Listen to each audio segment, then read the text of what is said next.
a path forward, and that we will do everything in our power to improve those outcomes of each and every SF Unified student. And with that, I just want to acknowledge that it is an honor to be able to serve on the school board with my colleagues, and that we're really on the right path. So at this time, I'd like to introduce, also announce, thank you. Before we get into general information, I also want to announce translation interpretation available.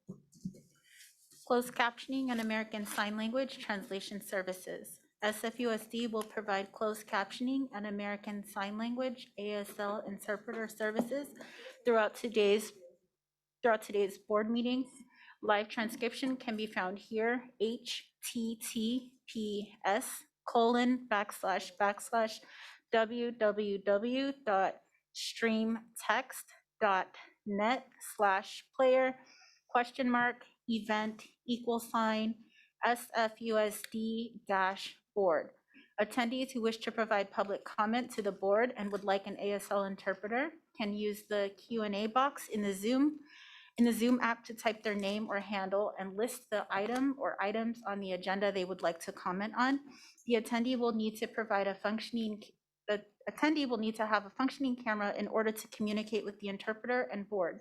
When it's the attendee's opportunity to provide comment, the Zoom host will promote the attendee to panelists and enable the attendee's video. Any member of the public may email their comments with the agenda item identified in the comment to boardoffice@sfusd.edu by 2 p.m. the day of the meeting if they do not wish to make public comment. If they do not wish to make comment during the board meeting, the comments will be read into the record.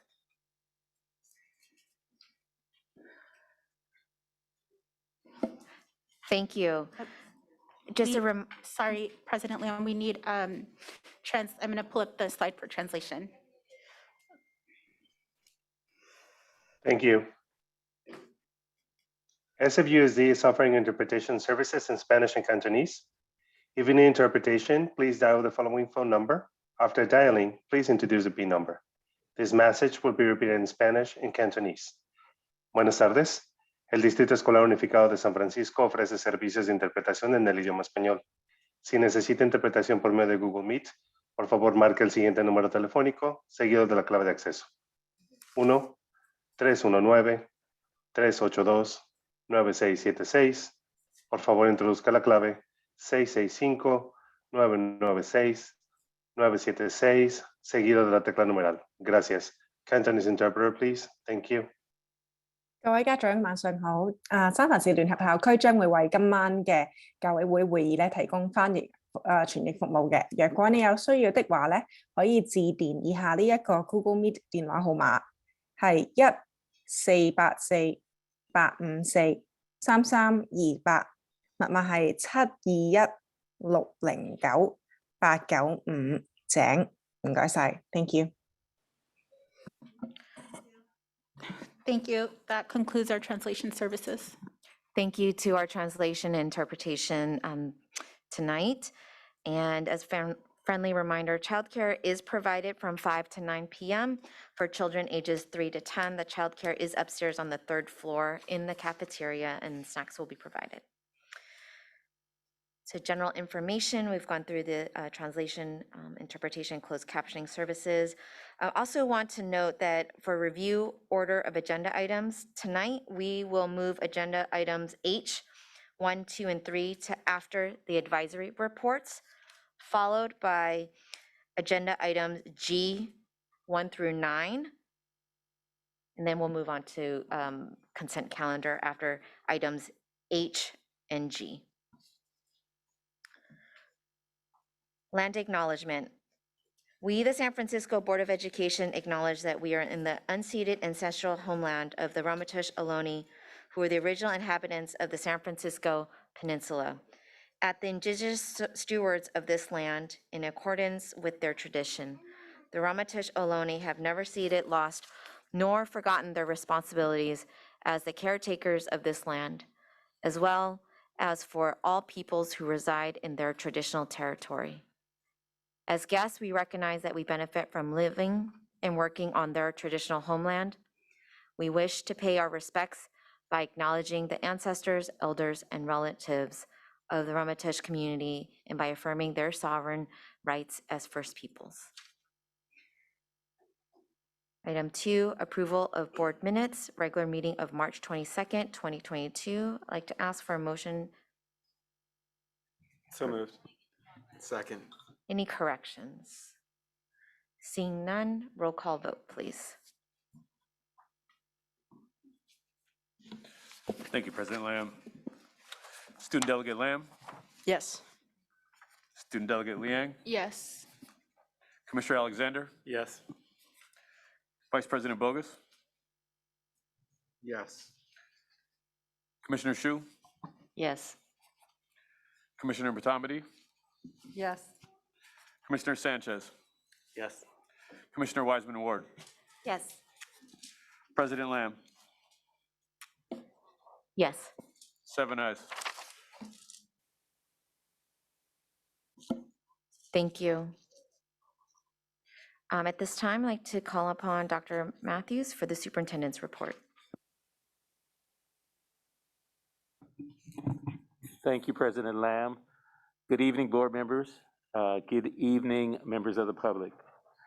This is my report for this evening. Good evening, and thank you all for being here. I'm very happy this evening to start off with some bright spots. April 1st was Paraprofessional Appreciation Day, a day to honor paraprofessional educators. I want to take this opportunity to extend a huge thank you to each and every one of our nearly 2,000 para-educators and substitute paras in San Francisco Unified. Para, let's give them a big round of applause.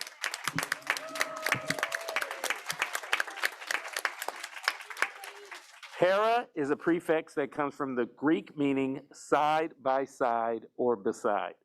Paraeducators include family liaison, noon monitors, security aides, and teachers' assistants, to name a few, all of whom play a fundamental role to support our school communities.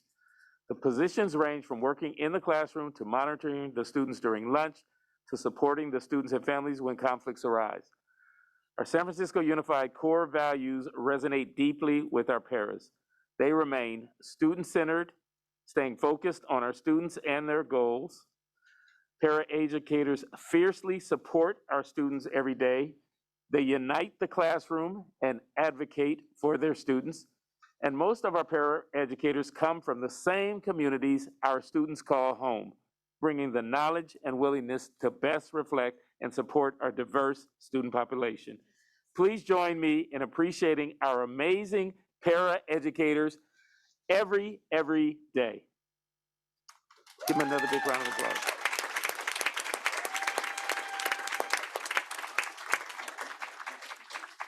This month, San Francisco Unified School District is proud to honor the lesbian, gay, bisexual, transgender, two-spirit, intersex, queer, and questioning members of our community in celebrating LGBTQ Pride Month. For over 30 years, our district's LGBTQ student services has been pioneering ways to make our classrooms, schoolyards, sports facilities, and bathrooms welcoming and affirming for LGBTQ students and families. Pride is being celebrated in our schools by student groups like our Gender and Sexuality Alliances and Q groups, in our hallways with bulletin boards and door decorations, and in our classrooms with the read aloud of books from the many queer, transgender, and intersex affirming titles on our library shelves, and by a district-wide poster contest. We are also holding virtual LGBTQ plus 101 virtual parent workshops and a high school LGBTQ plus student conference. At 555 Franklin, we are hosting the Trans Justice Art Exhibit by Forward Together on the first floor. The voices of our students lead the way as a reminder to us that while the pandemic has been challenging and we return to in-person, we can and are continuing to celebrate the pride of our LGBTQ students and community members. For more information about SFUSD Pride and LGBTQ student services, visit https www.sfusd.edu/LGBTQ/. Bike Enroll to School Week is April 18th through April 22nd. And it's a time for students and around our entire city to celebrate getting around under your own power. Whether you're on a bike, scooter, wheelchair, or skateboard, it's healthy, green, and fun. Walking counts too. For ways that your school or community and students can participate, check out the activities and exciting prizes at https://sfbike.org/bike-enroll-sf. San Francisco Unified Masking Guidelines are aligned with local and state public health guidance. You can find information and frequently asked questions on the district website. And as of April 2nd, indoor masking is recommended but not required. People may choose to wear a mask or not, and I'm asking that we respect everyone's right to do so. Finally, families who want to enroll their child for the next school year, 2022-23, can apply from now through May 2nd, 2022. This includes families new to SFUSD, as well as families who prefer a different school assignment than their main round assignment. To apply, please visit sfusd.edu/enroll.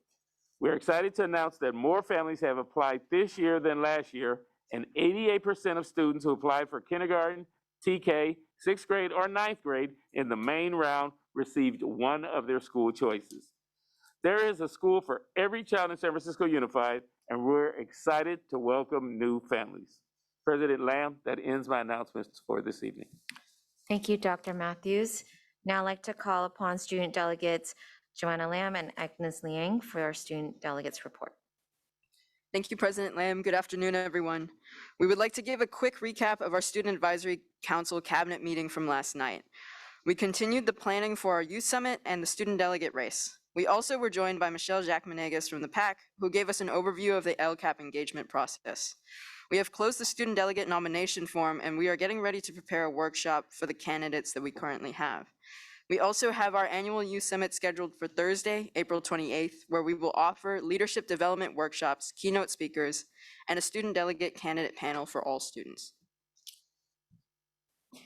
Additionally, we are wrapping up our Title IX resolution, and we look forward to completing it soon. Addressing sexual assault and harassment is an ongoing concern for our students. At our last full council meeting, we had many reps discuss the effectiveness of current implementations. This resolution will include an audit of all health curriculum and programming in the district, as well as increased training for all school staff members. Next, it's prom season. Student Representative India Brar would like to announce that Burton is hosting their prom this Friday with the theme Through the Looking Glass. Having not had proms in the last 2 years, it's good to see our students looking forward to enjoying themselves at these formal events. And lastly, as always, if you have any questions, please feel free to email the SAC at sac@sfusd.edu. And our next full SAC meeting will be on April 18th at 6 p.m., and that is open to the public. Thank you, President Lamb, and that concludes our student delegate report. Thank you so much to our student delegates Lamb and Liang. At this time, for number 5, recognitions and resolutions of accommodation, there are none tonight. Recognizing all valuable employees, rave awards, there are no raves tonight. We will move into agenda item C, public comment. I'd like to recall the protocol for public comment. Please note that public comment is an opportunity for the board to hear from the community on matters within the board's jurisdiction. We ask that you refrain from using employees and student names. If you have a complaint about a district employee, you may submit it to the employee supervisors in coordinates with district policy. As a reminder, board rules and California law do not allow us to respond to comments or attempt to answer questions during the public comment time.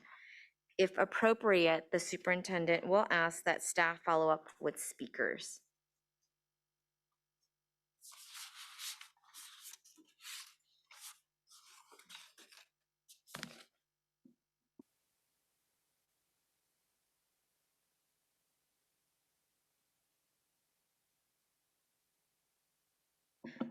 Okay, we will open up public comment for SF Unified students.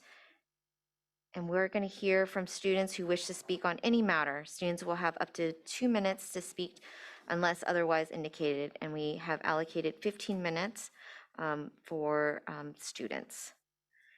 And they may also speak at any other public comment time later in the agenda. So our first student speaker is going to be Tiana.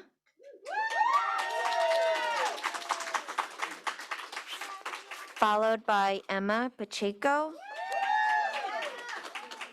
Kylie Ellis, and Zia Langton.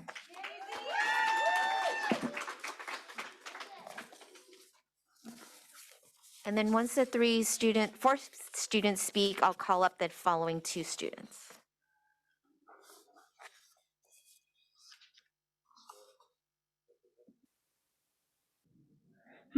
Good evening, San Francisco Unified District. My name is Tiana Evans. I'm in the 5th grade at Dr. William L. Cobb Elementary School. I wanted to talk to the school board about our need for more Black and brown teachers. Apparently, Black and brown teachers are being accepted to schools but are still getting pink-sliped. Some poor schools are getting less money and resources, and most rich schools are not. This is not fair at all. Lastly, a support teacher who has been deeply committed to helping kids is losing her position at COP because the district feels that this already helped us enough. But we still need support teachers because they help us with reading, writing, vocabulary, and math. Please let us keep all our teachers.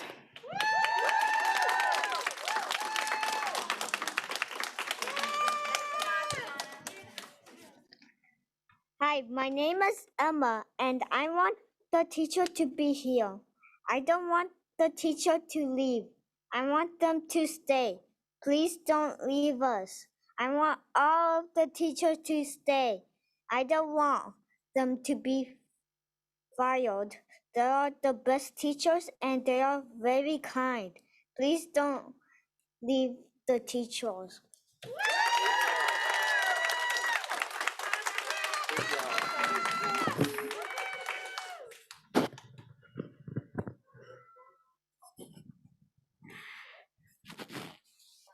Good evening, school board. You've heard my voice before. I'm Zia Marie Langton. I'm in 4th grade at Dr. William L. Cobb Elementary School. I've come to discuss 2 serious issues that have come to my attention.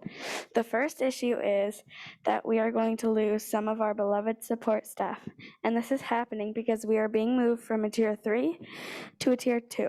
The tier data is not correct. If our parents decline to stay when asked about race, that is their right. Please do not punish us for that. Speaking of race, this is the second issue I wanted to discuss. This problem has been going on for generations. People of all shades have been shamed and killed for their color, something they can't control. People like our school district, SFUSD, have been trying to open up jobs for people of color. But by doing that, they are making other people lose their jobs. Why are you pink-slipping our teachers of color when you are trying to recruit more Black teachers? Please make sense. You say we don't have the money, but you can find the money somewhere else, not from the schools that are struggling. This is a very bad decision. Other people in my school agree. Please make the right decision. Here's my email address, Zia Langton, SFEDU.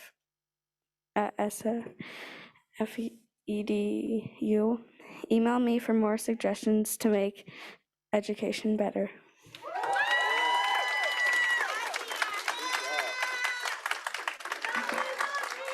Next speakers is Mary Fobbs Gilroy. Ashley Langton, I believe, is a student, and Liam Williams. Mary? Oh, okay. Ashley, you'll go the next in general public comment.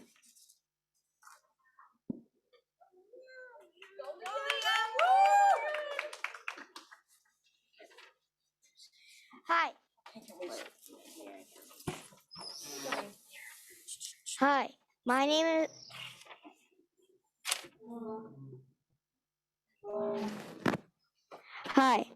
is Liam, and I go to Cobb Elementary. My name is Liam, and AKA Nichols, and I go to Cobb Elementary, and please do not. I'm gonna read my speech because you should not take our teachers away. Please do not take our teachers away. And the teachers help us when we're hurt. And the teachers love us. Would you like it if your teacher was taken away? No. Love Liam.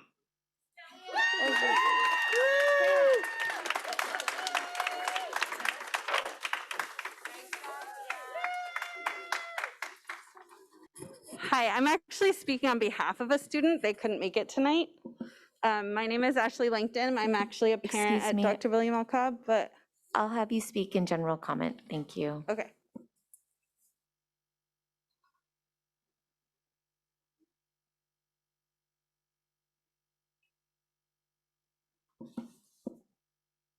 Judson, do we have any student speakers for non-agenda items online, virtually?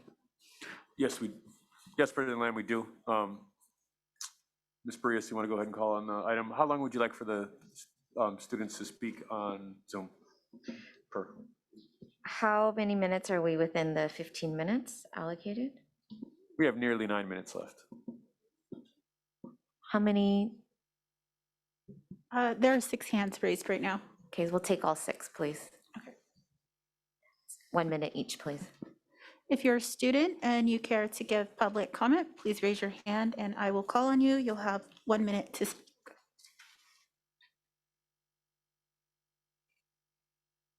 Iris Liang. Good evening, School Board and Superintendent Matthews. I'm Iris Liang. I'm from Dr. William L. Cobb. I'm speaking to you because all my teachers are the best, so you shouldn't take them away. They all work hard to teach us kids. Please don't fire our teachers. My school is amazing. Thank you. Xavier. Good evening. My name is Javier. I'm a 3rd grader at Dr. William L. Cobb. I'm speaking to you about all of our teachers. Every year we seem to be on a budget Ferris wheel. We go up and down in a circle constantly in fear of losing our teachers. We are still in danger of losing one of our teachers of color. Also, we are losing funding for one of our support teachers. We need the Ferris wheel to stop. We need all of our teachers to stay here at Cobb. Thank you.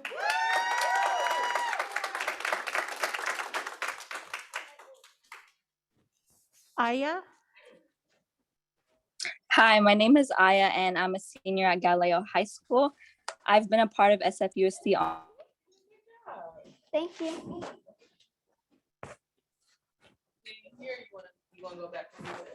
Aya. Hi, my name is Aya, and I'm a senior at Galileo High School. I've been a part of SFUSD all my life, and I just really wanted to talk about making Eid a holiday in SFUSD.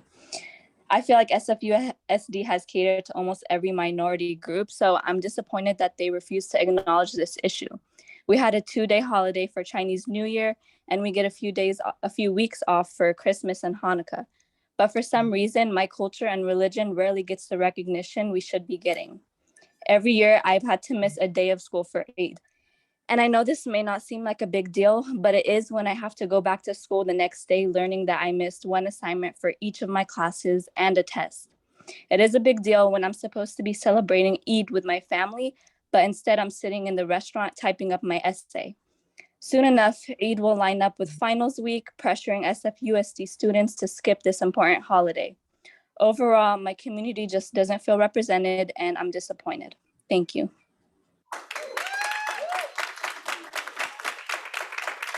Thank you. KXC45.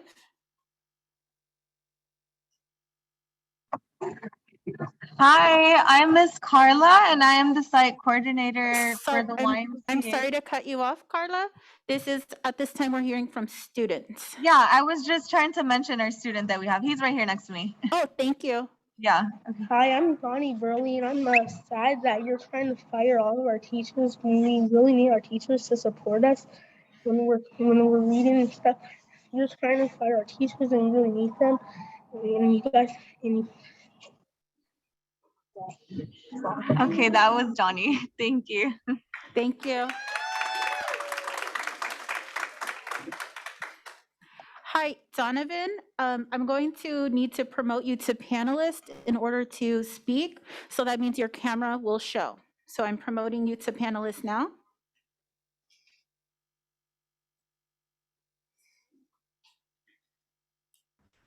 Good evening, Superintendent Matthews and board members. My name is Donovan Mitchell from Dr. William L. Cobb Elementary School. We, the school, and me have noticed one of our teachers of color still has a preliminary layoff notice. We noticed because of the budget, we may not be able to have this teacher anymore. We know that you're trying to hire Black and brown teachers, so kids that relate to them feel more comfortable. So it doesn't make sense to take them away. We have also noticed one of our support teachers has also been told that their position will no longer be funded by the district. Support teachers help us so much with math, reading, and writing. Please save our teachers. We need them. Thank you. Tyree, I will need to promote you to panelist in order to speak. I'm promoting you, and your camera will show once I promote you.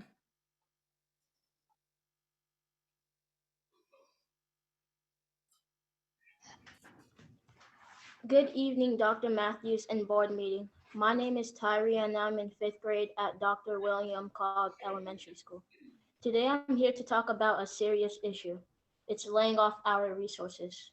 It affects the teachers because they get a lot of help from these special resources. For example, teachers get help with teaching skills, math, reading, writing, and they also substitute for teachers if they are sick and can't come to school. But not only do they affect teachers, they also affect the students. These resource teachers put students to talk and help us feel like we belong, help with writing, reading, math, and physical education, and help us face our fears. They are like family to us. And if we lose these people, how are students going to get a great education and have an exciting and promising future? And isn't it what you guys want? Don't you guys want students to learn and be smart people when they grow up? For all the reasons I've given, I hope you think about this situation and change your mind. Thank you. Thank you. President Lamb, that concludes public comment from our students. Thank you so much to our students providing public comment. At this time, I like to open up for public comment for non-agenda items. And we have 17 speakers who have turned in cards. So I will call the speakers up and you will have 1 minute each. So Mary Fobbs Gilroy, Shimeka Renelle Garibaldi, Sophia Suzuki Jones. Over these past 2 historic years, I have seen teachers step up in ways that defy my understanding, teaching in person and virtually, addressing deep emotional needs as well as academics. These extraordinary educators at Cobb hold our students to the highest standards and give them ample support to rise to their potential, nurturing their leadership skills, teaching them empathy, and that each of their voices matter because they matter. Together, we are fighting to dismantle white supremacy at Cobb. Why do we also have to fight for our jobs? In the wealthiest city in the world, why do our kids have to keep paying for our failed bureaucratic system? Our board members, who all believe in the power of education, you were once kindergartners yourselves, wearing backpacks that were almost as big as you made your way to school, maybe looking forward to seeing a favorite teacher who made an impact on you. But now you sit in a seat of influence, a seat of power. How will you use it?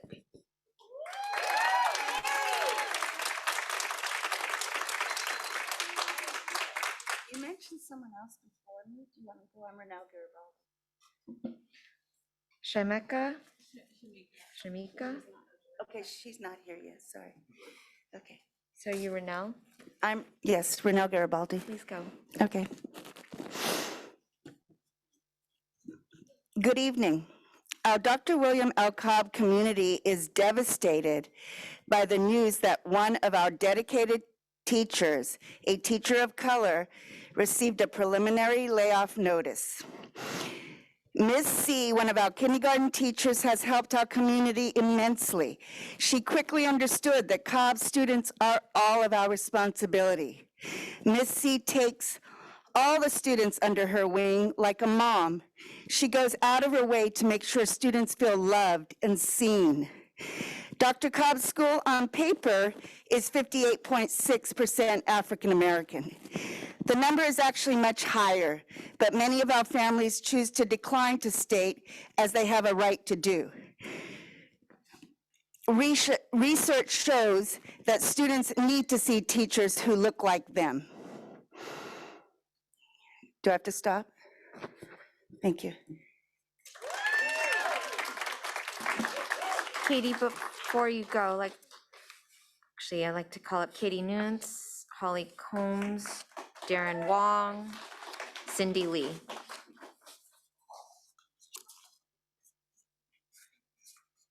Am I good to go? Yeah, okay.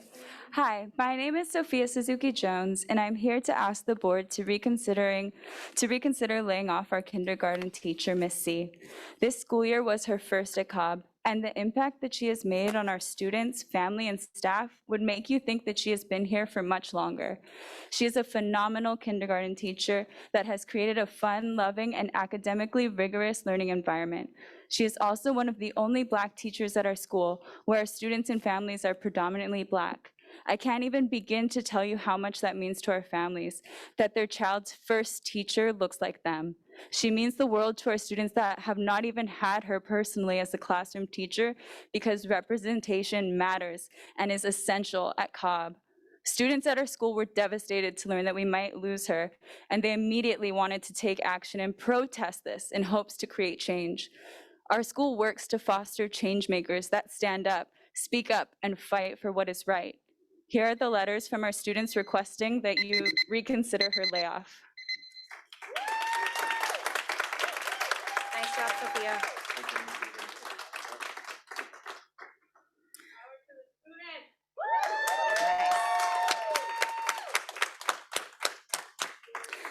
Hello, my name is Katie Nunez, and I am the 5th grade teacher at Dr. William Cobb Elementary.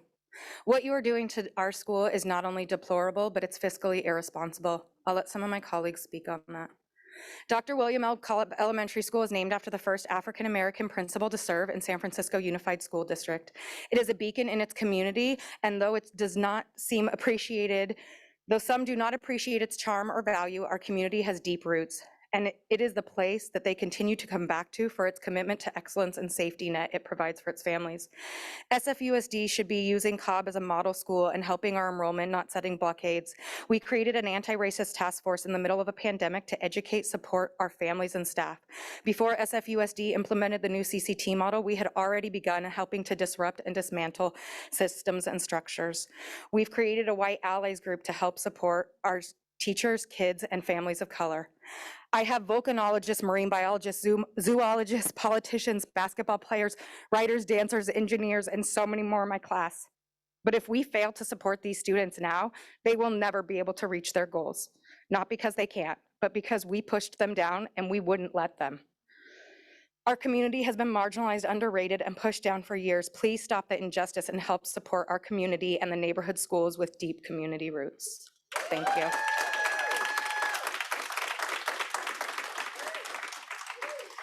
Good evening. I'm speaking on behalf of a student at Cobb Rondell Lewis, who is a leader for justice at Cobb and much admired. Dear School Board, my name is Rondell Lewis. I am a student at Dr. William L. Cobb. I think it is unfair to pay so many district administrators who get paid 2 times more than teachers when teachers are being taken from school sites. I know of other school districts that are our same size with much fewer district administrators.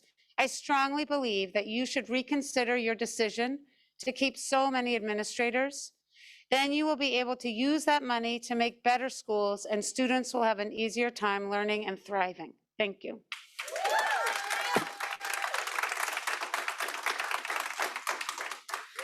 Good evening, School Board. I'm reading this on behalf of Kylie, a 4th grader at Dr. William L. Cobb Elementary. I've heard that one of our classroom teachers still has a preliminary layoff notice. This teacher is Black, yet the school district is trying to recruit more Black and brown teachers. That makes absolutely no sense to take away teachers of color because we don't have the money, apparently, even though we're one of the richest cities in the world. I think we should make a much better decision when recruiting Black and brown teachers. So let's rethink the school district decision. So let's put that into perspective. Let's say you're in the 4th grade and you just found out during class that 3 of your favorite helpers got preliminary layoffs. Would you feel sad and angry, right? So why are you doing it to us? So think about it. Saving teachers of color and letting schools stay at tier 3 so they can continue to get all the resources they need makes the most sense. Please leave our resources alone. Thank you.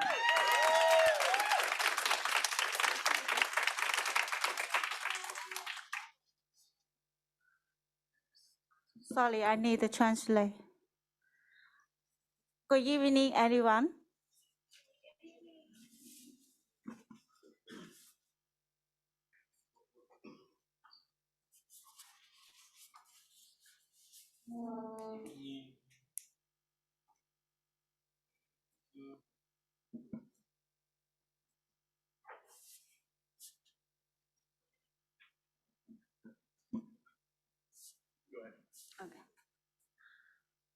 Tôi叫 Cindy Lee， 我係 MOK 嘅家長嚟嘅。我今日主要係來反對你哋削減 MOK 嘅學校嘅經費。我想講下關於 IEP 問題，三藩市嘅 IEP 平均數係20%，但係咧我哋嘅 MOK 學校嘅 IEP 人數係20%到24%，我就唔明白點解一定要減經費來實現大家咁辛苦嘅勞動能力。而今咧，我唔夠1分鐘，我只係反對你哋減我哋所有學校嘅經費。Thank you.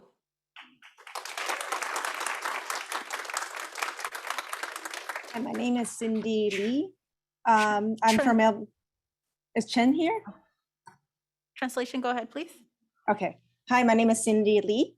I'm a parent from MLK, and I just have a comment about subtracting our budget. So in our school, in most of the school, I think people with IEP, it's only about 20%. In MLK, it's about 24%.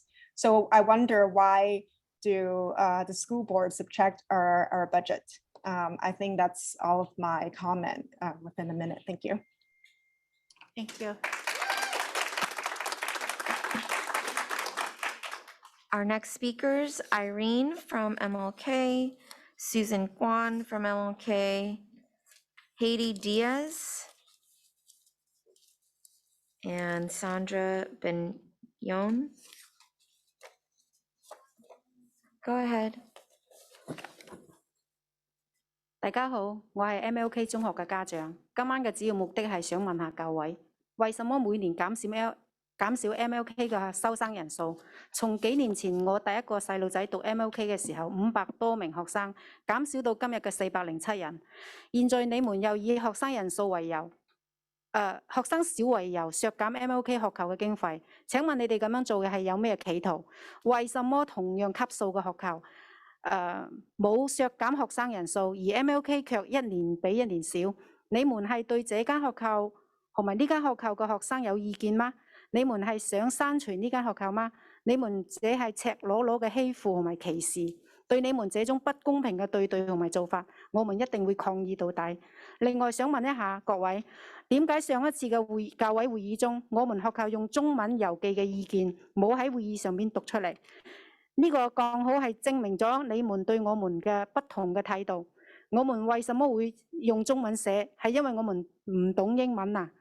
現在你們不想盡一切嘅辦法嚟削減我們學校嘅經費，你們還夠膽講話冇目的嗎？多謝。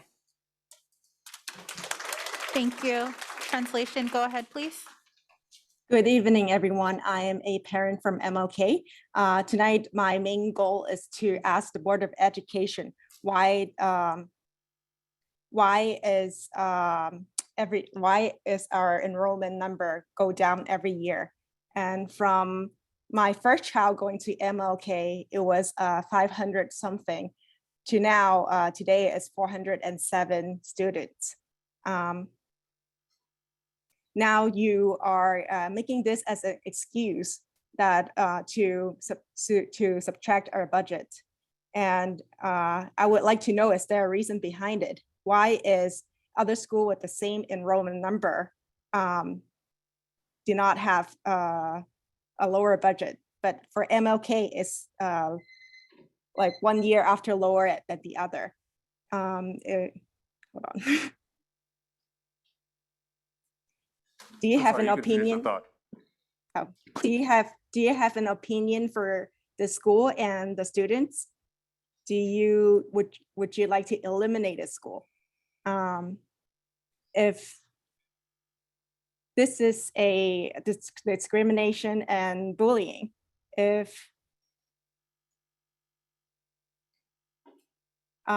so this is unfair and not right. We will fight this to the end. And I would like to ask everyone, in our last Board of Education meeting, our school's opinion was not read in the Board of Education. Does that mean that does that show that you are like your attitude to our school? The reason why we wrote our opinion or our comment in Chinese is because we didn't know English. Now you think of every reasons to minus our budget, school budget. So is there a purpose of this? Thank you.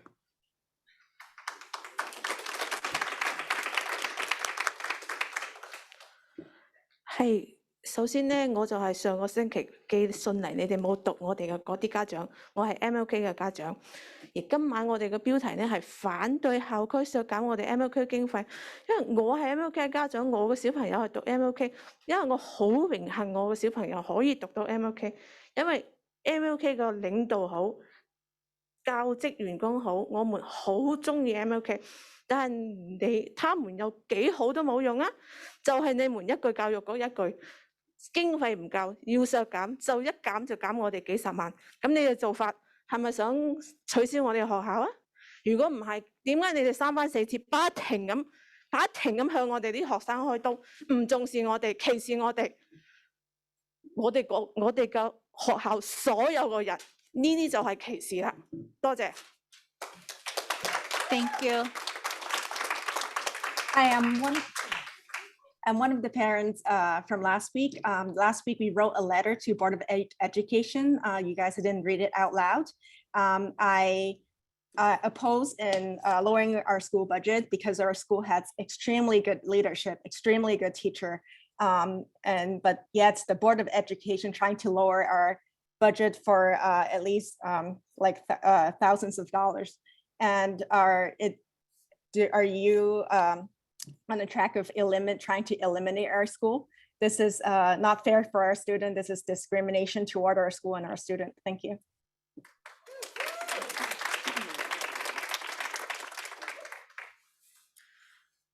Hi, my name is Haiti Diaz, and I work for the Department of Technology, the Student Systems Group. We were told that our group would be cut. Obviously, I am against this action because the group provides support for all departments and families. The student group fills the gap for those sites that do not have on-site help. We provide assistance to teachers, admins, and students in all departments throughout the district. SFUSD staff relies on the student group to support Synergy's gradebook, teacher view, student view, transcripts, and report cards. The level of service that the Department of Technology demonstrated throughout the pandemic was incredible. We worked at all hours to support teachers. Not one staff member asked for overtime, nor were we asked by management. We simply stepped up. I asked that the school board to not lay off the student group. We stepped up for you. Please step up for us. Thank you. President Lamb, that concludes the allotted time for general public comment.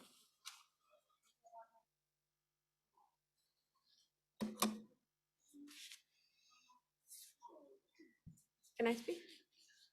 We'll extend it to the 6 of yellow cards that I have for this section, please. Hi, I am Sadia Benjaloun. I work at Dr. William Cobb. I'm speaking on behalf of my students, Sir Dominic Taylor. And he says, please don't take our teachers away. My teachers help me learn and I love them. And just a little comment about I just want you to think about all the generation that will be affected by this cut, because when they won't be able to reach their dream, we will be the cause for it. Thank you.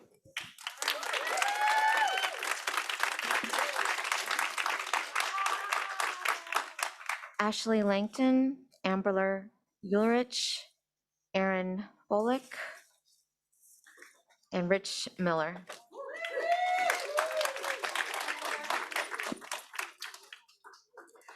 Hi, I'm Ashley Langton. I'm actually a parent at Dr. William L. Cobb, and I'm speaking on behalf of a 5th grade student that goes to school there. Her name is Vika. As you know, there are 3 tiers, and the support staff from tier 3 should be kept for as long as children need them. Because when they get pink slipped, the kids get affected in an emotional and non-educational way. Why does our school district need so many district administrators when there are school districts that can run schools with fewer district administrators and are perfectly fine? The school district pays the district administrators too much money. When the district takes resources from a public tier 2 school, the kids have a harder time getting into a strong middle school. Please help our school.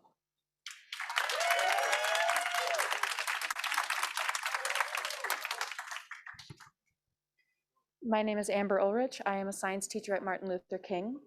And this is my 4th year teaching at this school. And every single year there's been talk of budget cuts affecting our school negatively. In addition, this year, as hopefully most of you are aware, there have also been issues with teachers getting paid how they're supposed to. Also, there's been issues with apparently something that we weren't asked about, our tax withholding getting changed. So now multiple teachers at my school and other support staff owe hundreds, if not thousands, or up to tens of thousands of dollars they did not intend to owe. So my question to you is, in addition to these proposed budget cuts and messing with teachers' paychecks and messing with people's tax returns, are you trying to scare teachers out of this district? Because that's what it looks like.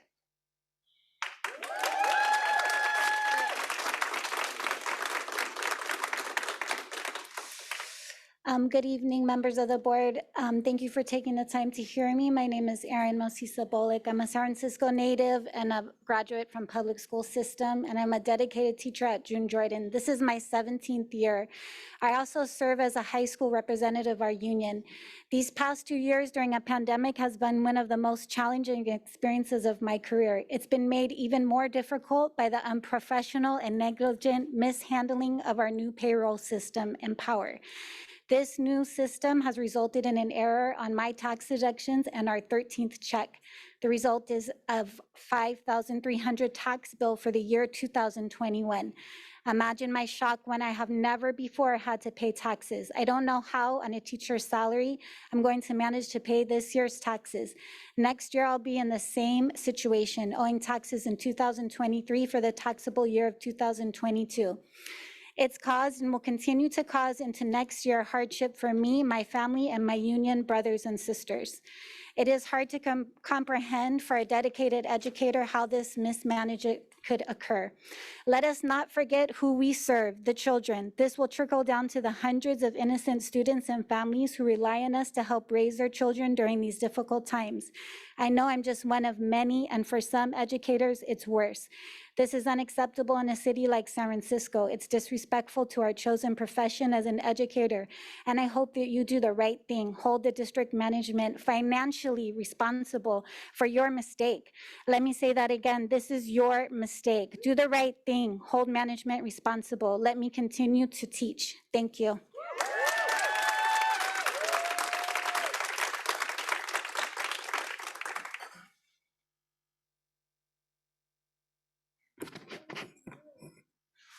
Good evening. My name is Richard Miller. I'm a teacher at Dr. William L. Cobb Elementary School. Before I start, I would just like to give a shout out to our amazing Cobb students who showed so much bravery. In standing up for what they believe in tonight. You are truly the inspiration. It's students like that that we should be advocating for. So thank you, Cobb Tiger students. I'd also like to quickly speak on behalf of two of my colleagues, colleagues who are so amazingly dedicated and so amazingly passionate about what they do for our school. The first of which, a kindergarten teacher at our school, a teacher of color. She supports her students in ways that are so incredible. Her families are constantly talking about how much her students have learned from her. As so eloquently articulated by the Cobb students tonight, if San Francisco Unified School District is truly all about embracing and bringing in teachers of color, then the district needs to do a better job of keeping those teachers. What kind of message are we sending if we're looking to bring in those teachers, but then we're ready to discard them based on budget cuts? The other colleague that I'd like to quickly speak about, another extremely passionate educator, because we've been recently switched from a tier 3 to a tier 2 school, this colleague of mine is in danger of losing her job. Our school would suffer tremendously without this teacher, along with the kindergarten teacher that I mentioned. And the only reason why we're switching to a tier 2 is because of the data that was recorded. Our families. Thank you, sir. Thank you for your public comment. Thank you.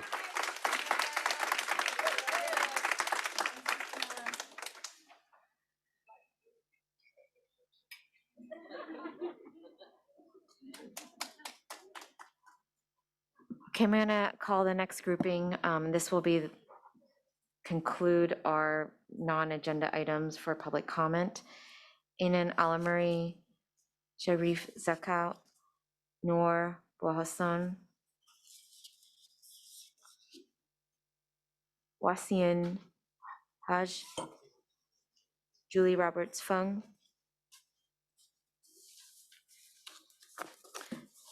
You have 1 minute each. Good evening, member of the Board of Ed. My name is Sharif Zakut. I'm a member of the Arab Resource and Organizing Center, as well as born and raised in San Francisco. I just want to recognize, so we're here because of the Eid resolution, and I first want to name that all of us here are fasting tonight, but because this is such an important issue, we all decided to come, and thank you for allowing us to speak. I also want to let the board know it's also Arab Heritage Month, and so recognition of Eid would actually help in recognizing our culture as a whole and not omitting these holidays and ceremonies. I also know tonight is the calendar item. We urge y'all to amend it to at least include one of our Eid holidays for the next school year, because only one of them actually falls in the school year, and then implement both Eids for the remaining school year. The Human Rights Commission, HRC, passed this resolution last year because they saw this as an equity issue, and so San Francisco Unified also needs to see this as an equity issue. Thank you so much.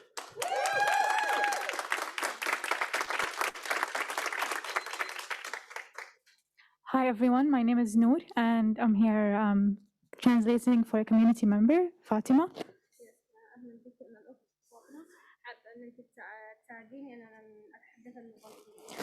Hi, my name is Fatima, and I would like to get support in getting translation. أريد أن يكون للأطفال الكبار والصغار عطلة رسمية في الأعياد والمناسبات حقت العرب. I want for both young people and also high school students to have our holiday as an official holiday in SFUSD. Shukran. Thank you.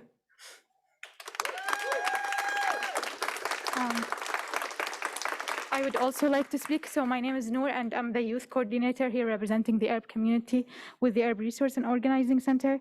And I have talked to a lot of youth. I work with youth in SFUSD. I have talked to youth, high school youth, Muslim youth, Muslim and Arab youth in middle school. I have talked with Arab moms. And the response I got from everyone that I talked to is that, yes, please, we need this holiday. And not only do they fully support it, but they expect everyone on the Board of Education to also fully support this.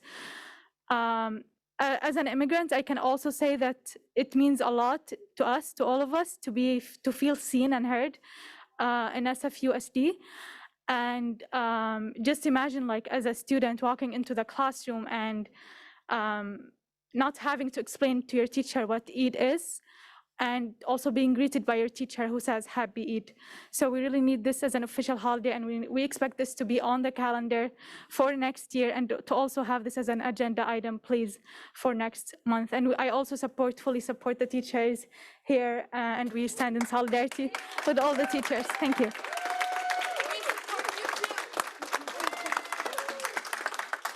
Hi, Assalamu alaikum. My name is Adnan Al-Amri. I'm a parent and resident of San Francisco. When we heard about discussing the issue on having the holiday for our Eid holidays, we were so excited as parents because we have suffered so many holidays with our kids, or with kids where their spirits are still in the school. Now we're fighting to get it in the agenda, and we at least get it in the agenda, because as respect for us as a Muslim, as a community here, we're recognizing our holidays as any other holidays that we respect with any other faith. So we would like to, as just put it on the agenda, discuss it, see what comes out of it. And we're not asking a lot. We're not asking something that's impossible. So please help us to get into agenda, and also please save the teachers from this issue, because we know how much it means to them, to their students. Thank you. Thank you.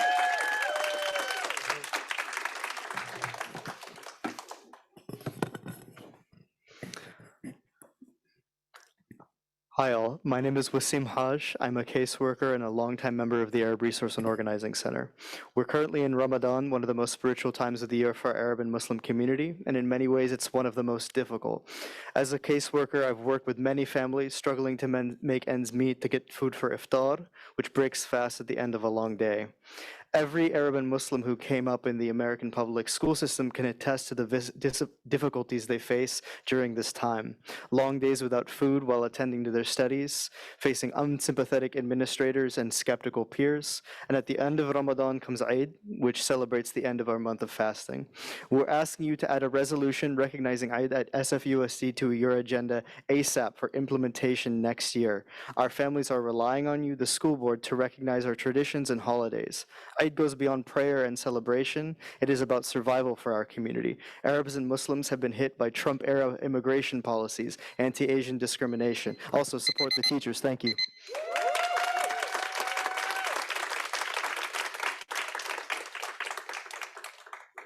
Hello, my name is Dima Hindawi. I was along with some of the folks that spoke last week. And this is the second meeting that we've come to so far asking for Eid to be added to the agenda. This meeting is occurring during the month of Ramadan, as was mentioned, and that many of us are fasting. And currently I'm also fasting, and we have about another hour and a half before we can eat. So we've gone all day without water or food. So also recognizing that, along with the youth and the staff in schools that are also fasting. And we have chosen to be here to uplift our voices because this resolution is so important to us and our community. Having more recognition of Eid and Muslim holidays would make it easier for our community to fast and participate in city and school meetings just like this one. And having Eid off is more than having a day off or a day to celebrate with our families. It's a day to celebrate diversity within SFUSD, and also will spread knowledge about both Ramadan and Eid, and it'll decrease questions like, oh, you're not even drinking water all day, or you're not eating all day, and we also stand in solidarity with the teachers.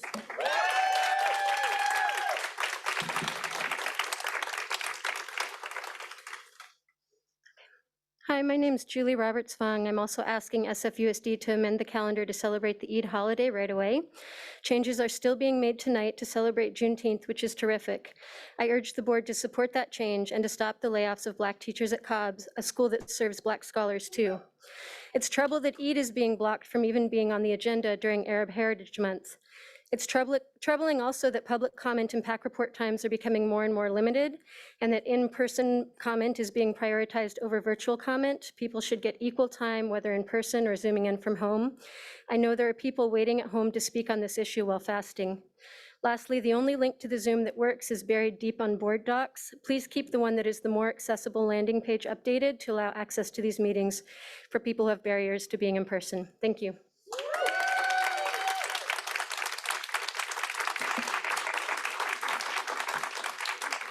I don't know if I've called the two to Sharif. Is that how you might have spoken already, or Fatma? Yes, okay, thank you. Thank you so much to our public comments, and at this time, we will close public comment for non-agenda items. We will move into advisory committee reports and appointments. First is the Parent Advisory Council. I'd like to call on Michelle Jacques-Menegas.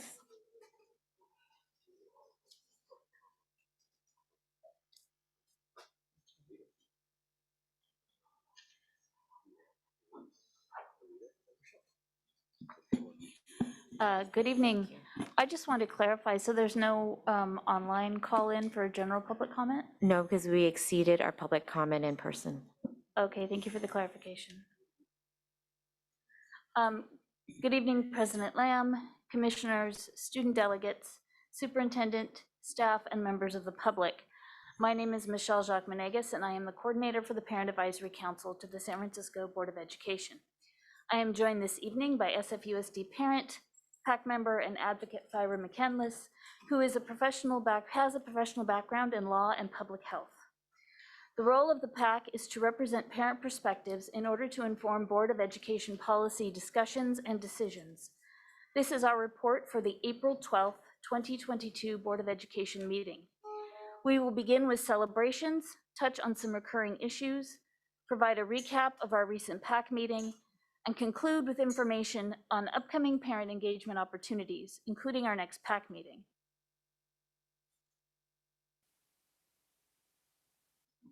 Thanks, Michelle.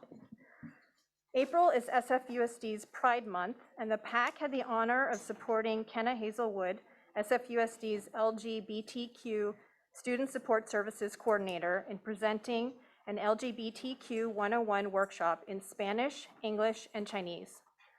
The goal of the workshop was to provide information to families and others about queer identities and terms, to help clear up confusion and hopefully lead to more understanding and acceptance of queer youth. Youth who feel understood, accepted, and supported at home are 8 times less likely to attempt suicide. Excuse me, if you need to exit, please exit quietly and be respectful to our parent PAC presenters.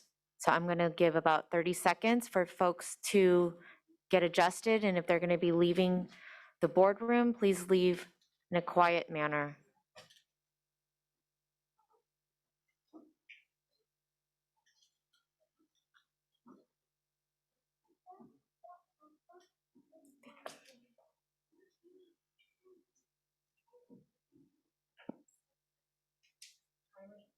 I kindly ask if you can quickly, so we can be respectful to the presenters at this time.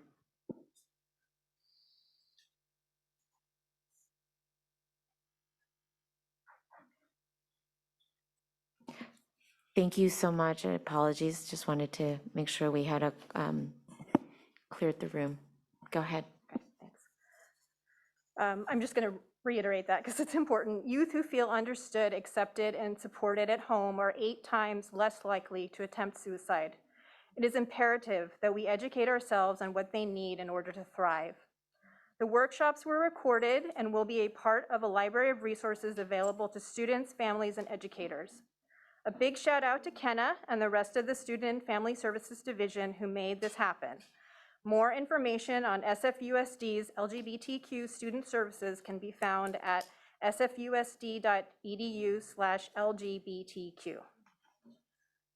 The PAC is concerned that our report addressing universal masking, safe transition to in-person learning, and continued support for online learning was largely ignored.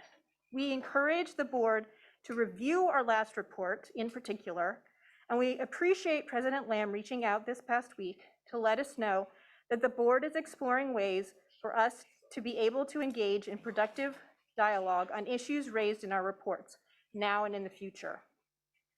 On April 6, 2022, the San Francisco Chronicle reported that San Francisco has the highest COVID rate of any county in California.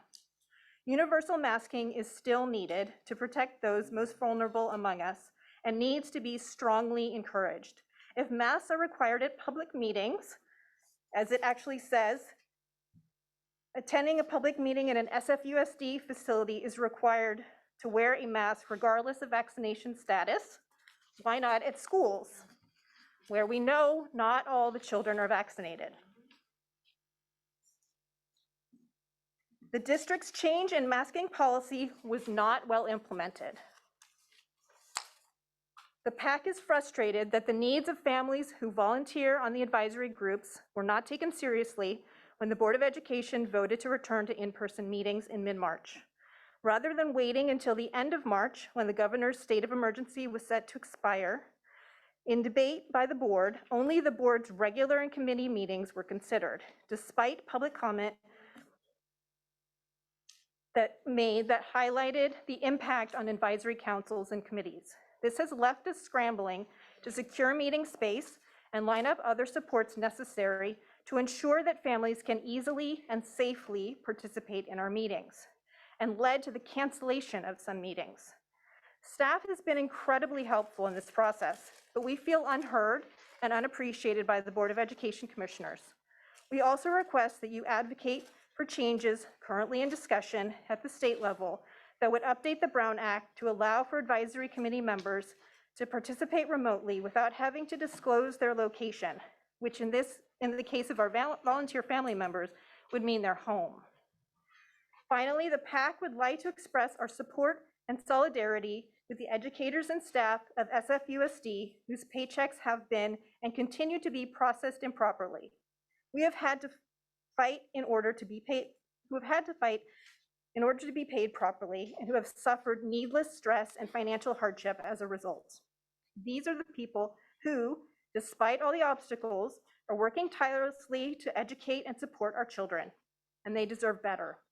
We appreciate the apology issued by Chief of Technology Melissa Dodd at the April 6, 2022 Budget and Services Committee meeting, along with her commitments going forward. However, we are very concerned about reports that problems continue to persist and that we may lose educators from our district due to this issue, especially at a time when it is already extremely challenging to find and retain enough teachers to fully staff our classrooms and schools. The PAC held our April meeting this past Thursday, April 7th, 2022. This was our first in-person meeting in 2 years, when we moved to online meetings due to the pandemic. For some PAC members, it was the first time that we met face-to-face, and while there were many stressors and logistics to work out, we enjoyed being in community together. The PAC would like to give a special thank you to Facilities Manager Christian Martinez for helping to secure a meeting space that accommodated our needs, including parking and room for childcare, and to Chief of Staff Jill Hogendijk, who helped support our space and technology needs. During our meeting, we discussed concerns from families that we feel have not been adequately addressed by the district, including the changes to masking policies, as well as the lack of information and consideration from the district regarding different cultural practices and celebrations, such as Eid and Ramadan. During public comment, an SFUSD parent and public school teacher shared that there are serious concerns in her school community about the halting of the Equity Audit and Action Planning Committee meetings and of the cuts to kindergarten and first grade classes at her school site. We also continue to hear from families about the need for hybrid meeting options. While we know that there are still barriers for all families participating in virtual meetings, for many, being able to log on or dial in is the only way they can participate, as it is not feasible for them to be present in person for a variety of factors. One of these factors is timing, and we have been asked if the Board of Education has any plans to return to a 6 p.m. start time. This is also a challenge for PAC members who hold day jobs and need to pick their children up from after-school programs at the end of the day, and is the reason that no one else from the PAC is available to present at this meeting. The majority of our April meeting was focused on the Local Control and Accountability Plan, or LCAP. We reviewed the basics of what the LCAP is, how it connects to both district and school site funding, along with an update on the status of actions related to the current plan, and what we will be asking families and other educational partners to reflect and provide feedback on in upcoming events, such as how they see this showing up or not at their children's school, and what they view as top priorities for the coming year. If you are interested in learning more about the LCAP and providing input, please attend an upcoming engagement event, which Michelle will now provide more information on. Thank you, Fyra. For those who may not know, the LCAP is the district's version of the School Plan for Student Achievement, or SIPSA, which each school's site council is responsible for completing. The SIPSA is the school's plan for how it will spend the money it gets to support students. The LCAP is the district's plan for how it will spend the money from the state to support student success. Within the LCAP, there is a particular focus on students who are considered low income, for those who are learning English in addition to their home language, or ELL designated, and those who are in foster care. SFUSD also recognizes that we have other populations of students in our district who require additional supports. However, these are the categories outlined in the requirements from the California Department of Education, or CDE. If you are interested in learning more about the LCAP and would like to provide input on this plan, please plan on attending an upcoming community engagement event over the course of the next month or so. This afternoon, members of the LCAP Task Force presented to the Foster Youth Services Coordinating Programs Executive Advisory Council, whose members provided feedback on what services are currently working well to support the success of foster youth students and what they would like to see more of going forward. Yesterday evening, I had the pleasure of presenting to the Student Advisory Council Board, and we had a nice conversation about how to move that work forward to a larger group of students, so I appreciate that as well. Confirmed upcoming engagement events, including a meeting of the District English Learners Advisory Committee, or Dlac, scheduled for 4:30 p.m. next Wednesday, April 20th. This meeting will be conducted online in English with both Spanish and Chinese interpretation, and there will be breakout rooms by language to facilitate discussion and capture feedback from parents and guardians of students who have an ELL, or English Language Learner Identified Student. Other events, both online and in person, in different parts of town are being confirmed, and details will be communicated as soon as possible. Information will be sent out through various SFUSD communication channels, in many of the ways that our families currently get information, and will also be posted on the SFUSD website, including on the LCAP and PAC web pages. The PAC's next general meeting is scheduled for Thursday, May 12th from 6 to 8 p.m. in person. PAC meetings are open to the public and all are welcome to attend. We encourage anyone who is interested to join us. Meetings are conducted in English. Translation and interpretation can be provided with 72 hours advance notice. Guests at our May meeting will include Commissioner Matomedy, Diana Cavagnaro, our representative on the Soda Tax, or Sugary Drinks Distributor Tax Advisory Committee, and staff working on the student assignment system to provide an update. We'll also review what we've heard so far in our LCAP engagement, which will help to inform the Joint Advisory's recommendations to the Board of Education later in May. We hope to be able to continue to use the iLab space located on the lower level of 727 Golden Gate Avenue, accessed via the entrance off McAllister Street. While it can be challenging for parents to get there on time through commute traffic after picking up their kids and such, this location does allow us to have sufficient space for us to meet, as well as a seating area for members of the public, along with access to restrooms and a room for childcare, and also ever important parking. Again, thank you to everyone who helped make this location accessible to us. The PAC is currently recruiting new members for the coming school year. If you are curious about the PAC, would like to see firsthand what it's like, or have any questions about what it means to be a PAC member, please reach out to us at pac@sfusd.edu. I'd like to take a moment to just appreciate the families, educators, and students who came out this evening to speak at the board meeting. And if any of those folks who are eligible, if you're a parent of SFUSD and you want to be on the PAC, hook us up. Meeting information can be found at sfusd.edu/PAC. Agendas, location, and information is posted at least 72 hours prior to the meeting. If you're interested in attending a PAC meeting, would like to partner with the PAC, or have any questions or comments about this report or our work in general, please contact us at pac@sfusd.edu. This concludes our report. We thank you for this opportunity and we welcome your questions. Thank you so much. At this time, I'd like to open up to my colleagues for any questions or clarifying discussion.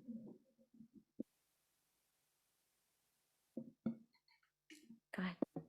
Hi, thank you both for being here. And I just wanted to make two quick points. One, I really appreciate your acknowledgement of the teachers and the folks that have come tonight, so thank you for elevating that. And I also really appreciate and I want to elevate your thanks to the staff. I hear the frustrations on the spacing and the timing, and I hear your frustration with the board, but I want to focus on who you did appreciate, which is the staff. And I think too often we're not doing that, and that's a collective, all of us, so I just wanted to elevate that and say thank you.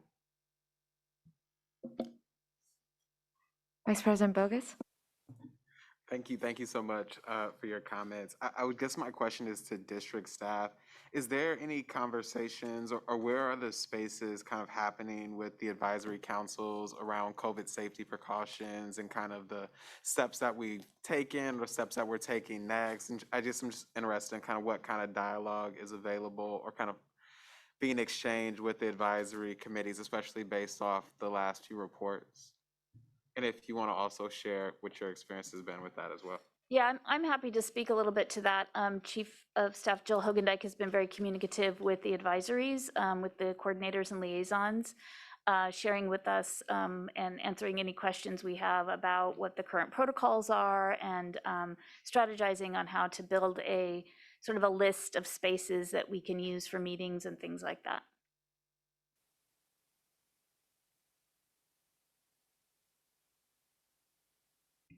If you wanted to hear from Ms. Hogendijk, she can also, but it would be very much the same as what you just heard.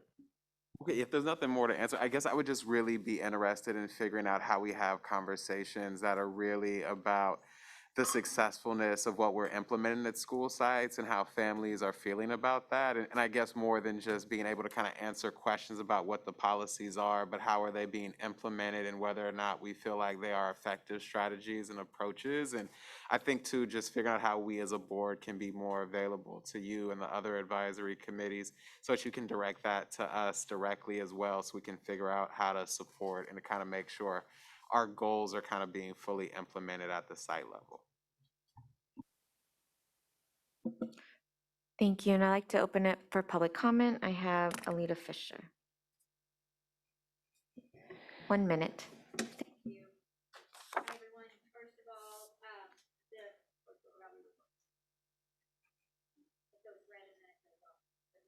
think there are too many microphones. There we go. Okay. All right. So first of all, the Special Education Community Advisory Committee appreciates the work of the PAC. We're grateful for all your advocacy, specifically around masking. As always, the CAC supports many immunocompromised members, and masks are our first line of defense, second only to vaccines. The advisory committee participation is up via online access. Being able to virtually host meetings has really improved parent engagement. Being forced back into in-person is very burdensome for some of our families. The CAC, we're lucky to be meeting at Support for Families of Children with Disabilities. They have great technology. We can stay virtual. However, they're childcare providers. We require an additional level of certification for our childcare providers, and their childcare providers certification lapsed during the pandemic and there was no way to renew it. So we don't have childcare right now. So we've got all these extra things to figure out we're working on it, but virtual would be so much better for so many families. We have a legislative sharing day coming up. We're advocating for changes to the Brown Act. We hope the district will help us. Also, Michelle, thank you for all the work you're doing on LCAP engagement. We've had multiple people working on that in the past, not just one person. We really need more staff if we really want to deal with our accountability measures and make sure that we're being accountable. We need more staff to help with that. Thank you.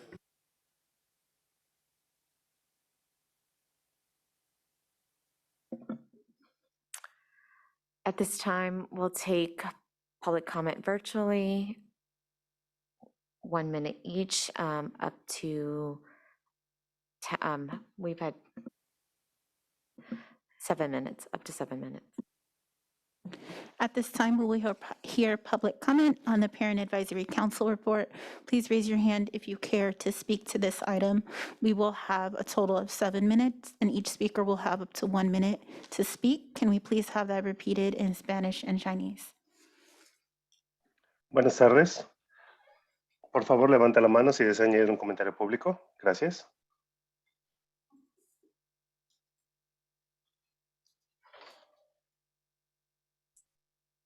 如果家長對呢個議程呢個項目有喺網上需要發言嘅話，請你喺 Zoom 度撳個舉手個標誌，唔該晒。Thank you. Tony Hines.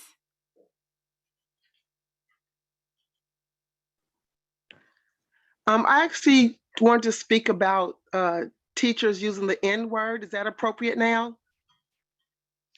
I'm sorry, Tony. Right now, we're responding to the Parent Advisory Council report that was shared. Okay, thank you. Great report, guys. I really appreciate you all. Thank you, Tony. Mary?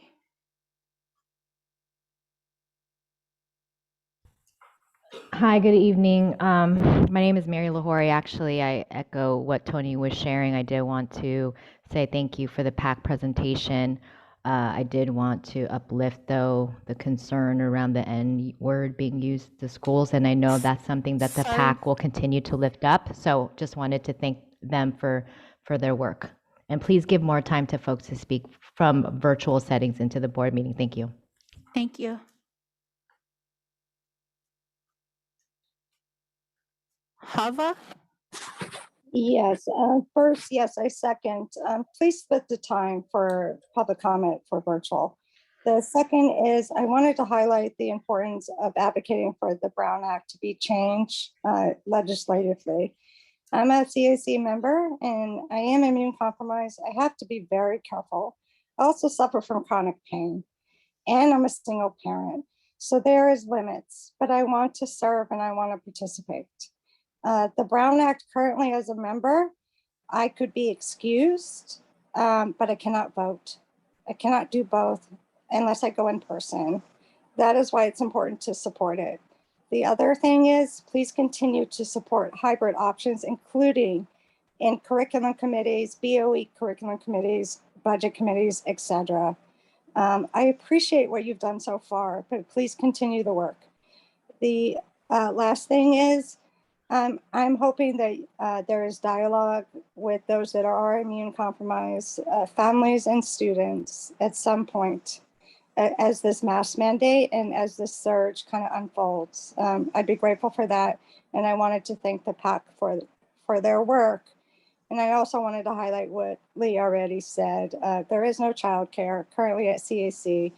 every advisory committee is kind of doing the work to the best of their abilities, but there are issues. To answer your question, Commissioner Bogus, there are issues. And so the work needs to continue. Thank you so much. Thank you. Selena? Thank you so much. I just want to thank everyone for allowing the virtual participant to also speak. And I want to thank Fyra and Michelle to going out there to represent the PAC. And I also want to be there. However, you know, my timing wise, it's I can't. And for our last PAC meeting, we for our first PAC in-person meeting, everyone tries so hard trying to be in person. And however, it's a group of all working parents. And by the time, you know, I have my child pick up and bus out, it's about 7 p.m. when I got there. And my child, he's special. He has special needs, and we try to coordinate. And Michelle has been doing great. We try, but he ended up not eating anything until we got home roughly at around 9:30ish. So I just want to let you know it's a challenge, and please provide hybrid option for all. Thank you. Thank you. Tom? Tom? I am a teacher in the district. I also want to echo that the PAC asked about the virtual comment. I think that's important, especially because, you know, a lot of the meetings are now going to be in person. And so when this one's, you know, both, it'd be nice to uplift that. And we want to get more participation, but when we shut it off, we're saying kind of a big FU to the people who are on that way. And that's how it feels. I'm just saying. The other thing is I couldn't even get onto the Zoom for like a first half hour, and I had to like scramble and figure it out. And if I wasn't tech savvy, because it was not clearly posted the meeting ID. So please, SFUSD, whoever it is, I don't know who's in charge, you got to be better at that, because I missed a big portion of the meeting because of that. And I'm sure a lot of people had trouble getting on too. Thank you. Thank you.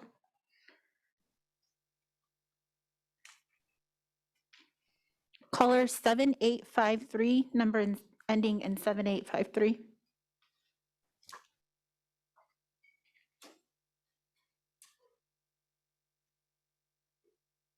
Caller ending in 7853.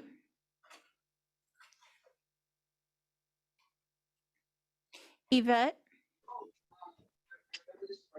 Hi, I just wanted to call in. I want to thank the PAC for this presentation and just for a lot of the work that they do. I also just want to learn more, and I think it would be wonderful, given that some of the callers have mentioned it's very difficult to be virtual and not have a lot of time to speak, but I'd like to learn more about maybe the PAC's engagement with all families. There's a lot of reports. As a mother of 2 SFUSD children, however, I've never received a survey or just any sort of engagement outside of what I hear at the meetings. So I would really love to know what the PAC is doing to engage more families in SFUSD other than the people that sit on the PAC itself. And also just maybe encourage, you know, there's an opportunity to really do some authentic work in that particular way. I would love to also find out more information about how to attend. It's been very difficult for a lot of family members to really find out which meetings are virtual, which ones are in person. So if the PAC can make some efforts there, I think it would be really welcome. Thank you. Thank you, Yvette. Claire?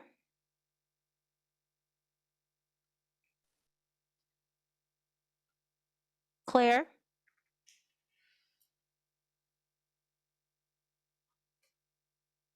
Josephine? Oh, hi, PAC and school board members. Thank you for being there. PAC is wonderful. Thank you for supporting families. I agree that we probably should keep the remote option possible so that we can tune in and listen in and participate. I will also support, you know, having continued mask mandate or a mask encouragement at schools. Adults at school should continue to wear masks. I also would like to ask PAC to consider having public comment in your first hour and your last hours, because it's hard to wait for an hour and a half or 2 hours to participate in public comments at PAC. Other than that, I think you're doing great. Also, I know that Shuren is working on the Chinese Parent Advisory Council resolution. Hopefully that will come to someday. Thank you. Thank you, Claire. That concludes public comment for this item. Thank you so much. Any final questions for PAC? Thank you again for your presentation tonight. Go ahead. Sorry. Oh, sorry, Michelle. Sorry, Michelle. Yeah. Can anyone hear me? Oh. Hi, I was Claire, sorry. I was just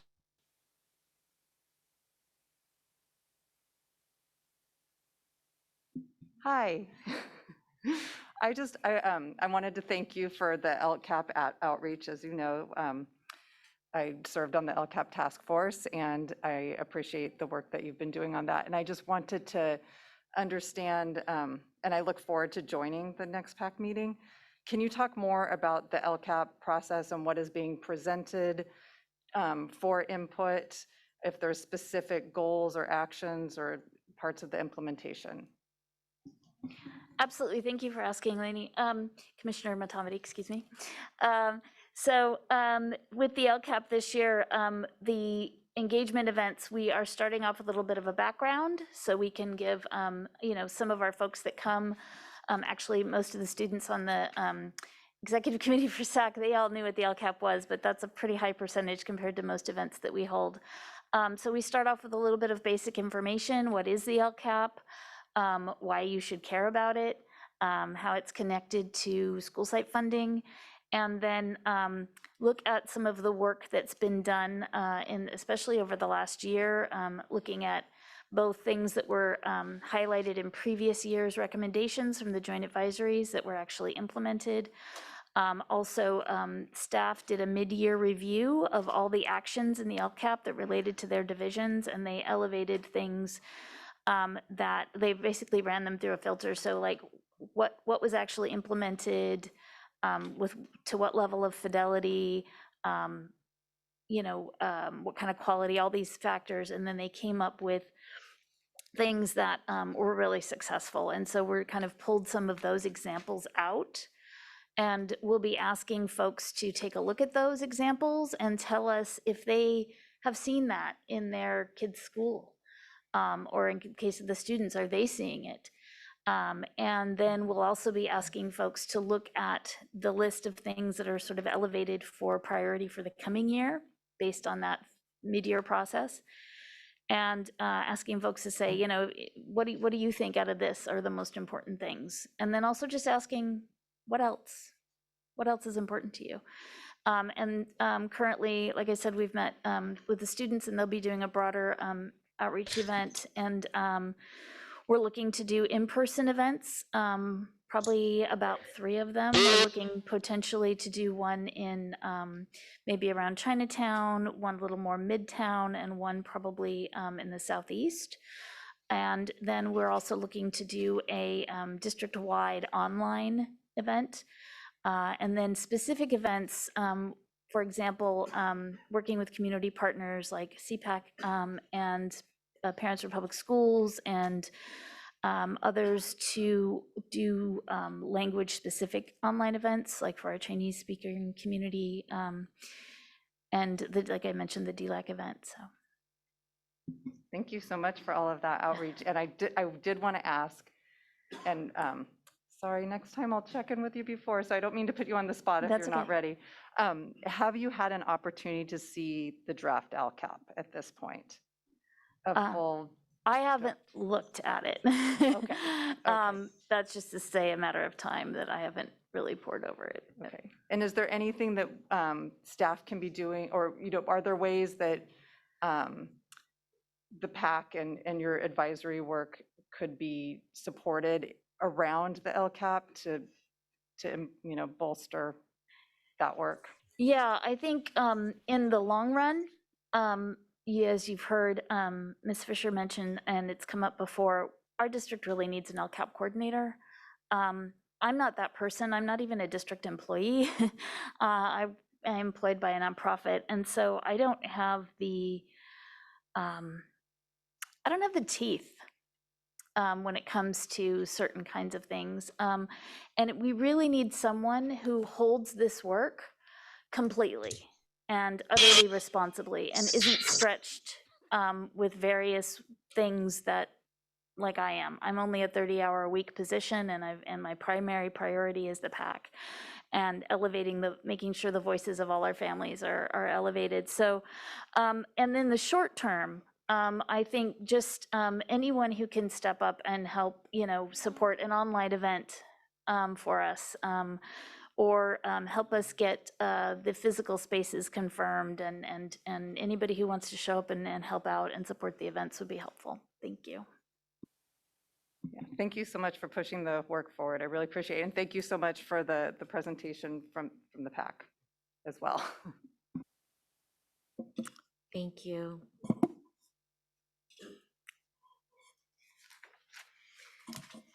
At this time, I'd like to call up a report from the District English Learners Advisory Committee, known as Dlac. Danielle Utley and Dlac members. Welcome and thank you so much.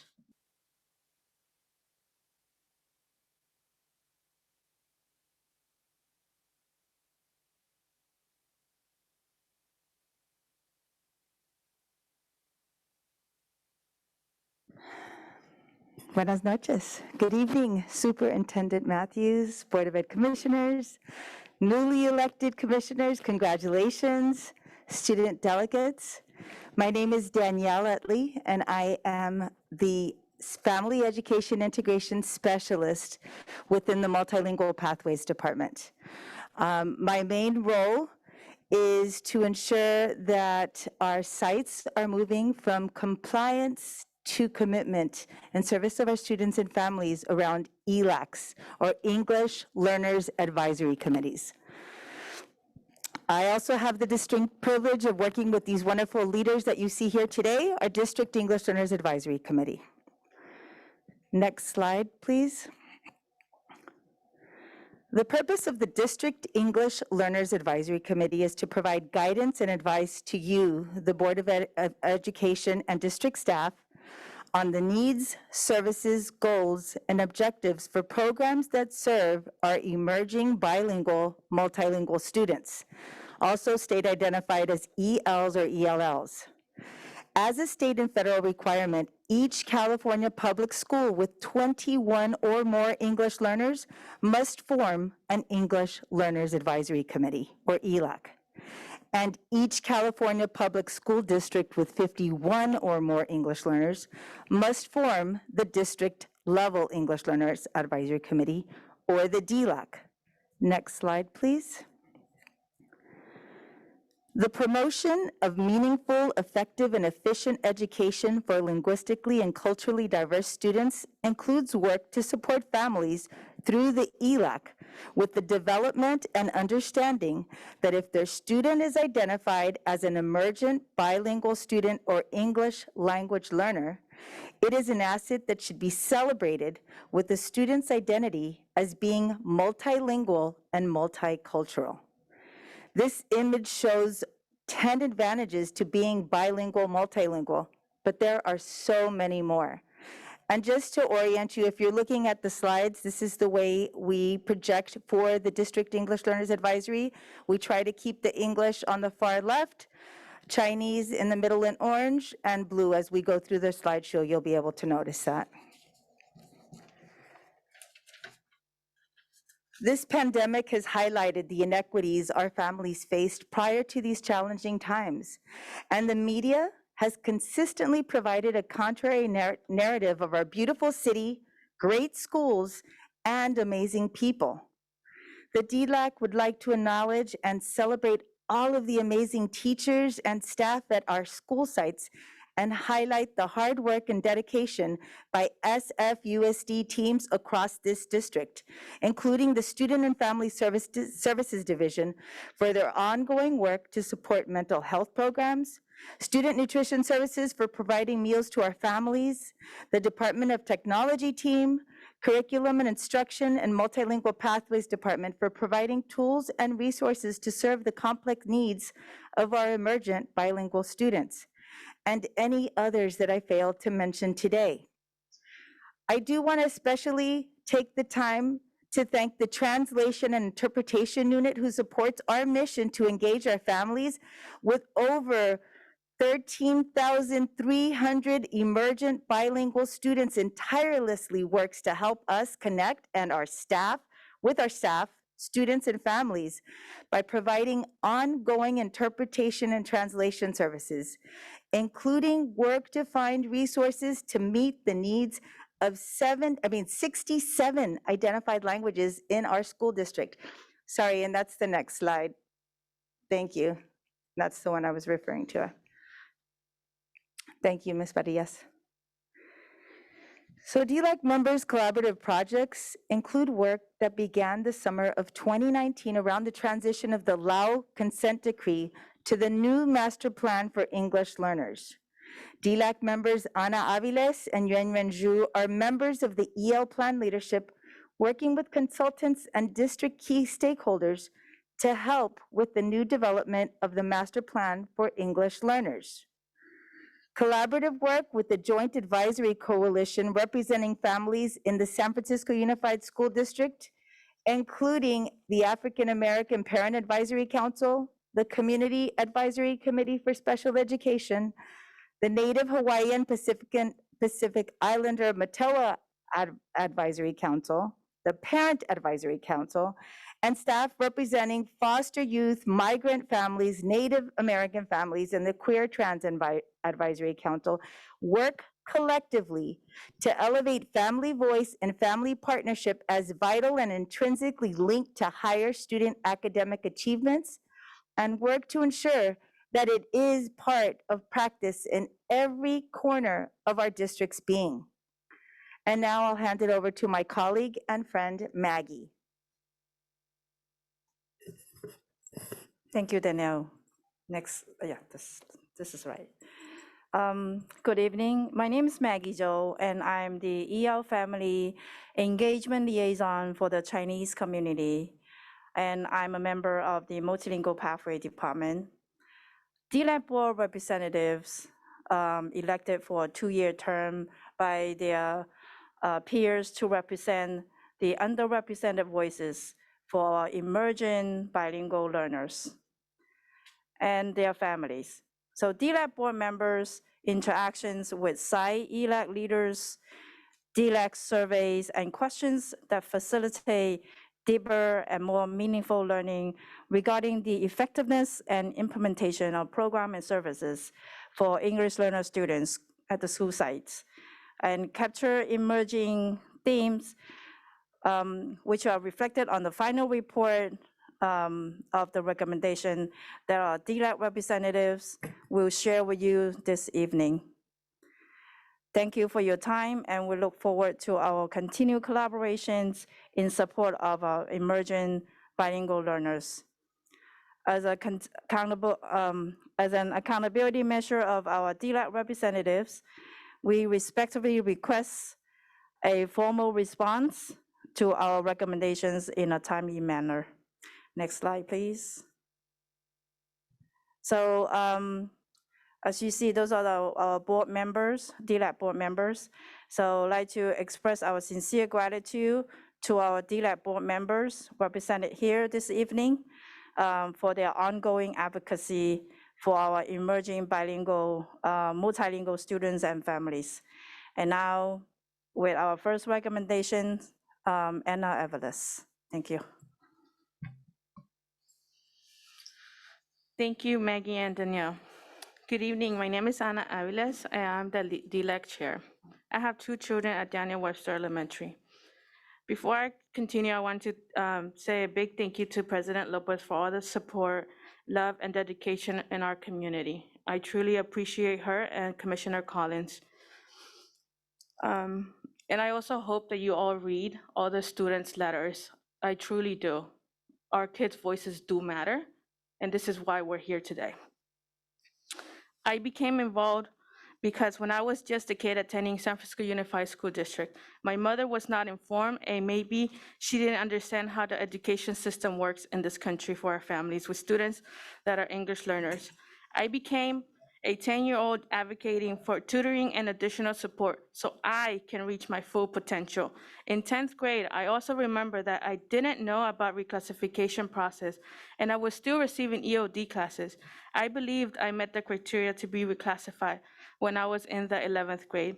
I know for a fact if my mom had all the information and understood the importance of this process, that my mom would have pushed and advocated for more resources and opportunities for her children. This is why I want to represent the voices of our families and our English learners, language learner students. The first recommendation is important because we talk to parents from other schools. They don't know what ELAC is or how it's run, and they don't have an opportunity to share their voices or learn about reclassification. We know there are a lot of new principals and staff in the district each year, and they don't know about the laws to run the ELAC committee. I had experience myself when my daughter was in kindergarten, and I asked my teacher, how can I help my daughter to get reclassified soon? The teacher answered, I don't know what reclassification means. This is your own teachers not knowing the process that our students have to go with. I am a parent. I was informed, but my teacher wasn't. How can that be allowed? This is why the Dlac highly recommends mandatory professional development for all site leaders around the state and Federal English Learner Advisory Committee requirements to ensure development, compliance, and sustainability. Professional development should be completed prior to the start of the school year 2022-2023. For all sites with 21 or more English learners, synchronous and/or asynchronous training modules, professional development for family liaisons, community schools, coordinators, and EOD teachers. Next slide, please. Mandatory topics should include reclassification criteria, including CDE required family consultation, English language proficiency assessment of California, which is the LPAC, designated and integrated English language development as Tier 1 instruction, plan development for EOD instruction, interpretation and translation requirements, and strategies for uplifting, affirming the multilingualism of students, families, and staff. Authentic family partnership to develop relational trust, strengthen collaboration, and give families agency over their children's academic outcomes. And now I'd like to pass it on to my fellow advocate, Yang Yang. Next slide, please.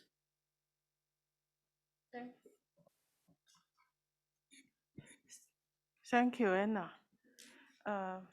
我個名叫做圓圓，我係 Dlac 執委會會員，我有2個小朋友就讀於劉桂明小學，細女讀 Kindergarten， 大仔讀4年級。參加成為 Dlac 會員嘅目的就係想借住參與，可以直接向教委會提出建議，為我們學習英語為第二語言的學生爭取最佳嘅服務，以提升佢哋嘅英語能力同埋學習成績。And we're making this pause for translation or interpretation to kick in. Hi, my name is Yuan Yuan, and I am the Dlac Vice Chairperson. I have 2 children who are attending school in Gordon J. Lau. My daughter, she's smaller, she's in kindergarten, and then I have another son in 4th grade. I become involved because by being part of Dlac, I could make recommendation and give advice directly to the Board of Education around the services and best possible opportunity to serve our English learners, to increase their language ability and improve their learning outcome. 以下嘅建議非常重要，因為喺疫情期間呢，好多學生都遭遇唔同程度嘅影響，尤其係對英語學習身為第二語言嘅學生，對佢哋嚟講，網上教育呢係一個巨大嘅挑戰。並且英語發展課程 ELD 課教學未被納入優先處理，我哋嘅英語學習生學習遠遠落後於英語為主要語言的學生，我哋必須要在差距繼續擴大之前解決呢個問題。The following recommendation is important because this pandemic had a major impact on all students and families, but especially emerging bilingual learners. Access virtual education was a big challenge for many, and ELD instruction was not prioritized. Our emerging bilingual learners are far behind their English-only counterparts, and we need to address this before the gap widens even further.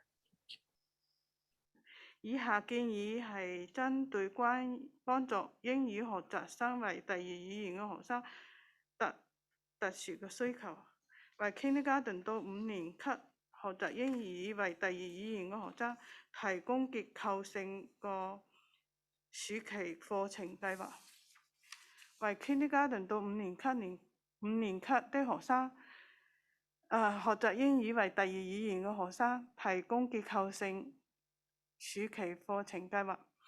暑期課程計劃應該在跨學科學習中加強對英語學習發展的同時，更加要專注於4個發展領域：讀、寫、說、聽。要求暑期課程由三藩市聯合校區和城市合作夥伴全額資助，無需家庭支付，在不同的學校、社區增設暑期課程，以方便家庭選擇報讀，為暑期課程的教職員提供專業發展培訓。多謝，我依家將時間交俾 Myrna。It is with that in mind that we recommend structure kindergarten to 5th grade summer learning program for emerging bilingual students.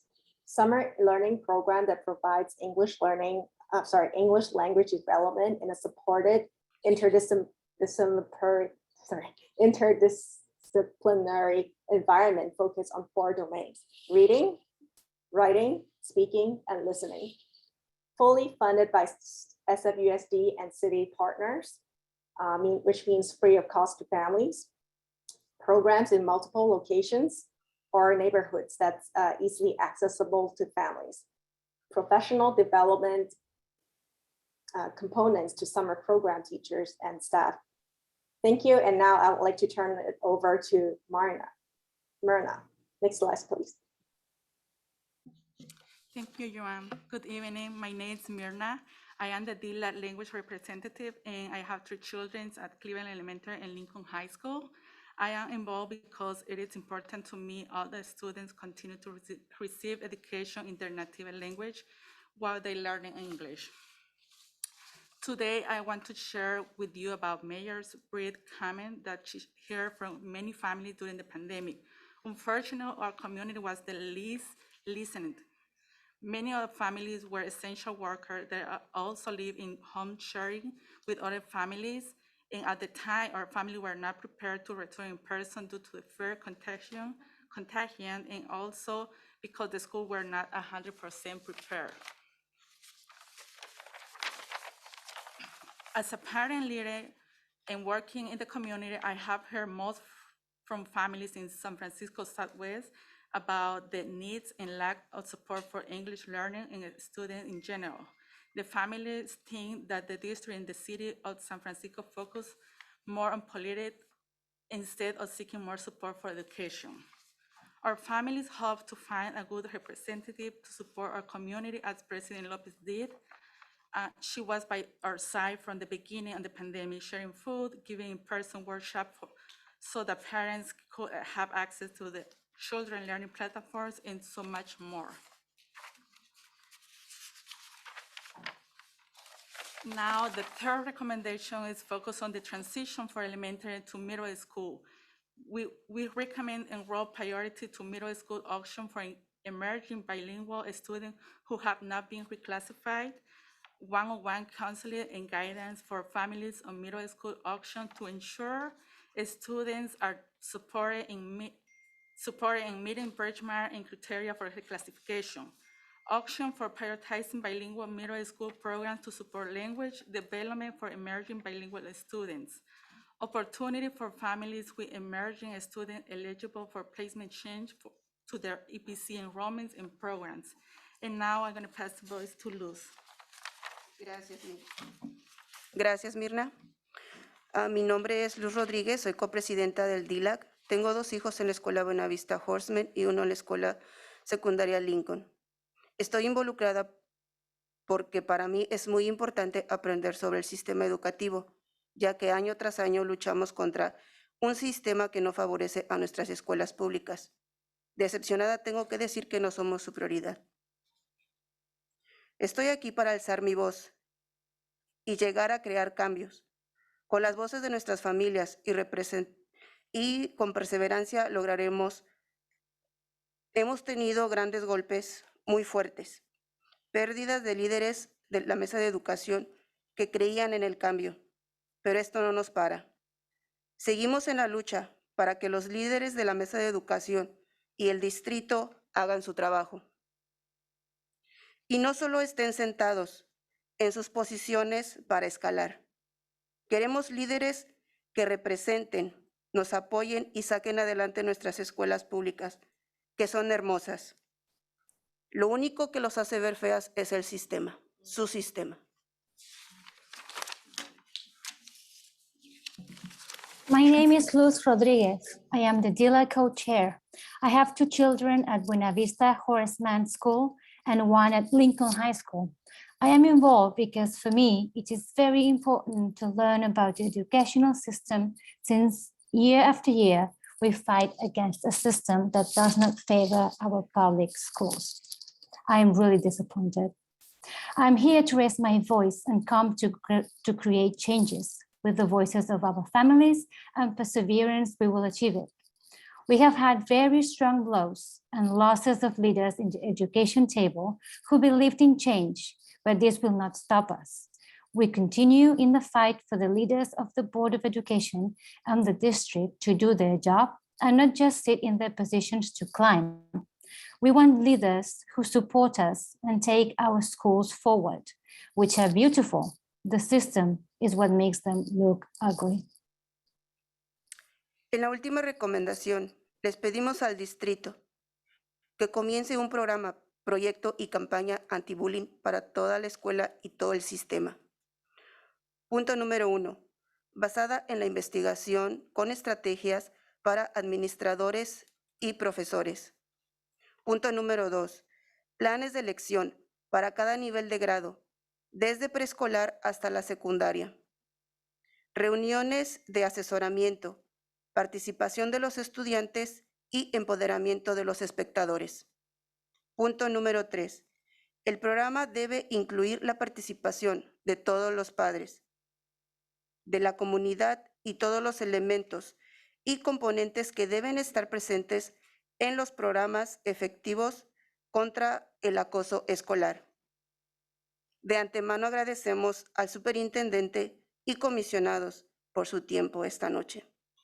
Esperamos una respuesta pronta en 2 semanas, no más de ese tiempo. También estoy solicitando que las escuelas, en lo personal es una escuela, la escuela Lincoln. He mandado un correo, he solicitado respuesta y no la he recibido. Solicito que se haga alguna investigación y por favor necesito que hagan ese pedido a mi persona. Gracias.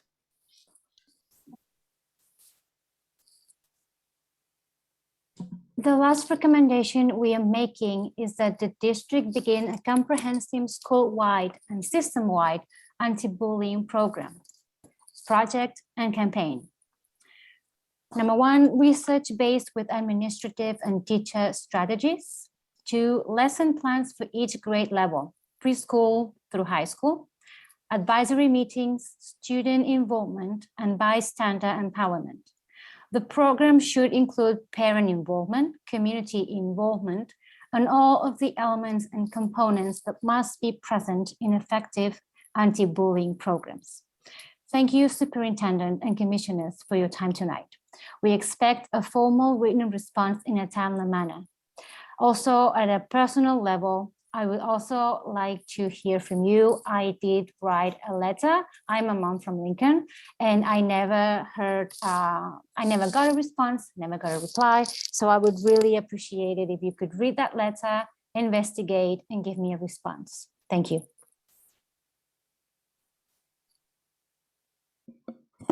Thank you so much, our Dlac members, for your report and your thoughtful recommendations. We really appreciate it. At this time, I'd like to open up for public comment before we open up for board questions and discussion.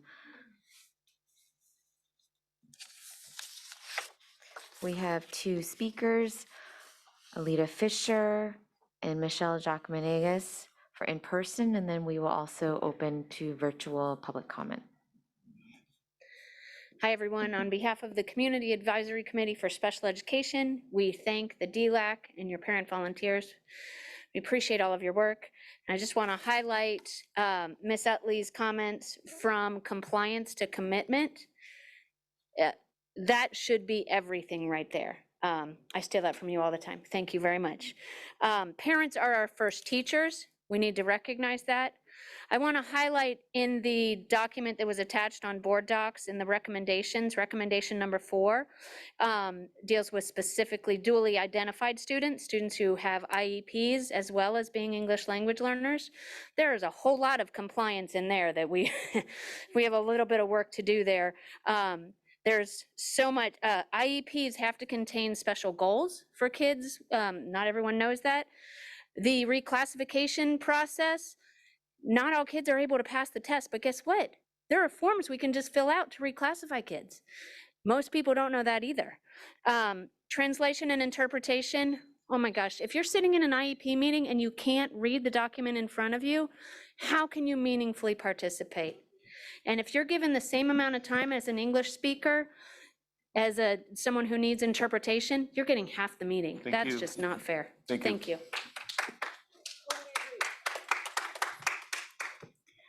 Good evening, everyone. Michelle Jacques-Menegas. I'm the coordinator for the Parent Advisory Council, and I want to just really appreciate Danielle and Maggie and all of the parent leaders on the Dlac. Thank you so much for giving your time and your effort and your passion to support not just your own kids, but all of our kids that need that support in the district. So thank you. I would also like to echo the moving from compliance to commitment. And I want to just really take a moment to recognize how these folks right here in front of you are helping to elevate all family voice in SFUSD. And I ask that you read their recommendations, that you take them seriously, and that you give them the timely response that they are requesting. And I want to especially elevate the mandatory training for all of our folks at our school sites that interact with our kiddos. And I want to also encourage the inclusion of the parent and student involvement in the anti-bullying. Thank you. Thank you for public comment. At this time, I'd like to open for virtual.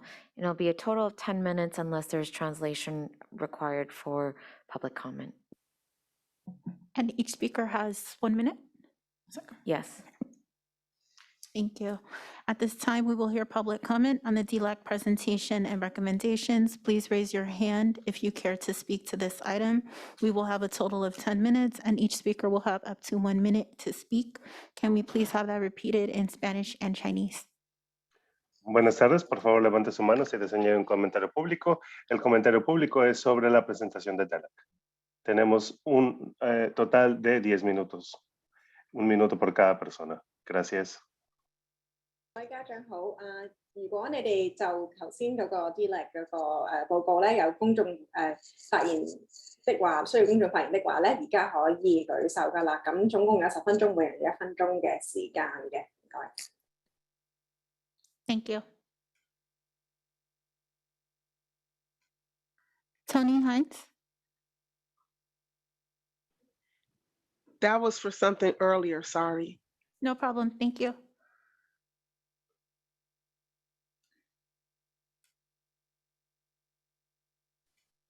Selena Chu.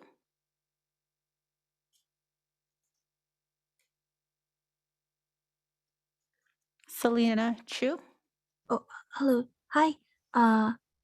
係，我係 SFUSD 嘅一個家長，咁我係雙語人士，我係一個移民，咁我好多謝Dlac 同埋 Elac 你哋所做嘅工作，呢個係非常一個重要嘅工作，提供呢啲資源同埋俾嗰啲學生同埋佢哋個家長，我好希望我哋個學校可以繼續提供多啲嘅雙語老師，因為我繼續聽到啲啲家長同埋啲學生喺度同我講，學校入邊仲係唔夠多雙語嘅老師同埋工作人員，仲係用緊 Google Translate 去翻譯呢啲家長所講嘅嘢，呢個係唔應該發生嘅事㗎。我哋SFUSD 應該做得更好，同埋我好希望其實有啲人咧，佢反映咗自己係有呢個語言需要，請不要同佢講你啲英文好好，你唔應該需要翻譯服務，呢個係唔啱嘅。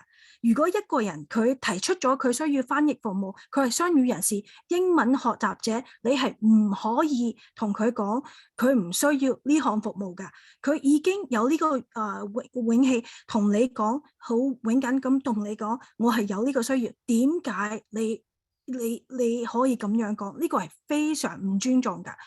請唔好咁樣同我哋啲家長，特別係啲學生咁樣講嘢。唔該晒你。Thank you. Thank you.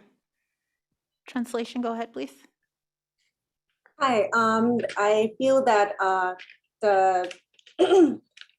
it is very important to have Dlac and Elac at SFUSD. They're doing very important work, especially to provide resources to students and families. We need bilingual teachers for school, and a lot of parents have said to me that we don't have enough bilingual teachers in school. And that leads to a lot of school that use Google Translate, and that shouldn't be happening. And I think SFUSD could do better. And also, there are parents that reflected to me that that once that they were told that they speak really good English, there's no, like, they don't need translation. I don't think this is appropriate. If the parent has a request, you can't deny their help. And I feel this is disrespectful, especially you can't say this to our students and our families. Thank you. Thank you. Josephine?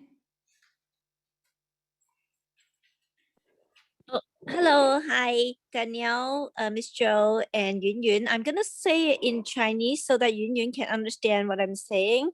係多謝Yun Yun，好開心喺呢度聽到你把聲音，多謝你哋喺 Dlac 嘅工作。咁我亦都係喺一間學校度 run Dlac 嘅。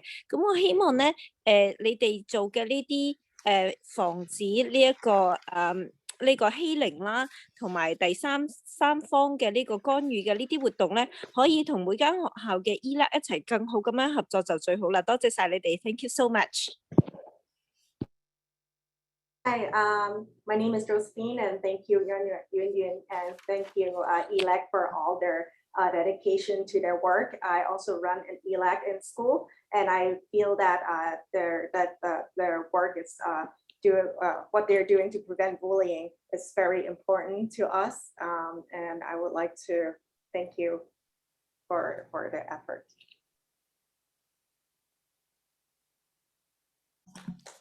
Thank you. Hava? Yes, hi. My name is Hava, and I wanted to echo everything that Alita Fisher said as a CAC member. I can tell you what, I obviously speak English, and trying to participate in an IEP meeting under limited time is difficult in my own language. And so I'd like to emphasize once again the need for more time during IEP meetings, as well as translation services. It's vital that parents have the ability to participate in these IEP meetings. They are the ones that are always there with their child as they move through their lives, through schools.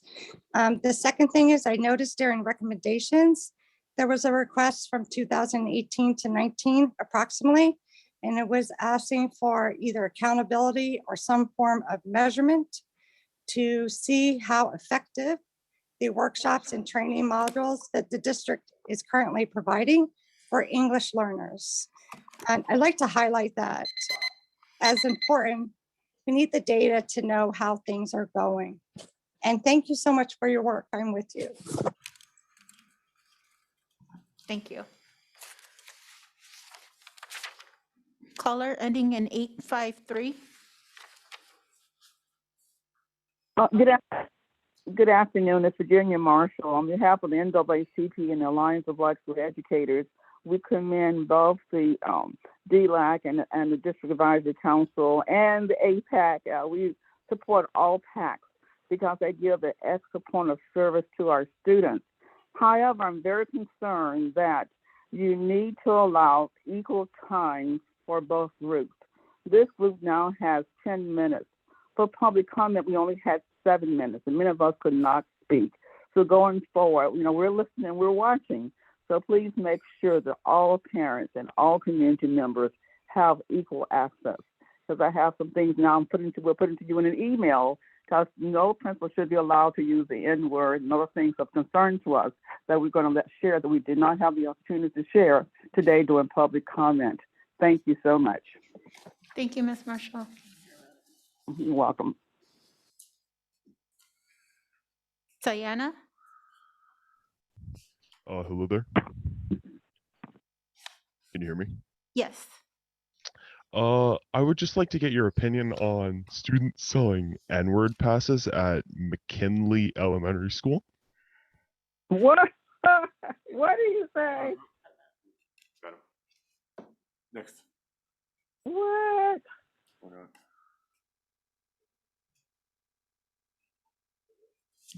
That concludes public comment for this item. Thank you. Thank you for public comment. This time I'd like to open up to colleagues for comments, questions to our Dlac members.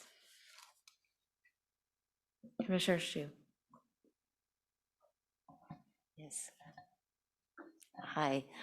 I really appreciate hearing from Dlac. It is my first time as a commissioner to hear from you. I am an immigrant myself. I came to the US at age 11 and had to learn English from, I don't remember if, I did have tutor who helped me, and after probably a year or so, I was reclassified, if that was a term used back then.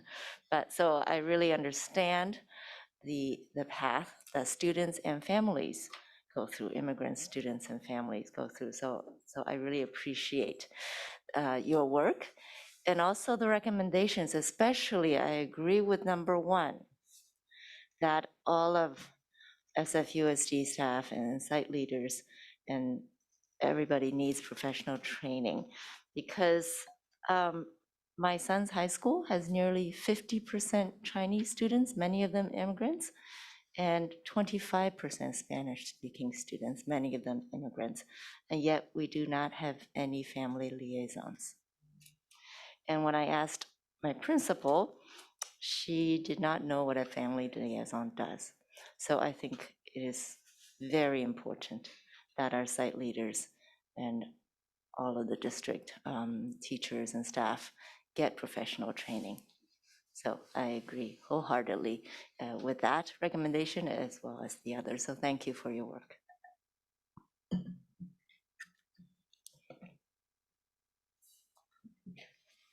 Commissioner Sanchez and Alexander. Weisman Ward. I also want to thank you for your presentation. I want to give a big smile to you guys, especially Mirna Vasquez, who's a parent leader at Cleveland when I was principal there. So I want to thank you for your leadership. I want to just clarify though, for Commissioner Hsu was talking about recommendation number 1, which I agree with as well. Are you recommending that all staff get this training, or site admin and then they train their staff? Because it says all site leaders in that recommendation, number 1. Yes, go ahead. I can answer that. Thank you for that question. To clarify, I think it's important that we do begin at the top. So to have our site leaders, our principals be trained, and then identify someone to be able, to be somewhat of a trainer, a trainer of trainers, a teacher. And that's as a recommendation from the Dlac, they're asking for that prior to the school year, so that with teachers or other staff, they're not available because they're off contract. I would like to, I guess, put forth some time for myself personally to provide training for all the liaisons district-wide, to have staff trainings once school is in session. But I think the recommendation was really for our principals and site leaders to be able to understand and then share that with their staff at school sites. Okay, thank you for that clarification. And just maybe Superintendent Matthews, you can respond to the timeliness of a response to the 4 recommendations that the Dlac is asking for. We'll be working with staff tomorrow. We have a debrief after this meeting, and we will give you definitely a response, and but we'll give you an update on time after tomorrow morning.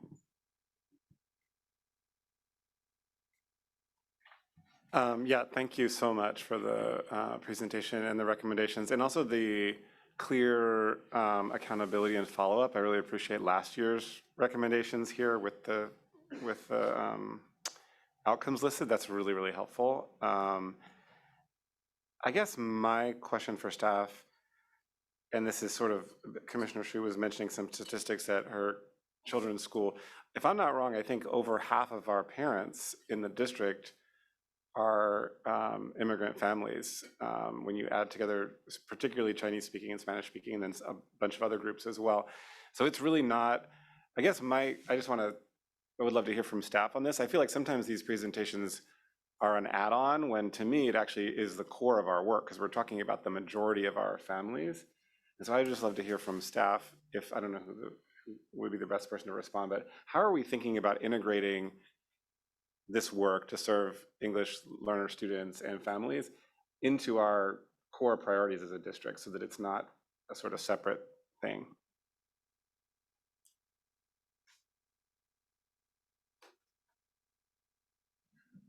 I'm going to have to ask you to just rephrase the question. When you're talking about just, when I'm thinking about curriculum and instruction, I think about how we can make sure that our instruction and our pedagogical approach is responsive to the various needs of our learners. But I specifically heard you say, sorry, the mask again. I specifically heard you say families, and so just wanted to see if you could say the question for me one more time to think about how I can answer it more completely. Yeah, I guess it was a broader question around kind of how are we thinking about ensuring that these kind of recommendations aren't just sort of a narrow set of recommendations from one particular committee, but rather integrated into the core of our work, because it really is the majority of our families. And sometimes sometimes it feels like it's kind of coming from one particular group, and then we respond to these recommendations, which is great. And maybe, I don't know, I guess I'm just wondering, are we thinking about kind of how does that integrate into our priority setting as a district? And I will continue my answer and say that I think the ways that we're trying to do this is through not just our curriculum and instruction, but also our professional development and capacity building of leaders and the adults who are on site, to really think about how are we, one, welcoming and inclusive of all families and all students. How is that a part of our anti-racist leadership stance and just how we move and do business? How do we make sure we have systems and structures in our school site that actually say that that is who we are and what we're really about, and that really encourage and ensure really authentic participation from our families and not just the lip service or the bake sale. I think the other piece is, as we continue to work with our leaders and our teachers on how to be truly anti-racist, culture responsive, and create a humanizing environment, that's how we integrate it. I think we can be a lot more explicit to say that this is not just kind of the buzzword or the new hot thing to do, but really it's about us being responsive and inclusive to our families. And our families continuously give us feedback and input that we have not yet made enough progress in that area. I'm going to ask Ms. Hogadak also to talk about our work, our committee work, especially our work with LEAD and district leaders. Good evening, Commissioners. Just in addition to what our Deputy Ford Morthell shared, we also have a district English learner internal oversight committee. Part of this is an artifact of our work from being under the Lao modified consent decree for 40 years. It's our responsibility as a district to be looking at those systems and services in addition to the focal population of our English learners and the needs both instructionally in terms of transition, a lot of alignment with the recommendations that were shared tonight as we formulate the new EL plan. And that's work that has been ongoing. We have been engaging community stakeholders this year. In fact, we have our next meeting this coming Friday, and that's a stakeholder group of both district leaders, site leaders, teachers, families, and students. So we are collaborating with them, working to align that work with the state's roadmap for English learners. So that is work that is ongoing to incorporate some of the components that you saw here. Can I just say something before everybody continues? I know the families that are on Zoom, they're getting in translation and interpretation in both Spanish and Chinese, but we have 2 parents here that need the same translation and they haven't received it. And I just wanna voice that because if we wanna be equitable, we need to start in-house, right? And then we are leaders. We are giving you guys our time without getting paid. My kids are in the back, right? They should be getting ready to go to sleep.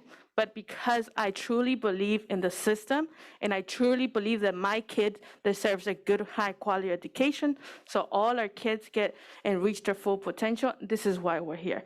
And I just want to voice that. And I'm sorry if I interrupted, but I just want to make sure when we do offer this in person, I know we usually do, but we have 2 places. And I think we need to be mindful of those 2 places.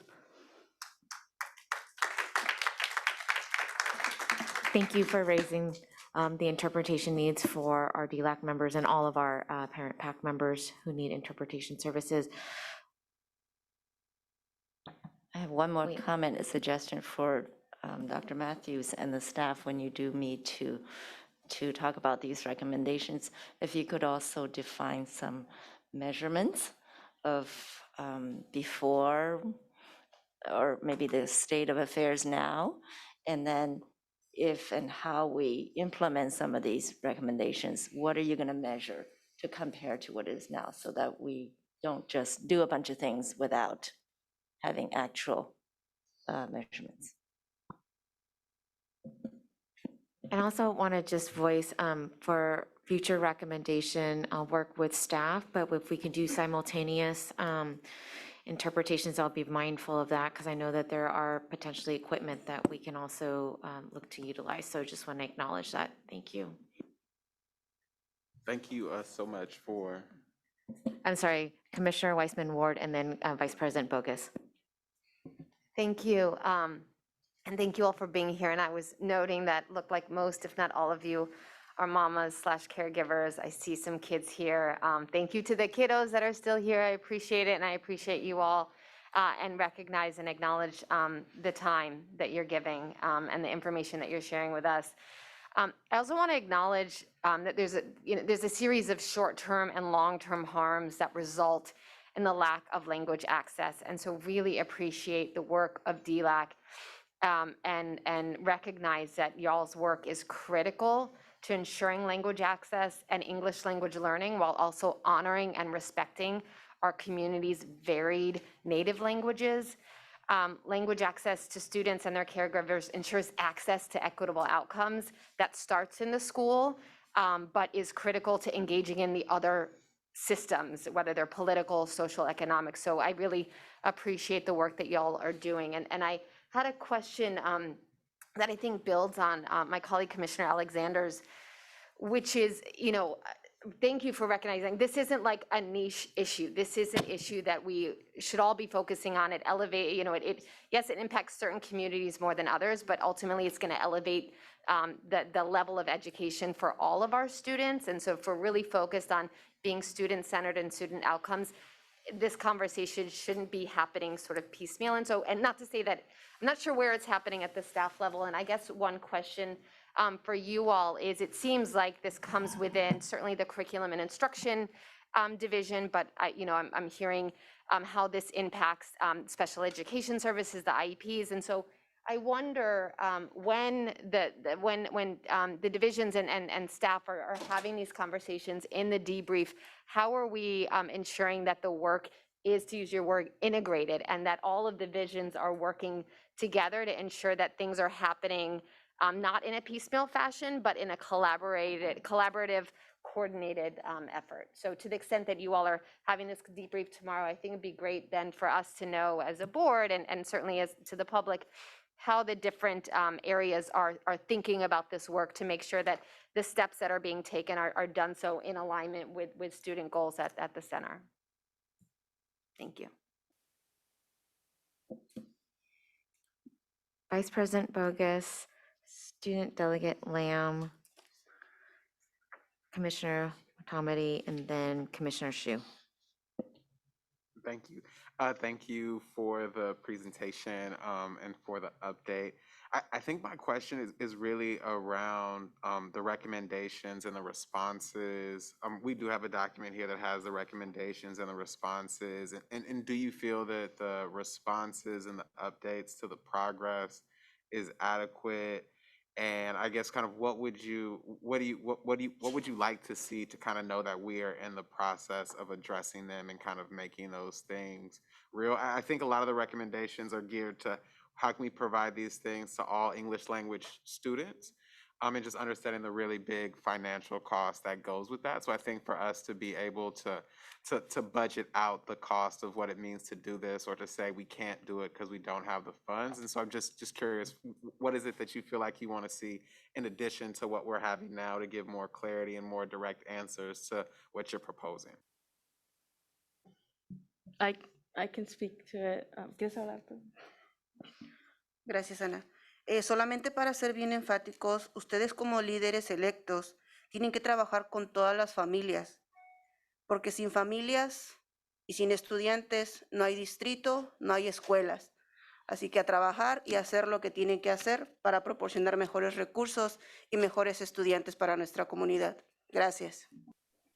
So you need to work for us. Without us, without families, without students, there's no district. So you need to actually start working for us and do what you're supposed to do.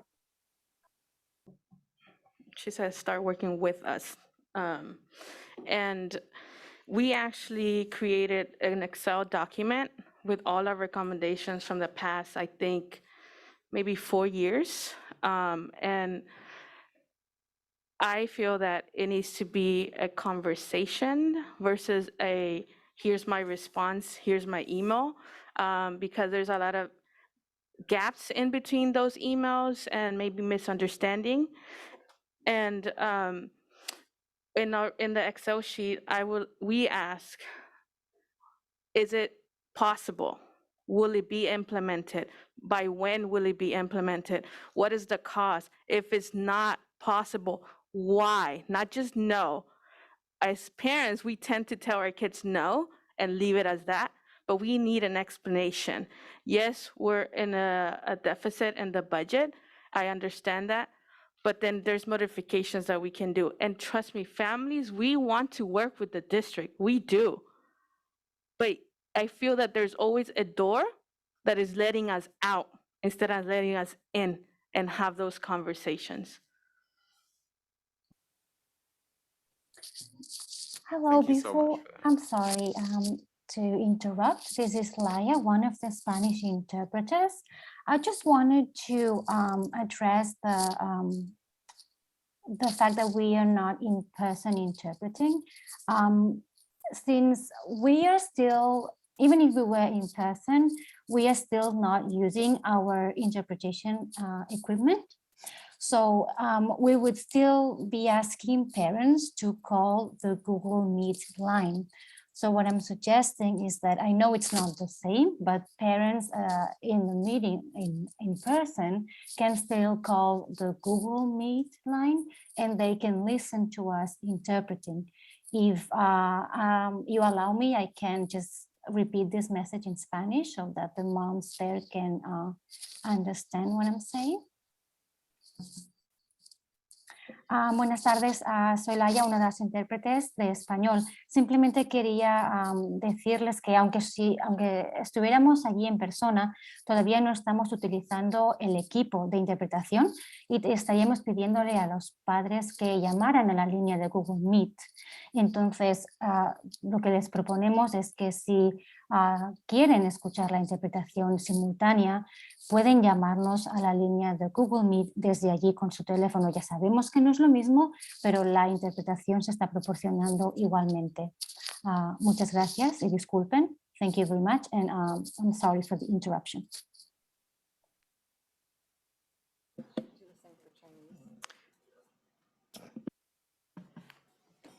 And can we have that repeated in Chinese as well, please? 各位家長晚上好。若果你需要 Google 嘅如果你需要傳譯服務的話咧，我哋今晚咧將會係無論我哋現場或者喺屋企咧，我哋都係會用 Google Meet 電話號碼，即係無論你喺邊度都係用 Google Meet 電話號碼㗎啦。咁我而家重複一次我哋 Google Meet 電話號碼同埋個密碼係1484-854-3328。然之後你可以輸入密碼係721-609-895井字嘅，唔該 ，thank you。Thank you. Student Delegate Lamb. Thank you. I wanted to say thank you, Dlac, for your report. I know that I really appreciate it. And I wanted to highlight or recognize that this is not the first time that you all have asked for mandatory PD. Thank you to your tracker, which is amazing, by the way. In 2018, I think it was your report in March, you asked for professional development modules on reclassification for administrators and teachers, which I understand that this current recommendation encapsulates a lot more than just reclassification. But it makes me wonder, this is marked as implemented on the tracker. However, if you're here back again asking for this PD, it raises questions about the quality of implementation and what we've seen in school sites. And so I'm wondering if there's a staff member that is willing to talk talk about the implementation of these professional development modules as stated in the 2018 report.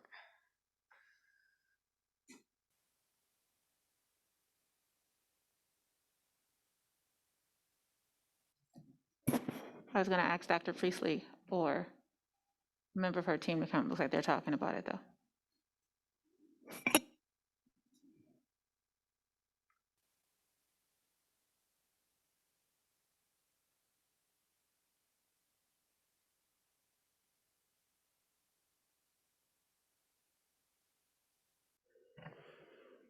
Hi, everyone. My name is Amy Gottesfeld, and I'm a supervisor for secondary multilingual programs in the Multilingual Programs Department in Curriculum and Instruction. We did host mandatory professional development in school year 2018, the summer of 2018, and for all site administrators at the Admin Institute. It was very well attended. We covered many topics, including designated ELD requirement, reclassification guidelines, ELAC guidelines. However, since then, we've had limited opportunities to engage with all site administrators. We have offered optional sessions at every Admin Institute every summer, but the last time we had all admin professional development was 2018. Thank you, and I have a follow-up. So in the tracker, it says that there should be an accountability mechanism in order to ensure completion of training modules and workshops at a minimum of twice yearly. Could you give an example of what that accountability mechanism looks like?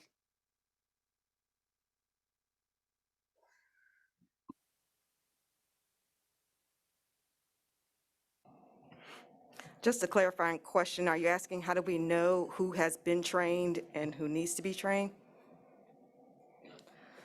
That's an ongoing process for us as we have ongoing professional development opportunities. We have an internal tracker of who attends, what staff attends, what schools they are a part of. We are continuously building that out, and we share that internally amongst our teams, but that is not outward-facing necessarily information. So we maintain that, and we continue to build that so that we know how often we need to continue to provide the opportunities. Thank you. And for mandatory professional development like this that is outlined here in 2018, but also for this year, how do you, for example, hold educators accountable for attending these trainings? At this time, our trainings are optional. They are not mandatory. So we offer them in an ongoing fashion so that they are ongoing opportunities when it meets the needs perhaps of the particular teacher or the school, and those happen in a lot of different ways. So we have, for example, monthly PDs that teachers can attend as well as staff, and then we also respond directly to requests from sites. And so therefore this request from 2018 was not implemented if these are not mandatory trainings. Is that correct? As previously stated, our last mandatory training was in 2018. And so in the future, as we go and try to implement this recommendation that was brought to us tonight, recommendation 1, what are some ways that we can see that we can improve the implementation quality of these mandatory trainings? I think one of the things that's clear is that we need to continuously outreach to our staff and sites to make sure they're aware of the process, reclassification process. We have worked to simplify that process to not only engage our families more, but to also engage staff and to, I think, just become more targeted in how we do that. Thank you so much. That's all I've got. Thank you for the presentation. I echo the comments made by my fellow commissioners. And I appreciate you really raising up reclassification, right? And what I hear, and correct me if I'm wrong, what I hear from that is when kids don't get reclassified, their outcomes are not going to be as good. They're not being met where they are. They're being held back, right? And so what I hear you asking for and advocating for is that our students receive the education at the level that they're working at, and that they're helped to get to where they need to be, and to remove the language barrier from being the thing in the way for them to learn the subject matter. And so that makes me think about reporting and data and how we're tracking the progress of our students and our priority populations. And these aren't just priority populations for our district, they're priority populations for the state, our special ed designated pupils, as well as our English learners. And so as we were sitting here, I went and looked at our LCAP to see what are we measuring? How are we taking the input? How are we focusing on these students that we know have gaps? And I'm not seeing a whole lot reflected in here. And so I'm going to ask us as a board, as a community, as a state agency with the purpose to educate our students, to center on the students that we know need support, to get them the resources that we know that they need, and to utilize the tool that the state has mandated us to utilize when we develop a strategy and align our budget to the strategy.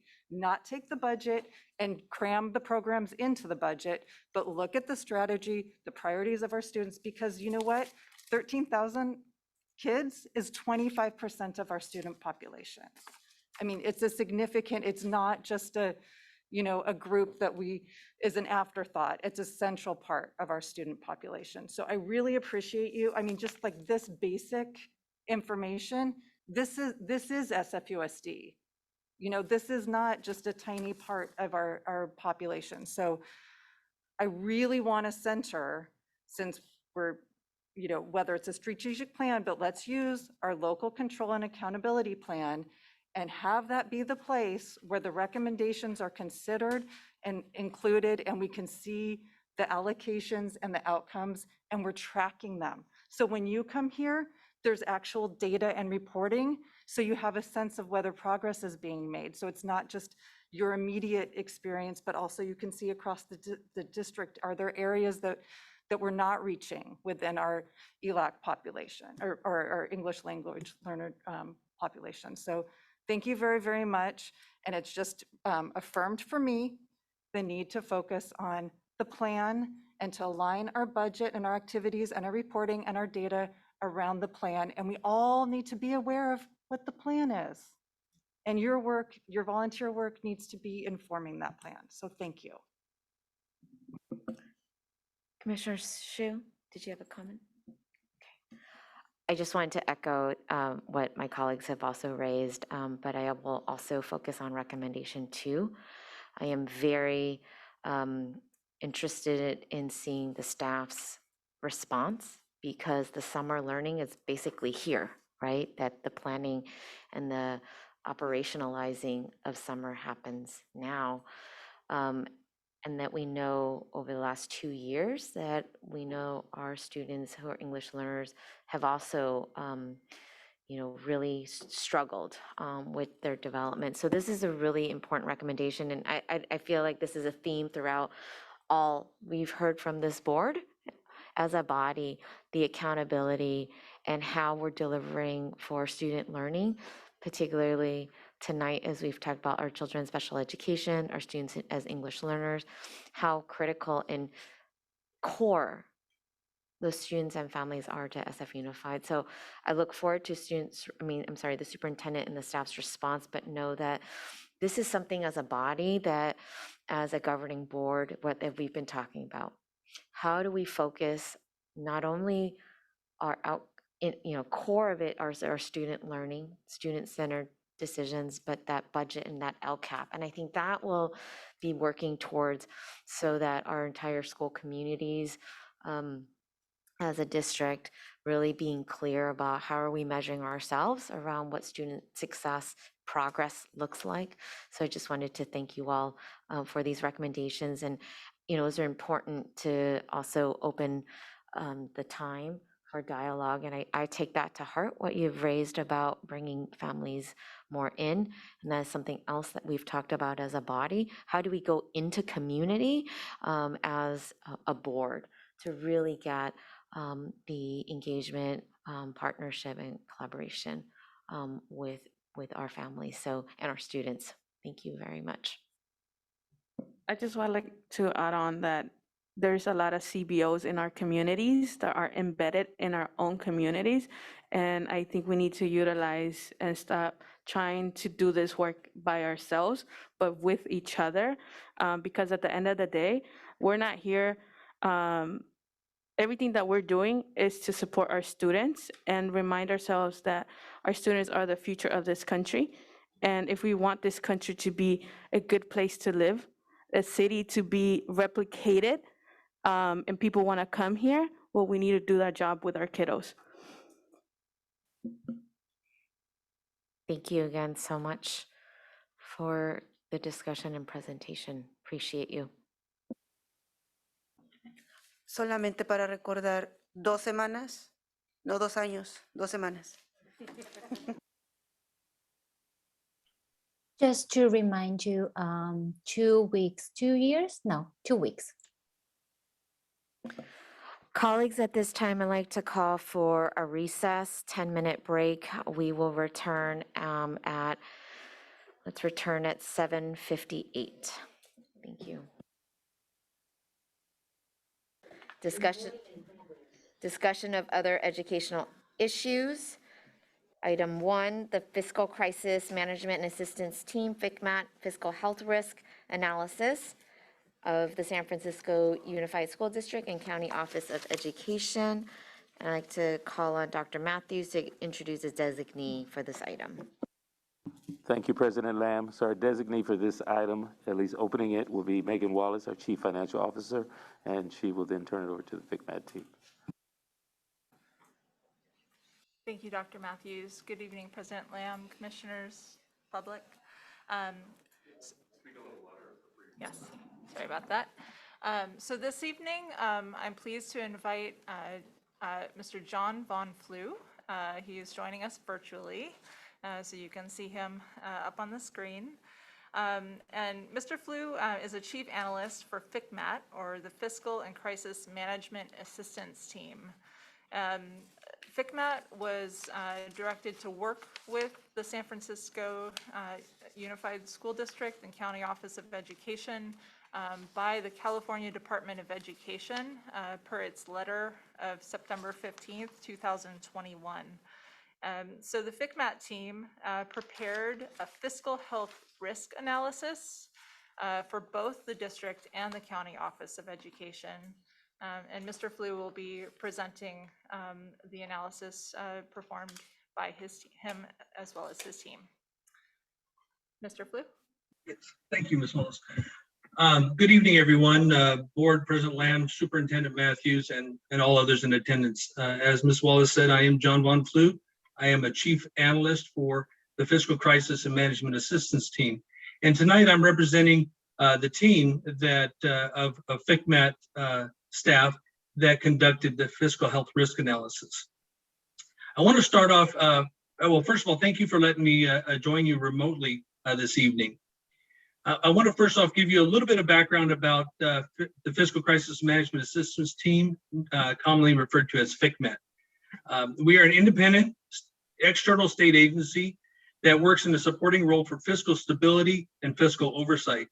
About 70% of our work is management assistance, so helping districts and LEAs before they get into trouble. And then the remaining 30% of our work is split fairly evenly between fiscal crisis, fraud, and professional development. We originate back in 1991 with the passage of Assembly Bill 1200. And it was legislation that strengthened fiscal oversight of schools and built a structure of standards and criteria to analyze school finances.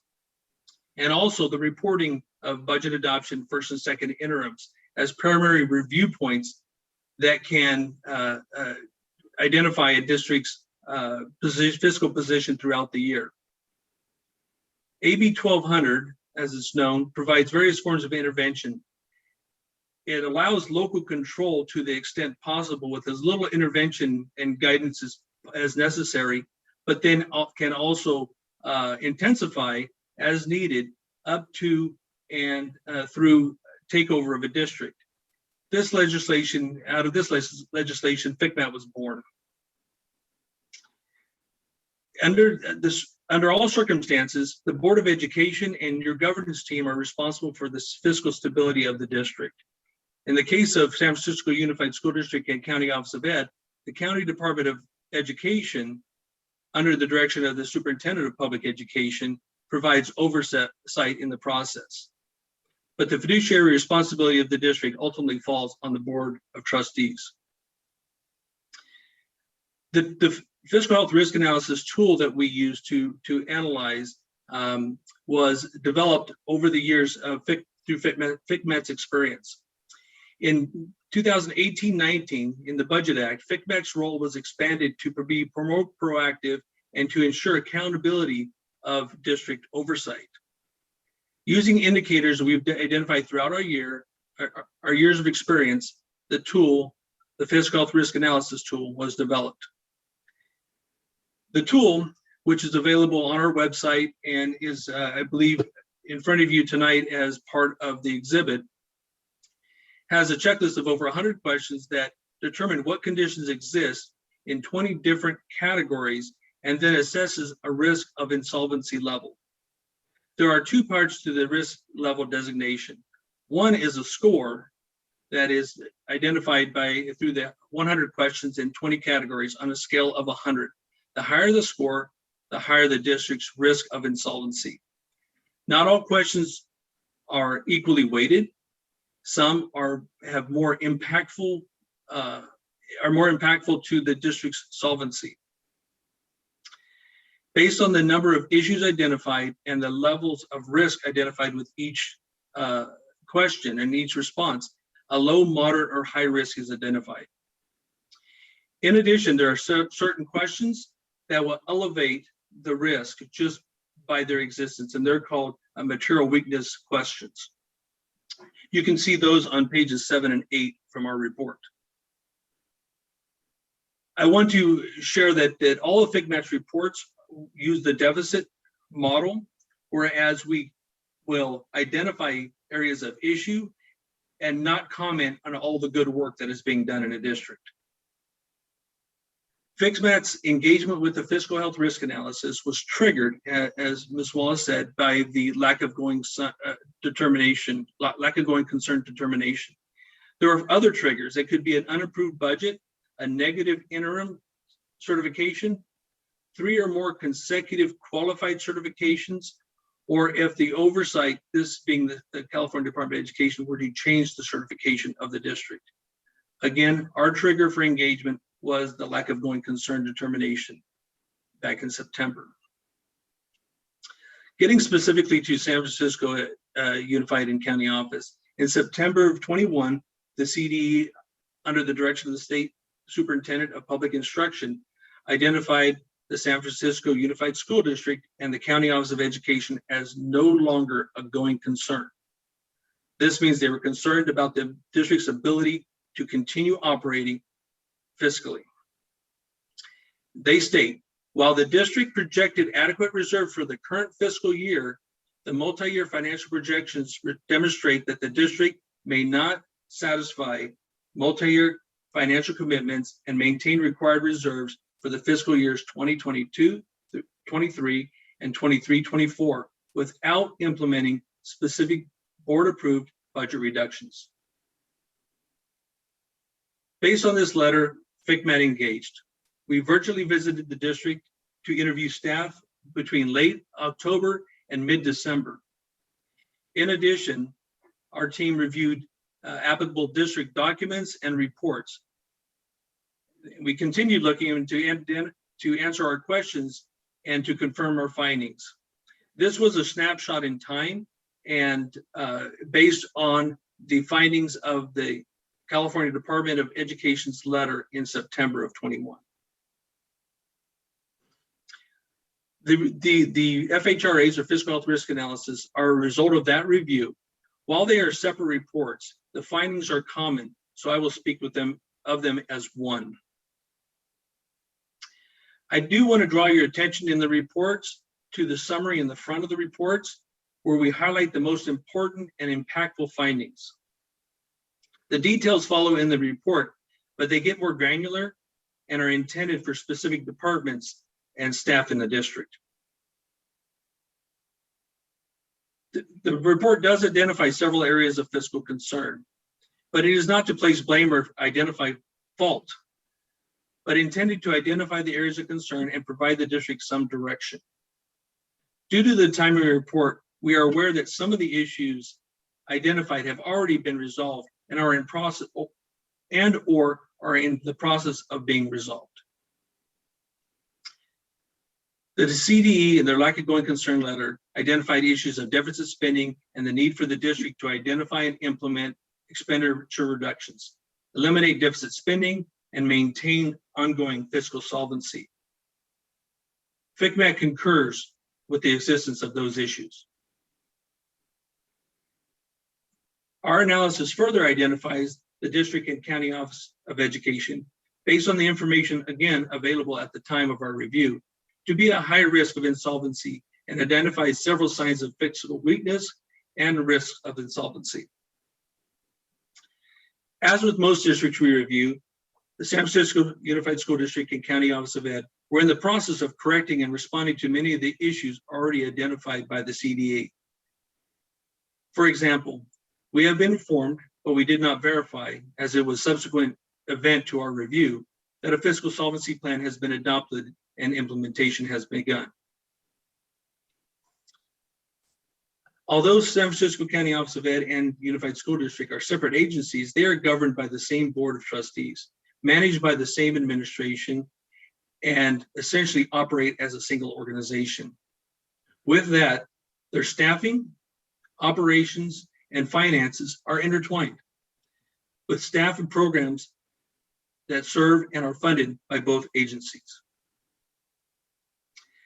How the programs are budgeted and accounted for between the two can also affect the fiscal status of each and skew comparisons with other agencies. There are some items that are somewhat unique to San Francisco Unified and San Francisco County Office of Ed that complicate the fiscal solvency efforts. Those include the allocation of funds to sites and the decentralization of decision-making, including staffing. The district's lack of attendance areas and open enrollment policy also complicates planning. The district has extremely generous retirement benefits. Also, classified employee groups is part of a civil service system along with the city of San Francisco. And on a positive note, the community has been supported in passing propositions in support of additional funding for the district, all somewhat unique to San Francisco. However, the district, like many others throughout the state, is experiencing significant declining enrollment. Enrollment and the resulting attendance is the main element driving revenue. Thus, reductions in expenditures must be made. The fiscal health risk analysis identified budget monitoring as an area of most concern. When we reviewed reports, we found that actual revenues and expenditures did not align completely with interim reports. We all know that accurate and timely fiscal information is necessary to make informed decisions. Budget development and cash management also showed significant risk. Planning for employee expenses, the largest expense in a district, and ensuring that the district has sufficient cash for the current and following year is essential. We noted that employee compensation for 2021-22 makes up almost 94%, 93.9% of the district's expenditures, leaving just 6% for all other costs. In comparison, the latest information available statewide has school districts averaging 88% for employee compensation. The district also maintains generous post-employment benefits that tax the general fund in the amount of about $37 million in the current year, and that's projected to increase about $2 million per year through 2028. Any increases in employee compensation must have a secure and ongoing revenue source to support the increased costs before they are improved. Approval of increases without a known, consistent, and sufficient revenue source is not prudent. The district's 2021 adopted budget identified a plan to use one-time funds to cover more than $100 million shortfall. For 22-23, the district based its budget on a reduction of $98 million in expenditures, and in 23-24, an additional $112 million. These reductions were necessary to maintain a 2% reserve, the reserve required by the district, or $20 million. Details on these reductions was not included in the forecast narrative, so we didn't know how they were to be made. The magnitude of the reductions in relation to the budget and the reserve are cause for immediate and drastic attention. Ultimately, The governing board is responsible for the district's budget and fiscal solvency. Management has a responsibility to maintain the integrity of the district systems, to secure the district's assets, and to present timely and accurate financial information for the board so that they can make informed decisions. These are the items that our fiscal health risk analysis reviews. General observations and summary of the situation that we found in reviewing the district is we believe the district is aware of and acknowledges its problems. As we work through the FHRA, the district was receptive in acknowledging the issues that we identified. We found a risk score of 38.4% for the district and 33.2% for the county office, which falls within the moderate risk. However, as I mentioned before, the material items and the types of issues that were present elevated them to high risk. In our review and in our interviews, we found that the staff is extremely competent and truly care about the district's well-being. However, due to the complexity and effect on students and staff, fiscal issues in San Francisco are very difficult to address. The district has been provided support from the California Department of Education and through a fiscal advisor and expert. The district needs to use them to their advantage. The district needs to make informed and tough decisions to maintain its solvency. Advice we give in general to all districts include the need to live within your means. Recent one-time revenues. We had revenues from COVID, and also the district received revenues from, I believe it was Measure G, can mask a structural issue. We believe the district's low has been reached and is in recovery mode. Continued fiscal stress will be ongoing due to limited revenues and increased expenses. The need to work toward increased efficiency and cost reductions is essential. We advise all districts to take action immediately. We noted in the report that the California Department of Education in their review letters has identified deficit spending for the last couple of years. Should that have been addressed early on, we wouldn't be engaging at this point. Time is always of essence, and any delay will complicate the issues. Remember, the board is elected to lead the district and must continue to act to maintain their fiscal solvency. Without fiscal solvency, you'll lose your local control and authority. I wanted to leave time for questions and hit the highlights, and which I've done. So I want to open up for any questions that you may have of the report or our process.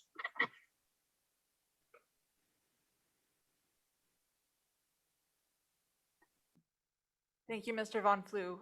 Before I hand it over, I just wanted to share from a staff perspective that the district team really appreciated working with FICMAT.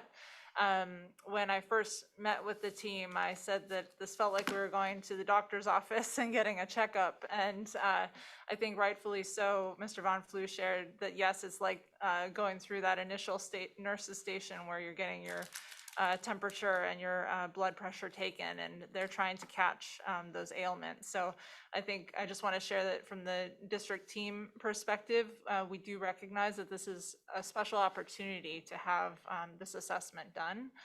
And we have a perspective of continuous improvement from this work.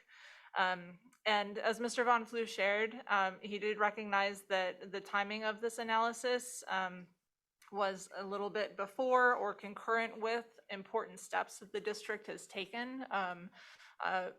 Most significantly, the establishment of, well, I don't want to rank their order of priority, but establishing a budget balancing plan, committing funds to invest in our retiree health, $60 million, and committing $40 million for our rainy day reserve.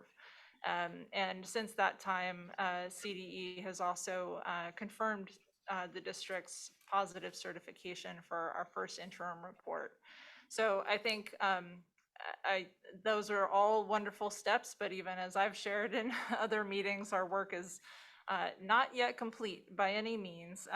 And I think it's important to note that there is a lot of content within these reports, and we are very fortunate to have fiscal experts assigned by CDE to help us examine those other areas of risk more deeply and commit to additional steps towards that path or on that path towards fiscal sustainability. So thank you. Thank you.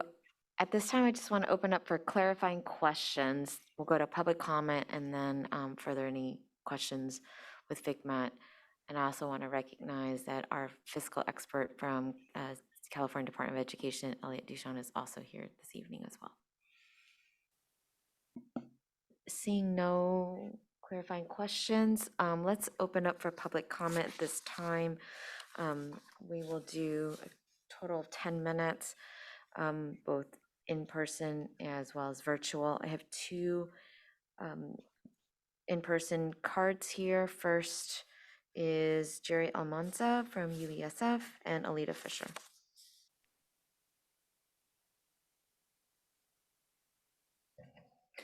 And we'll do a minute each, please. Okay. I'm actually here as a special education advocate right now. And I would like to call everyone's attention to the fiscal health risk analysis, page 22, section 20. Section 20.1. Does the district monitor, analyze, and adjust staffing ratio, class sizes, caseload sizes to align with statutory requirements and industry standards? You know what the statutory requirements and industry standards are? To make those decisions in an IEP team meeting. Same thing for 20.3. Where are the appropriate tools to make decisions in an IEP team meeting? Not district policy. If you do not understand what predetermination is and what the definition of predetermination is, please look it up because it's illegal. You can't have policies that deny students access to services and supports that are very expensive, I must say. The state budget for SPED over the past 4 years has increased by $3 million. Our city budget or our district expenses have risen by $50 million in that same time period. If we really want to make our district healthy, fund special education. Thank you.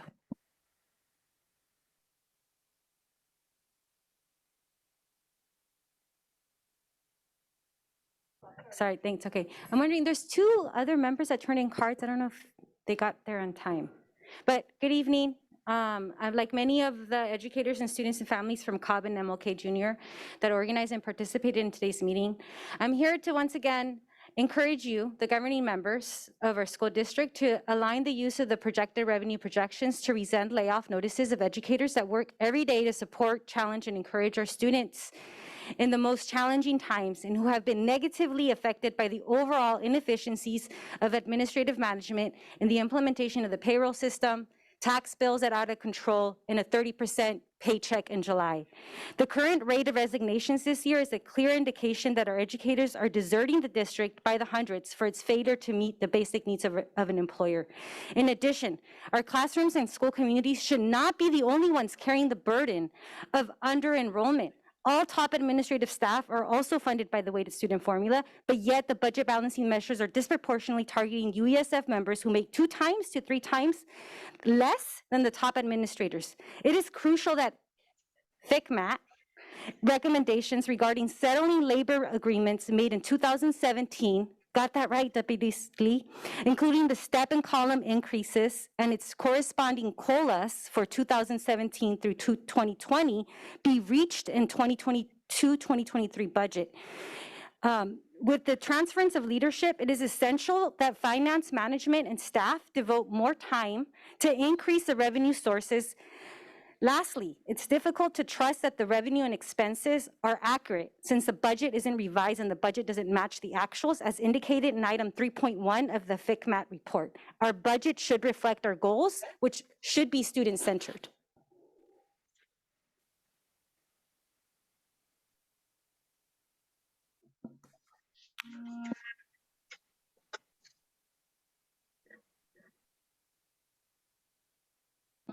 Lucia, can we open up for public comment virtually, please? How many speakers do we have? Actually, there are no hands, one hand raised at this time. Okay, 1 minute, please.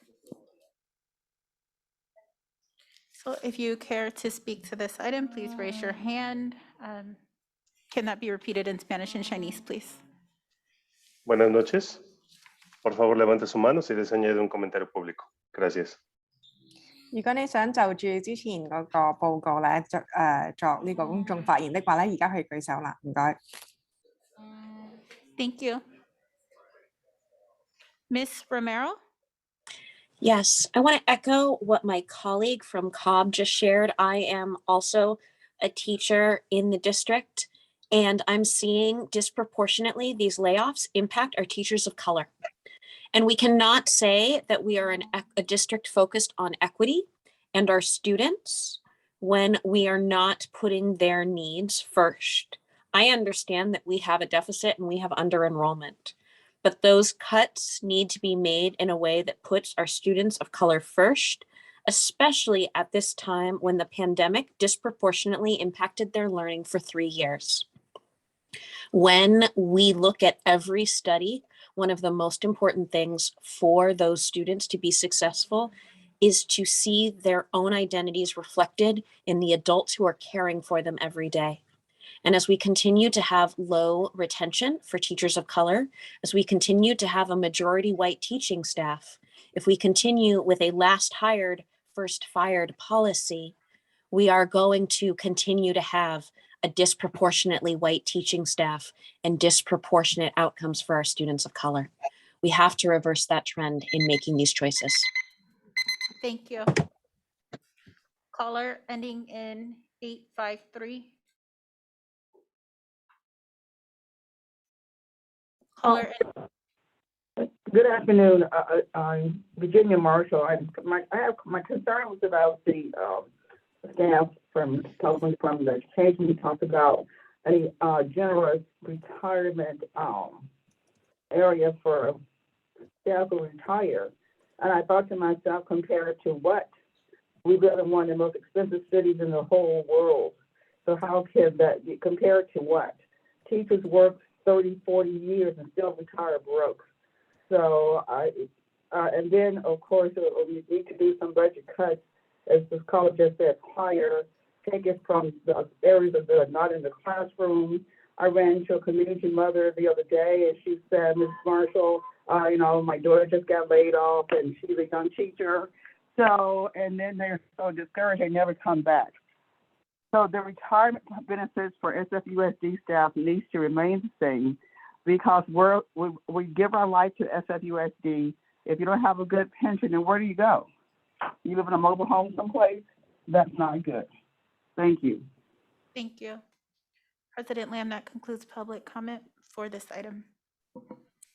Thank you. At this time, I'd also like to invite Elliot Duchan, our fiscal expert, if he wanted to provide some comments before we open up for discussion.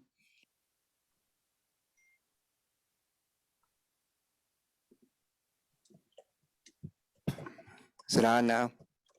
Oh.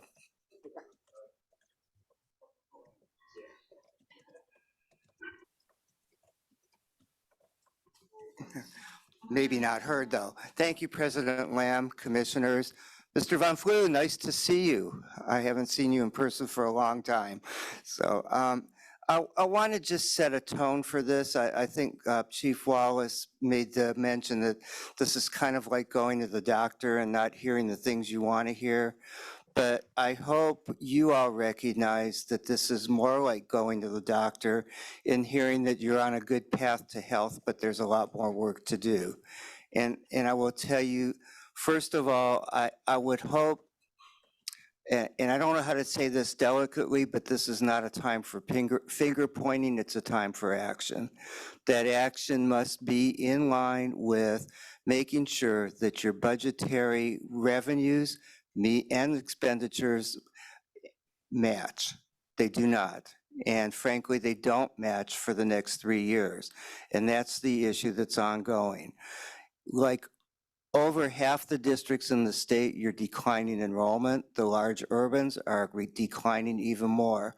Unfortunately, when you made an effort in the past few years to recruit staff, whomever they may be, they are the first people that have to be laid off. Unfortunately, there is not another answer. The revenue amounts that you are over expending for are ongoing and they're large. When we're talking $100 million, you don't get a grant from anybody that's going to pay to keep teachers in line when school sites are shrinking in size.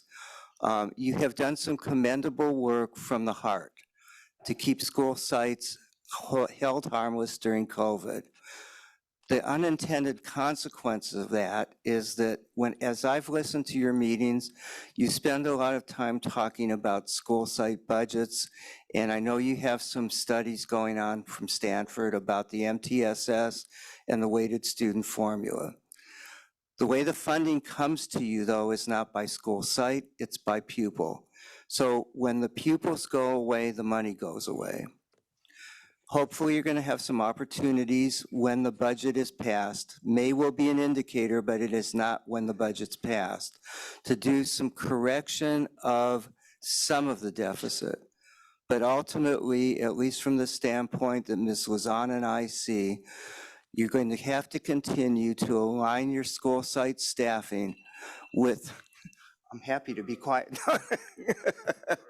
Wouldn't be the first time somebody rang a bell on me, but you're going to have to align your school site staffing with the number of students at the school site. I also want to say something partly in my wheelhouse, but I have worked with a number of administrators in the district, from the superintendent through your fiscal staff and others. They are expert, they are good intentioned, they do everything they can to carry out the will of this board and also match the constraints placed on them by state funding. I think at some point where the juncture has to come together is the will of the board and the state funding have to meet that sweet spot in the budget, and the direction the staff needs to be, tell us how to get there. And that plan, just like the doctor telling you, whatever it is, lower your cholesterol, lower your blood pressure, isn't necessarily going to be painless, and it's easy to be angry about it. But you are clearly on the path that I see and Ms. Liaison sees as a way toward fiscal solvency, but it is not a quick path. So my best advice that's not fiscal, just as plain old country wisdom, go slow to go fast. You will get there, but you won't get there overnight. So keep doing what you're doing, rely on the expertise you have in staff, and please look down the road. This is a great district and it can continue to be. And thank you to FICMAT. I think you hit the nail on the head on many of the things that Ms. Liaison and I saw. So thank you, Mr. Van Flue. Thank you, Mr. Ducharme. At this time, I'd like to open up for questions, comments, dialogue amongst commissioners, to our FICMAT team, as well as to our budget team. Commissioner Alexander? Thank you, and thank you, FICMAT, for this really helpful report. I think that, if I'm not wrong, the area we've made progress, we're not all the way there, we've made progress in addressing the deficit and the deficit spending. I think the part I'd love to hear more, I don't know, Chief Wallace, if you want to comment on this, is the areas around budget monitoring and budget development, kind of the process, the internal process issues, which we haven't talked much about as a board, but it sounds like FICMAT's raising some pretty serious concerns. So I'd love to hear from our point of view, kind of what are we taking from that? What are our plans moving forward to address some of those things? And maybe that's not complete yet, but whatever sense we have now. Well, I might start and then hand it over to Ms. Gordon. I know some key areas that were identified in the report were looking at our enrollment projections. I'm happy to say that the district staff is teaming up to really improve how we're looking at enrollment. Really, my initial work in looking at that feedback loop of enrollment and then projected attendance, which of course is then ultimately what drives our revenue projections, was not all that accurate, as our doctor has identified. However, now working across departments in the district, we are definitely honing in on building out those enrollment projections and having a more nuanced approach to then anticipating attendance. And then using that information to, of course, recognize that projected local control funding formula. So from that revenue standpoint, I do see that we're taking steps to improve that outlook. So actually with that, I might hand it over. Sure. Good evening, everyone. So I think right, there are a number of pieces, obviously with budget monitoring being one of the highest areas of concern, that is very much in my wheelhouse as the executive director of budget. And I think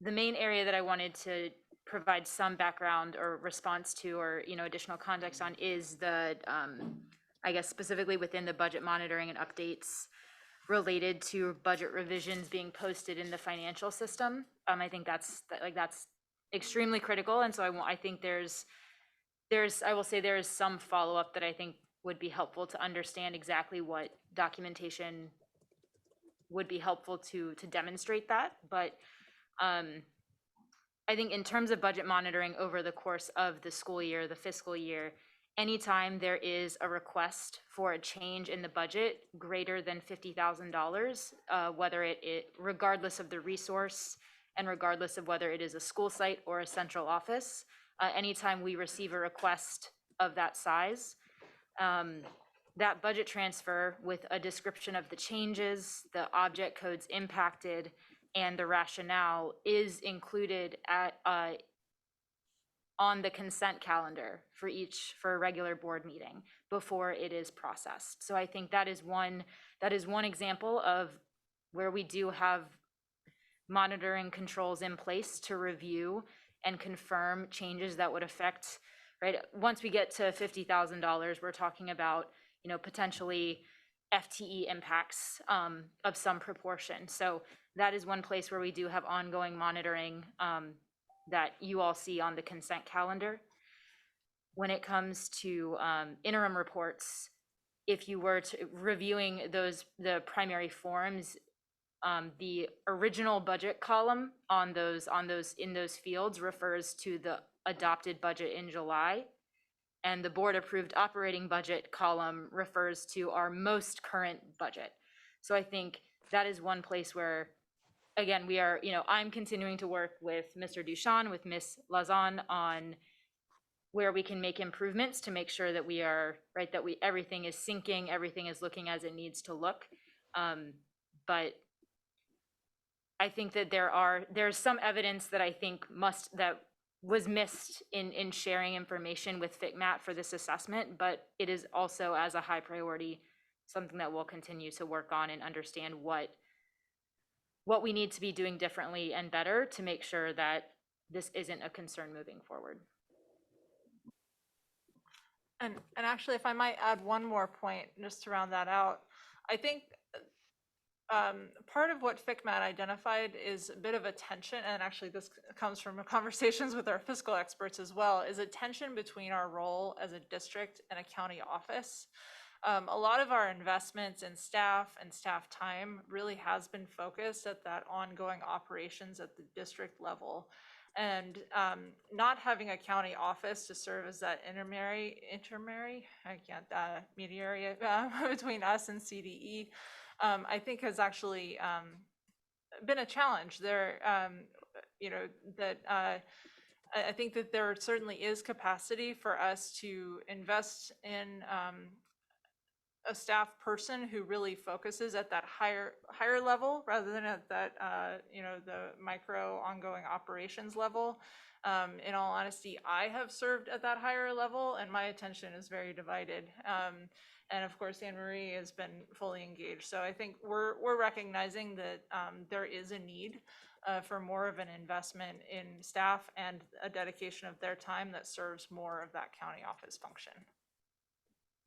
That's really helpful. And then maybe one other thing to add in the mix of that as we think about this is we've been hearing pretty consistently from the board around the LCAP and the desire to align resources with our priorities. And so maybe as we think about budget reporting and the original budget and the actuals, and to the extent that we can also build in alignment to our priorities, I think that would be really helpful. Because I think that's the thing is we may see a budget transfer, but it's like, what does that mean? And why is the transfer happening? And I think there's just so, as we talked about, there's so much, budgets are so complex that I think part of the challenge is figuring out how to report in ways that make sense even. So I'm just interested in working on that, and maybe, through the budget committee, we can also bring other board members and the public into that process of figuring out how we can do a better job of kind of sharing that information in a way that works for all of us. Thank you. Any other comments? Yes, go ahead. Thank you. I really, as much as, not to just belabor the analogy, as much as like going to the doctor and hearing not great news isn't the best, I am really grateful that we're talking about it and that we're having this conversation. So I just want to thank staff and FCMAT and our fiscal expert for the time spent. And so I have a general question, and then I have some specific questions. My general question is, now what as far as our partners in this? Like, we've had this health assessment done by FCMAT, so is there an ongoing role there? Are we gonna go back for a checkup? I don't know, I'm asking these questions. And then same goes, what does our relationship look like, and what are the kinds of resources that we ought to be taking advantage of from our fiscal expert? And then my more specific questions are really drilling into, like, structurally, are there things that we ought to be doing to clearly delineate who is county, what are county operations, and what are city operations? It feels like part of what's happening is that there's blurred lines that normally are in place when you have a county office that is just kind of checking things. And so I have questions about that.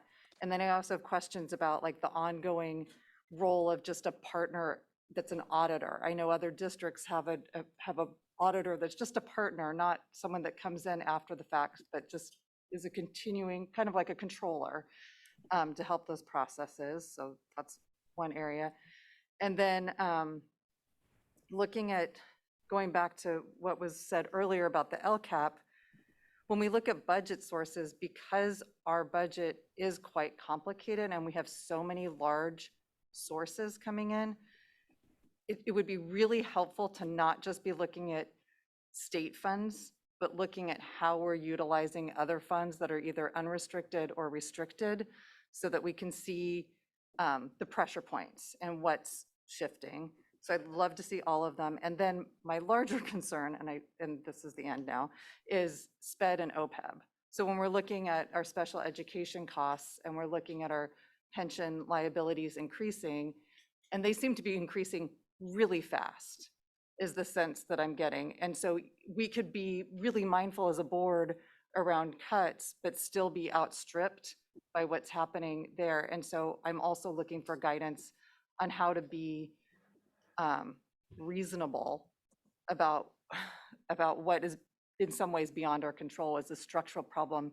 We have our structural problems specific to this district, but we also have structural problems that are statewide structural problems that are much more difficult for an individual district to address without unduly impacting what we can offer students. So I just wanted to raise those issues.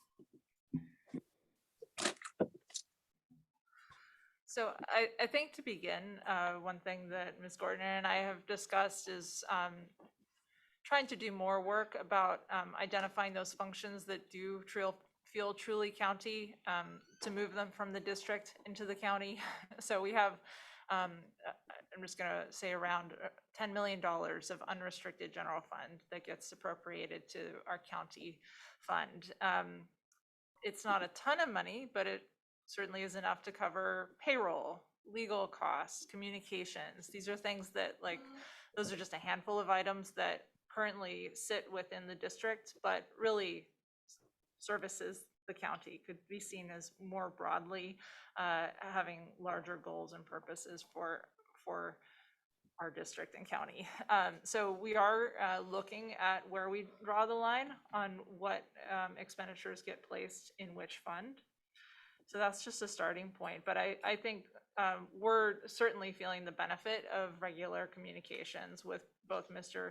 Duchamp and Ms. Liaison, that, you know, I know that Anne Marie and I meet with Ms. Liaison separately on a weekly basis, and she's just trying to move us in the right direction, and she's been an incredible resource. And of course, Mr. Duchamp gives us wonderful advice and is moving us along. And I think we have certainly talked about district versus county.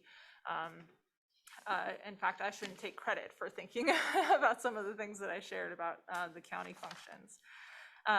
So I hope that's helpful in terms of like thinking the county versus district. Thinking about the ongoing role of an auditor, I think I will share that the auditor that supports us with our annual financial statements is actually an ongoing resource for us. We could think about expanding the role of the review that they do, or building in more regular checkpoints, for example. But I think it's a great idea to think, particularly as our fiscal experts roll off, making sure that we are having sort of a third-party review.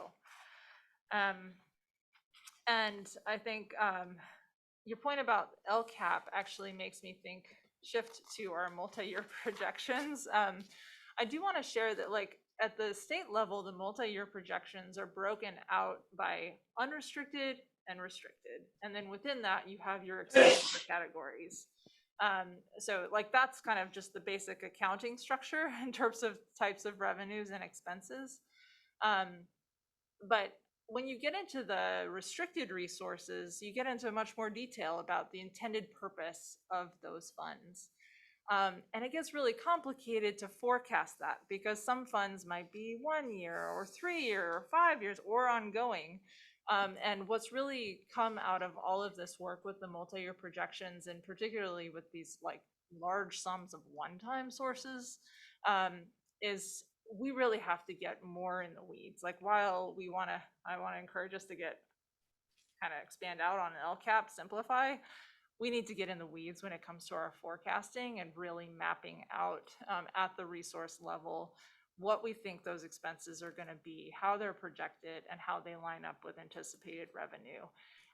And I think part of the challenges that we have as a district is not having quite the right focus of mapping out those forecasts, and instead of being in that transactional basis, as I shared earlier. So I think by really investing in those multi-year projections and getting more in the weeds with them, and having even our existing dedicated staff focus their time more on those, it'll actually help us avoid shortfalls in the future, and we can get more attention on aligning the use of those funds with the goals and actions identified in the LCAP. Sorry, that's a lot, but I think I just want to share that I share your thinking there. And then you had a final question, and then my computer. Oh, it was SPED and OPEB. Like SPED and just OPEB. how to address the, Yeah. I mean, those seem to be, it just seems to be like, Yeah. and then, we're trying to. Well, so our $60 million investment in OPEB is absolutely critical.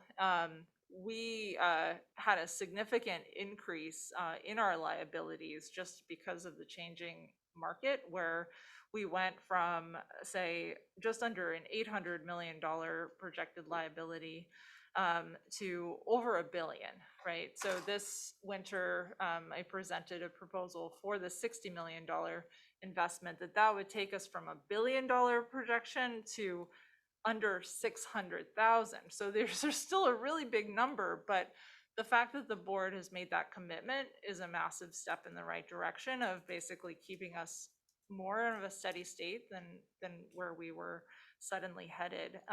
And I think I have been working with our actuary to be able to model out where we think we're headed. And I think having regular touch points on those liabilities. And I would say that we should build in our pension outlook as well, both for classified on SPERS and for STIRS. So I do think that that would be an example of something that we should schedule for upcoming budget and business services committees, trying to build in more of that outlook. And then for special education, I would actually say that that folds into the restricted resource conversation and getting down into the weeds, like the projected needs of special education for personnel and non-personnel costs do not align with the standard projection of the district. You can't just build in some inflationary assumption. And I think that the special education team is actually doing the work with FCMAT. They're working on a study to look at staffing ratios. So that's also a really important step that we're taking. But then I think taking that information and building upon it and building out a multi-year projection just for special education, you're absolutely right. That's a critical component of what we need to be looking at as a district to make sure we don't hit, a fiscal cliff on those out years.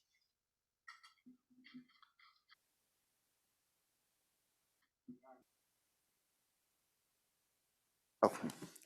And I apologize, I took off my mask, so I thought I'd be clearer. So I want to point out that Ms. Liaison is the brains and I'm the mouth. But I'm here, I want to tell you a couple things being in that role. SPED is something that's, we dealt with what's called the encroachment of special education every year. Unfortunately, the requirements of federal law don't match the funding of federal law by about, 23%? What's this Fed funding is about, is it 17 now and it's supposed to be 40? I don't have that exact number, but you're grossly underfunded, which means that comes out of your unrestricted general fund. You don't have any choice. You can and should serve your special education students. And that's a given. There's a fence around that. You have to do that. There are a couple things with respect to your budget that are different from most other school districts in the state. You have several overlays on your budget. I know you're aware of it. There's a study of at least 2 of them. That's your weighted student formula, which is a per pupil formula, but you also have your MTSS, which is based on school characteristics.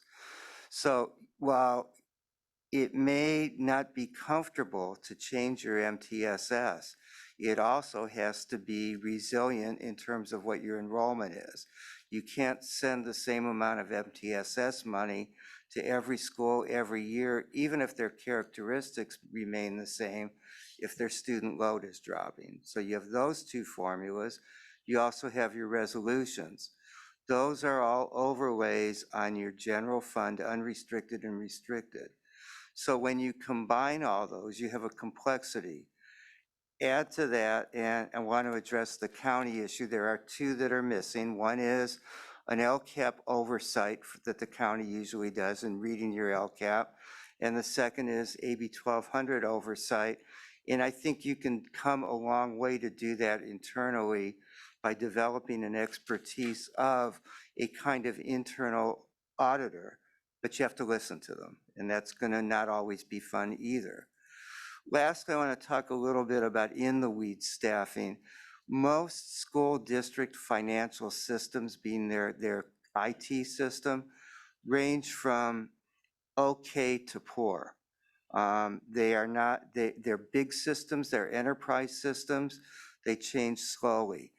You use a system that requires a lot of handwork on the reporting. And a lot of that handwork is done by the 2 great staff members that are sitting next to me. And I think that, we in the end will probably recommend more staffing at that level as well as at the county level. Because basically what your system provides is a great big giant ledger. It's a big checkbook. But anytime you want information out of it, it's got to be pulled into an Excel spreadsheet. There's not standard reports. So in the short term, you need to shore up those particular staff members and that staff function. In the long term, I think that's something the district needs to look at. And I'm talking 3 to 5 years in terms of developing that system. I just wanted to, Commissioner Matadami asked what the future with you might look like, as well as our FICMAT folks. So I don't know if you wanted to answer that question. Well, the goal is to get me out of here as soon as possible. You've been saying that. I think as long as you have deficits in your budget, in terms of your ongoing revenues and expenditures, which right now are extending to the 23-24 school year, and it looks like 24-25. It doesn't necessarily mean that I'll be around, but it means that you're going to have to show a very clear intent, including in your interim reports that you have an ongoing budget balancing plan with commitments that the board will match staffing with the revenue that comes in. So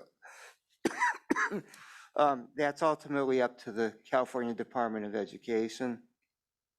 I think they would like to not have us here either, because we bug them too. I mean, we're carrying out their function, but their goal, as is FICMAT and ours, is for every district to be solvent. I had a clarifying question. I was wondering if you could talk a little bit about, I don't know if this is for FICMAT or Elliott or everyone collectively, how much of our balancing plan relying on reserves to kind of balance things out affects kind of the score that we received, and whether or not that plan as it is shaped and structured is kind of leading to kind of the continual need for kind of state support and advisement? I can address the piece regarding how much it played into our assessment. We did not see a finalized plan or an approved plan during our engagement. It was presented and approved subsequent to our work. So, yeah. Go ahead, I'm sorry. Commissioner, actually Vice President Bogus, the way I would answer that is we've looked at the numbers for the next few years. You do have a decreasing deficit, but the deficit's still there. I don't have the numbers right in front of me, but I believe on the 23-24 year, it's about a $52 million deficit. So the kinds of things that at least I would look at and Ms. Liaison would look at in your budget and in your interim report is a statement that really is a commitment that when you pass the interim report and approve it, in there is a statement that the district will make all necessary staffing adjustments so that the budget balances. And that really means that you're going to, I think the first meeting I attended, Ms. Gordon used the word true up, but whatever, align your school site staffing with your revenue that comes into the district. I do want to mention, because it comes up at every meeting, and a lot of people look at the district office functions, and as you know, I've been working with district office staff at looking at those functions. Even if there is alignment, your district office budget is so much less than your school site budgets. There will be changes and some cost effectiveness, but it's not going to solve your budget deficit without the school site adjustments. Thank you for that. Could you speak, I guess either you or the representative from FICMAT could speak to, like, if we were to kind of make the adjustments, kind of what is there an idea of what that would practically mean as far as the way that our schools work and the way that we kind of are funding and structuring supports for students, or is that beyond what you could address, if that makes sense as a question? I think I can address it. You're a complicated district. And you're in transition with your attendance areas and your, because of the other funding formulas you use, that's a little bit more difficult. But what it looks like to me is an accurate accounting for student enrollment, starting at the beginning of the year, monitoring it on a day-by-day basis, and looking at trends. Unfortunately, it's much more difficult for population forecasters, which your staff is when they forecast enrollment, to predict declines. particularly when they're due to out-migration, which to a great extent they are in the state of California. So you've got to almost take a trend line and plan for the worst and hope for the best. I mean, I worked with declining enrollment for 17 years. It was much slower, but it's still insidious. So that's one element of it. The other is, as I mentioned, I think it's very critical for the board to have a mindset of, we are going to adjust as time goes on to downsize the district. I mean, it's not, downsizing is never easy. Just like going to the doctor, you don't want to downsize. It's not as much fun. But if you don't do that, you're going to end up in a circumstance where you're really continually using, first of all, some of the funding that may have been intended for supplemental services. You are blessed in this city with PEEF, with Measure G, J, and other funds that come in, even the excess ERAF when it's available, although this year it's minimal. So you have those funds, but they're supplementary in nature. So you really should be truing that number of students with the number of staffing based on your agreements with labor and state statutory requirements for class size. Thank you for that. And I guess finally, if district staff, I guess, could just maybe, I guess, in the same way, like how can we explain to families what it will look like for us to adjust our budget to kind of meet our projected enrollment trends with them declining? And I guess kind of to the expectation that families have around not seeing cuts at school sites and maintaining supports and services. Just kind of how do those things, I guess, jive, and how do we have those conversations with folks?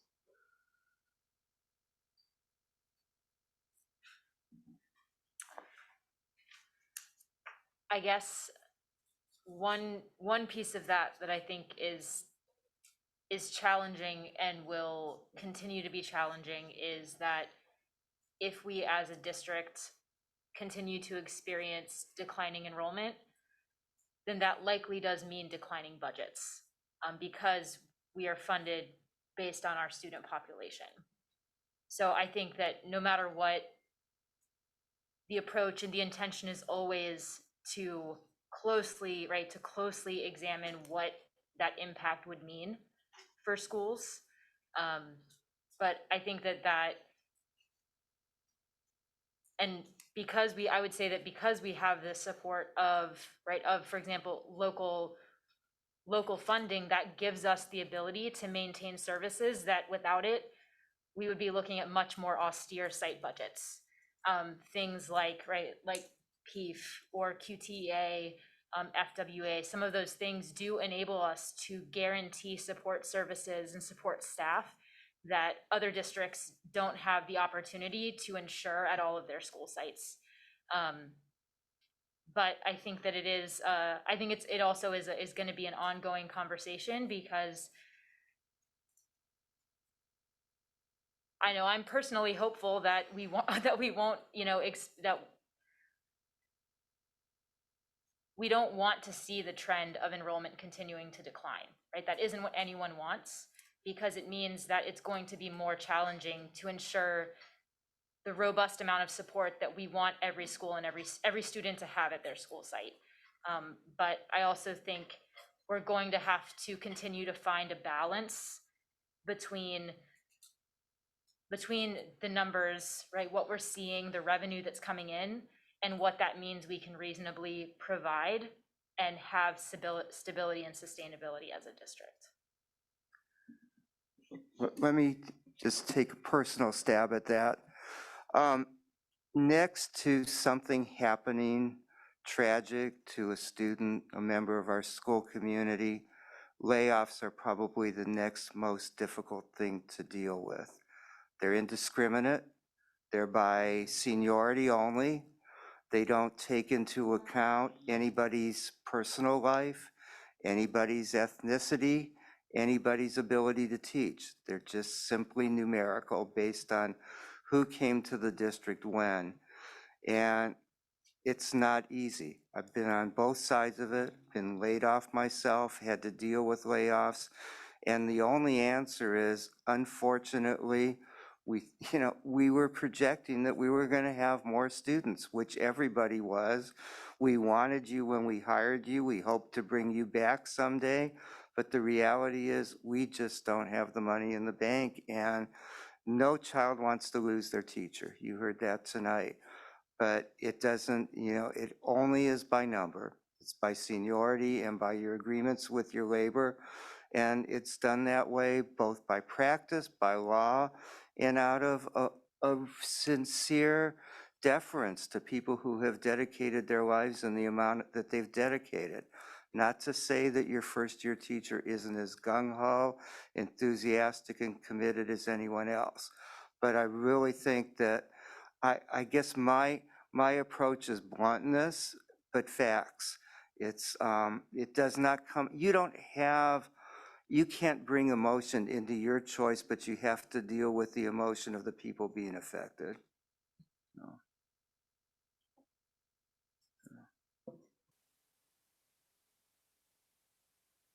Yes, well, Commissioner Alexander, I think it will be the last one we'll wrap up. Just had another thing I want to ask about. I noticed in here it talks about average versus actual salaries and the fact that we budget based on average salaries. Is that something we should consider changing? Is that an unusual practice? I know it has equity implications, which are interesting, and I think it's been brought up before in that context. I'm just curious. I do think that it is an interesting question, and I would say that using average salaries at school sites is a common practice in districts that use a weighted student formula because it creates kind of a more standardizable cost of staffing. But in the past, we also have done analysis of where actual salaries land by school level, by MTSS tier, tried to look at it different ways in retrospect, and there are differences. And I would say that would be expected if you use MTSS as an example, is that one of the staff indicators is teacher tenure. So if something that makes a school a tier 2 or tier 3 is having newer teachers, then you would expect to see on average lower salaries of those staff members. So we've definitely considered different ways to approach it. Do we do differentiated average salaries so that you still have a standardized rate, but there's some variation knowing that there are different patterns? And it introduces a lot more complication. If you try to get into that layer of nuance, I think that it's something that we could take a closer look at and try to come up with some different solutions for the future. Yeah, it's a tough one. So I'm not exactly sure. It feels like it would also be a pretty significant change in both directions for different sites. Yeah, and I think and maybe we don't want to open it up, but just to raise it, and I think to Mr. Duchamp's point around MTSS, which is interesting that, that's not enrollment based. I mean, I think it would be worthwhile probably in the latter half of this year, maybe through budget committee, is thinking about weighted student formula, MTSS, maybe this question of average versus actuals, and how do we fund, because if we're going to be in this declining enrollment environment, we need a formula that actually adjusts naturally to the enrollment, right? I mean, the point around MTSS is a good one, right? If the enrollment's declining, but that doesn't change the MTSS allocation of a school, that feels sort of problematic, right? Because then we're setting ourselves up to have this, and then school communities are like, why are we losing this position? Well, it's because of some judgment. It's not because we lost enrollment. So I think the more we can tie our funding formulas to enrollment, and obviously equity weights based on particular students makes sense. But I just think that's something we ought to think about moving forward, so that that we're planning, this isn't going to be the last time we're going to have this conversation, I guess is what I mean. So the more that we can have those formulas in place and do it in a way that everyone can know about, I think would be great. Thank you to the budget team. Thank you to our fiscal advisors and FCMAT. I know that this will be an ongoing conversation. I think for me, it's already been mentioned by colleagues, but really, narrowing into, what is the now what, the short term, midterm, and the long term, and really an action plan that is responsive both to the health risk analysis that has been done, but also delivering on that balancing plan that we passed, and really looking forward to those multi-year projections. And I think the next question, not for tonight, but that I'm particularly intrigued in for the short term and the midterm is, what is it that you all need as a budget team to get to where we need to be with what was already been discussed, I feel like, for us in this past year, between the budget balancing plan, the risk analysis, and that's going to be really important to really understand, either it be from modernization systems, and thank you, Elliot, Mr. Duchamp, for raising that, because how sustainable is that for a $1.1 billion public educational institution pulling from a system that is, I think, also almost 2 decades old? So I really encourage the team to really let the board know what is it that you're going to need in order to deliver on those short and midterm plans that is also centered around our student learning outcomes. And I think that's a theme you're hearing ongoing for our LCAP plans, but also overall as a district, what our priorities are for our students. So thank you. Thank you so much. At this time, I'd like to excuse our student delegates. Thank you.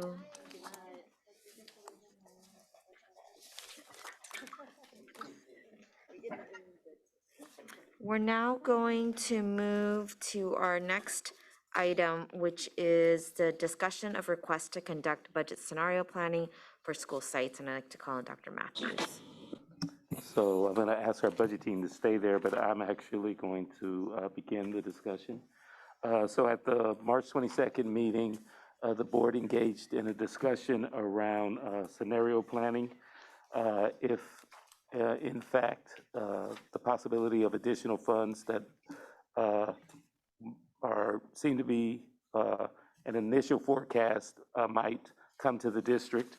We always believe it's a good practice for sites and anyone who's involved in budgeting to scenario plan.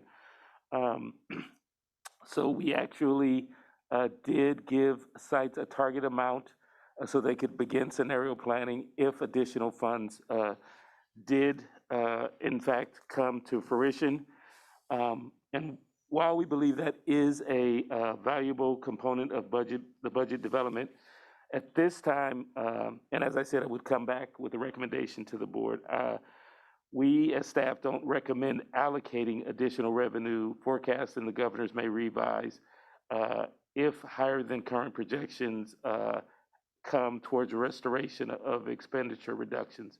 There are a few reasons for that. One is that at the current time, although this is being forecast, we haven't hit May 15th or the May revise.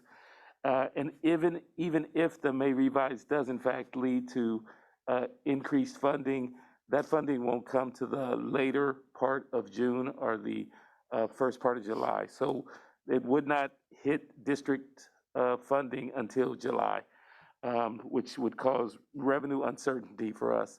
So that's one reason that we would not recommend allocating it into site budgets immediately. The second reason is that our budget stabilization plan, which was passed in December, is actually our commitment towards stabilizing our budget. And if we were to allocate these funds that we don't have now, it would lead to bringing back staff that we have currently projected to is in the first stage of being laid off, preliminarily laid off. So we would actually be beginning the process of undoing our budget stabilization plan. And finally, there are operational considerations to trying to implement this process now at this time. There are time statutory requirements in regards to our May 15th deadline, where we have to notify staff if we are reducing. This will be at the same time that we be trying to put these funds in place and bring employees back. And so because of all of these reasons at this time, we know there are challenges, and we can appreciate those challenges. We can appreciate the pressures that our sites are under, that our district is under. But at this time, staff does not recommend that we would attempt to implement these funds that we don't have at the current time. Thank you. Before there are any clarifying questions, I'm going to open up to public comment. We have two public commenters. I'd like to call up Carrie Kaiman-Mansky and Leslie Hu, please.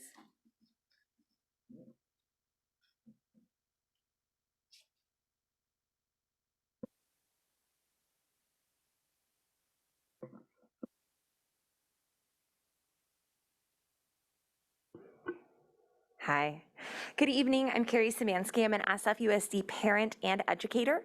The letter from Deputy Superintendent Lee says that cost of living wage increases for educators should be carefully considered. Consider this. Substitutes, paraeducators, and teachers cannot afford to live here. Our school sites are so grossly underfunded that our jobs are completely exhausting. Experienced teachers are telling younger colleagues to get out now. Regarding enrollment, the Deputy Superintendent also recommends that schools with declining enrollment not receive any potential additional funds. My school, Rosa Parks, a Fillmore area community school in the alma mater of Mayor Lyndon Breed, our wellness center has been closed all year due to understaffing. Our 1st to 5th grade playground is literally a parking lot. The pain here belongs to the students and definitely not the adults in central office. Do you think families will continue to choose to enroll in schools that are funded this way? Take a look at Rosa Parks. Bring along your anti-racist lens. Maybe we should align our budget choices with keeping communities together.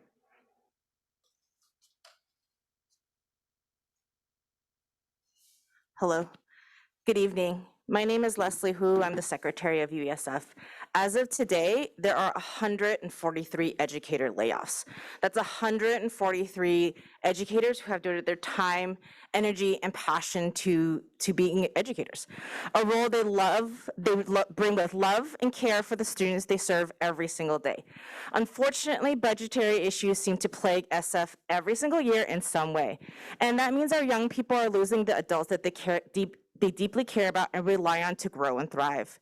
There are obviously many reasons that this is happening, and none of those reasons are okay, because ultimately our students, families, and educators' lives are negatively impacted. It is unconscionable that we are laying off educators in the hardest year of our careers when there are so many vacancies. How much more can educators take when our tax bills are out of control? Yours truly had to pay over $4,000 more than years past and not even getting paid properly. We want to be here for our students, and we do have the collective power to actually make that happen.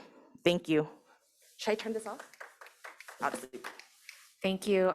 I'd like to open up for public comment virtually, please, and total of 8 minutes. At this time, we will hear public comment on the request to conduct budget scenario planning for school sites. Please raise your hand if you care to speak to this item. You will have 1 minute to speak for a total of 8 minutes, and we will have a total of 8 minutes for this item. Can we please have that repeated in Spanish and Chinese? Buenas noches. Por favor, levante su mano si tiene un comentario público.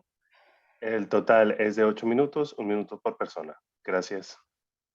如果你想就住學校預算嘅計劃咧，啱啱嘅報告咧講公眾發言的話咧，你而家可以舉手啦。咁每人有1分鐘時間嘅，總共有8分鐘。唔該。Thank you. Jennifer? Hi, can you hear me? Yes, we can. Hi, I am calling in to really ask the board to follow up on the contents of this letter, particularly around what the district defines as a site with declining enrollment that should receive no additional funding above their current budget. As you know, the district has placed capacity caps at various grade levels at about 30 schools at least, and closed over 25 kindergartens. All of those schools now have declining enrollment by district fiat. Moreover, as a public commenter already commented tonight, several schools have received wildly divergent numbers from EPC as in terms of their kindergartens request and enrollment. Our site was actually had over almost twice as many first and second place requests as EPC told a group of families that went down to complain. We do not have any trust in your declining enrollment numbers because this is something multiple schools are reporting. Also, our budget balancing plan, which I have read in total over twice, only cuts site staff. One director from the central staff would be cut. This is not a serious Thank you, attempt to Jennifer. balance and right size.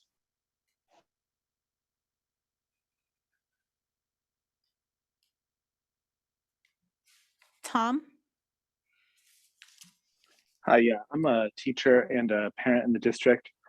What did the new commissioner said? I think it was at the last board meeting, like, kind of firmly, like pressing it to like, let's try this. Let's look into it. Not to say no, and I do appreciate Vince Matthews saying like, if I'm not going to give you something or say something if we can't really do it. But to be honest with you, as a teacher and as a parent in the district, I've been a teacher for 7 years. I'm a parent. My kid is in kindergarten this year in one of the schools. I don't have a lot of trust. Like look what happened with the payroll fiasco. That's still like causing a lot of headaches and people can't trust. So I think just like I get that there's a lot more behind it, but I think to kind of close the door is saying, what are we going to do with that money? So that's my question.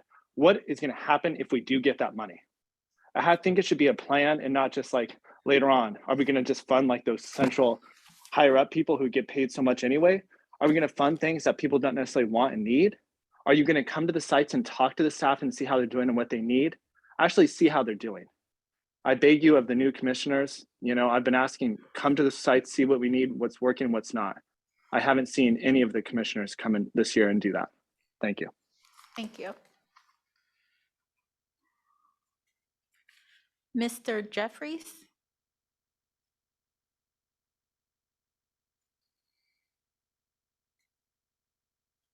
Mr. Jeffries? Hello. Hello? Yes, go ahead, please.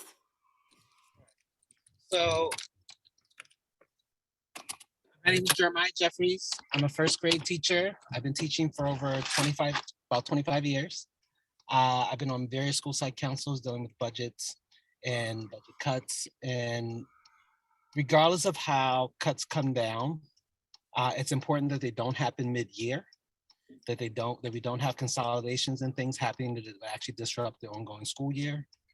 Also, the way that we zero-based budgeting and really going from what we're funding, and that impacts how, like looking at what money we do have and where we want to spend it and invest it.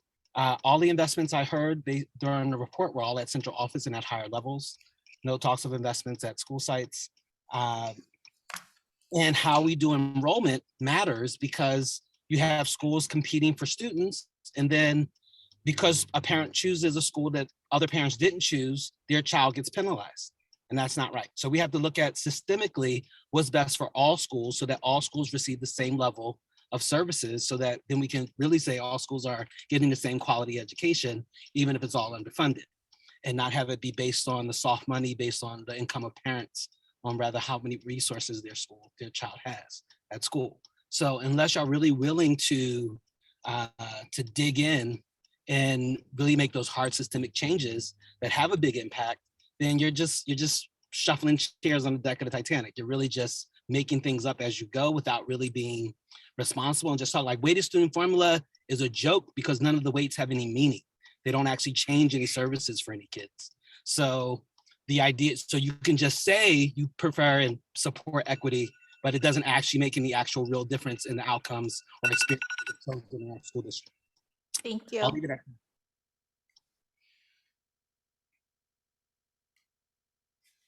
Courtney? Hi there, this is Courtney Helland. I'm a parent of 3 kids in SFUSD. And I wanted to echo a question that a previous caller had. If we do get that money from the state and we're not going to allocate it to the sites, where does that money go? We should have a plan for it. If we don't, then how do we spend it wisely and make sure we're not just throwing it at the latest, hottest thing that happens to need money at that moment? It feels really short-sighted to not even have a plan for what we would do if we get that money from the state. I appreciate that we can't spend money we don't have.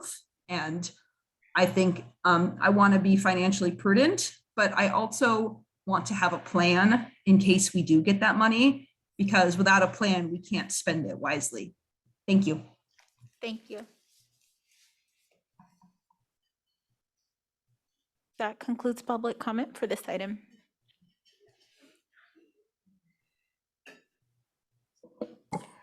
Thank you. Thank you so much. So at this time, I'd like to open up for discussion with colleagues. Commissioner Sanchez. Thank you, President Lam. Just to the last commenter's question about a plan, can we address that here? What would happen with those funds if they came in as we kind of expect them to? So one of the things that I said and I mentioned in the memo is that we believe it's important to scenario plan. So that's why we actually, for each of the schools, they have a target amount. And so we ask them, because they're closest to the spending and to students and to the needs of their schools, that they are to develop plans if these dollars come in. So I'm not sure if the caller understood. It's not that there's not a plan. We're just saying that our recommendation is not to implement that plan at this time. Thank you for that. And there's 145 potential layoffs of teachers. Is that the accurate number? Do we have? Who have been given the May? Is Chris, Chief Bajor, if you can come forward and give the accurate number. I'm asking that because I think I want to balance that with the attrition that we're encountering right now with separations, which are resignations as well as retirements. I know that they're not one-to-one matches with people that are leaving and the folks that are being potentially given a pink slip. So, but we are seeing, maybe you can address how many people are leaving and how many people we're gonna have to hire that are teachers right now for next year. Yes, we're actually still figuring that out, right? We just finished the hearings last night, the layoff hearings with the judge. So we just came to the 143 that's where we are right now, that just happened. And we're still receiving from the budget office the analyses of all the budget, the school staffing plans. And then we do the comparison and the analysis of how many vacancies do we have created by resignations, retirements, and so forth, how many consolidated teachers there are. That's what those are the numbers that we're still receiving from the budget office. And then we figure out, then we start to do the consolidation process, right? That's what we're doing right now, is like trying to figure out who's going where. The deadline is tomorrow for principals and department leaders to tell teachers about that they're being consolidated and that they're entering the consolidation pool. And so then the next 2 weeks, we're moving people around. And then it's in the second week of May that we then actually figure out, do we need to actualize any of those layoffs? Does that make sense? Yes, can you read a crystal ball? What do you think is gonna happen? I wish I could tell you. I don't know. So there's a potential that all 143 teachers. I think that's very unlikely. Okay, that's helpful. You're not gonna go any far. Sorry. All right. Thank you. Vice President Bogus. Thank you. I think I'm just curious. I feel like this is helpful, but it also, I feel like, gives a conception that if additional money comes in from the state, that we can use it to address kind of all of our needs in regards to staffing and everything like that. And I guess I'm just wondering kind of what are the limitations on any additional funds that come in, and what constraints do we have because of our structural deficit and kind of our inability to spend one-time dollars on reoccurring staff positions, and kind of how that factors into everything. So I'll start and then, so definitely additional funds will not solve all of our deficit woes. It won't solve all of our staffing needs. The targets for most of the schools were not the amounts that were cut from their budgets. They were some significant amounts, but not the amounts that were cut for the budget. So I want to be clear, it's not going to solve all of the staffing needs. The other piece of this is that we gave sites these targets if these dollars came in, but we also were very clear that there's no guarantee if those dollars came in. It didn't mean that they were going to come in at those numbers. It could be higher, it could be lower, and we as a district may make a determination at some point that we wanted to do something else with those dollars. So we wanted them to scenario plan, to think about if this did occur and did happen, that we wanted them to be prepared. And no, we were very clear that it doesn't mean that this is absolutely going to happen. I don't know if you wanted to add anything. Sure, I think maybe, Commissioner, you alluded to one time, the other side of that is ongoing. So if we were to receive one-time funds, of course, our hands would be more tied in terms of those use of funds. And we, as mentioned earlier this evening, we are on a path towards deficit spending. So we want to mitigate that as much as possible, limit, expanding the amount of deficit spending we're doing by building on ongoing costs to one-time sources. So that's certainly a factor.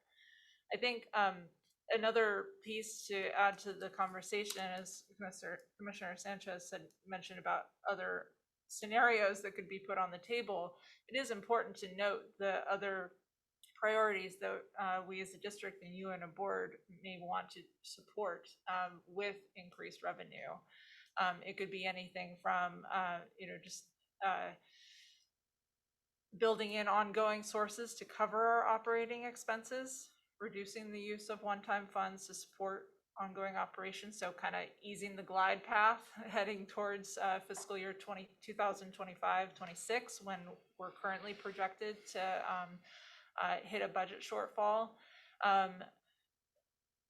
Public comment had mentioned the cost of living within the city and county of San Francisco, in the Bay Area in general. We have not been giving COLAs, cost of living adjustments, to our employees. So while we're bearing the pain of reducing our workforce to align with the enrollment that we have in a district, we should think about investing more in that workforce.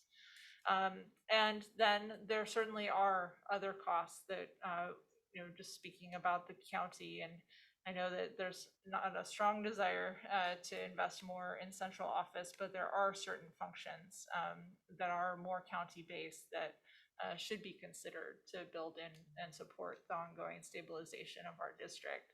Those are just a handful of ideas. The final one that I'll throw on the table is just thinking about health and safety needs for our district as federal and state dollars dwindle. FEMA will not continue to be funding those needs. And to my knowledge, neither will the state. So there certainly are expenses that haven't been built into our projections currently that should be considered as a use of those funds in lieu of restoring funds to school sites. Just to comment on what happens if you spend them and how you spend them. So next year, the number may be a little off, but I believe you're still at is it a $92 million deficit, or was it, I've seen a couple numbers, maybe 64 million. There's a big difference, but let's assume it's 64 million. But let's assume it's 64 million.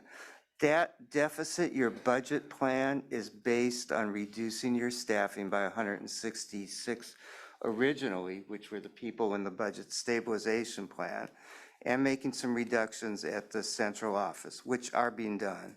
They're just not there yet. They're more complicated. They're not based on a formula.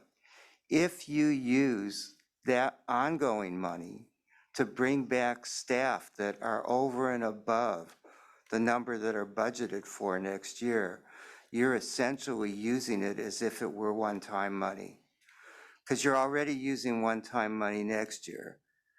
The money is likely to have strings attached. The governor and legislature want to make TK something that is permanent in the state and funded. That will be a high priority in the budget and for districts. There's talk about more money for career tech, more for ELOP and other sources, not to mention the working with your labor partners. Normally, when you are laying people off to make a budget work, the time when you bring them back is when you know, for the best possible way that you can know it, that you have aligned the staffing with the needs. And when I say needs, your basic staffing formula at school sites. You are kind of preconditioned in San Francisco to look at your whole school site budget as opposed to what's derived from the students at that school site. So that's what makes it complicated. That's why enrollment projections are important. And that's why inevitably, if you bring back staff that aren't needed on the basis of the size of the student enrollment in the district, you're kicking the can down the road. It'll be 150 this year, it'll be 300 the next year, and if declining enrollment continues, you'll hit a wall where even a more significant number of people are laid off. So I would caution you to be extremely conservative about the new funds. Treat that deficit as you buy it down, and there's money left in the budget as one-time money, which it is, which could go to other uses. And I want to just mention, just so you know you're not alone, everybody in the state, in the country that got ESSER money knew that there was a time period on that, and that any staff hired using ESSER money, COVID relief money, that period of time would end. So a lot of the support that you've used, and you used it also to balance your budget, it goes away. It was like having a 3-year bonus that you knew, 20% of your salary was going to go away at the end of that period of time.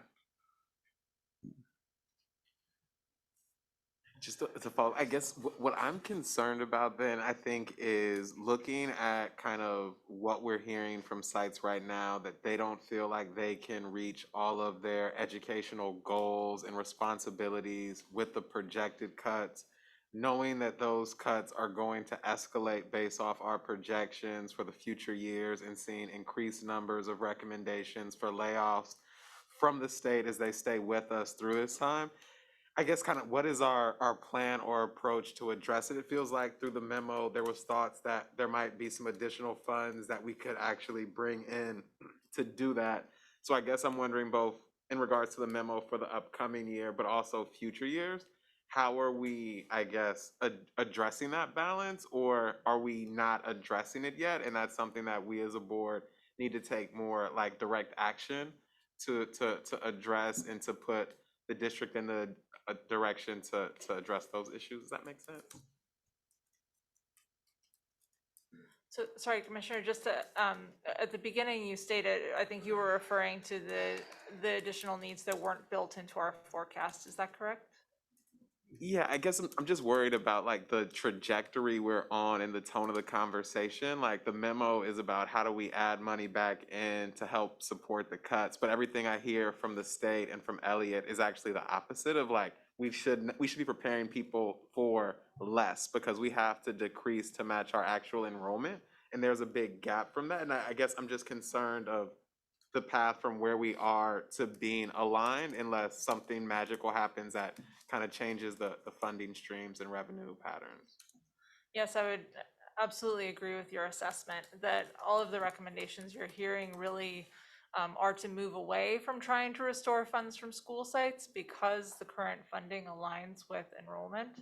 And furthermore, that there are other areas of investment that staff would recommend using any new funding streams, any new revenue to go towards, rather than restoring funds to school sites. Go to Commissioner Matomedy and then Commissioner Alexander.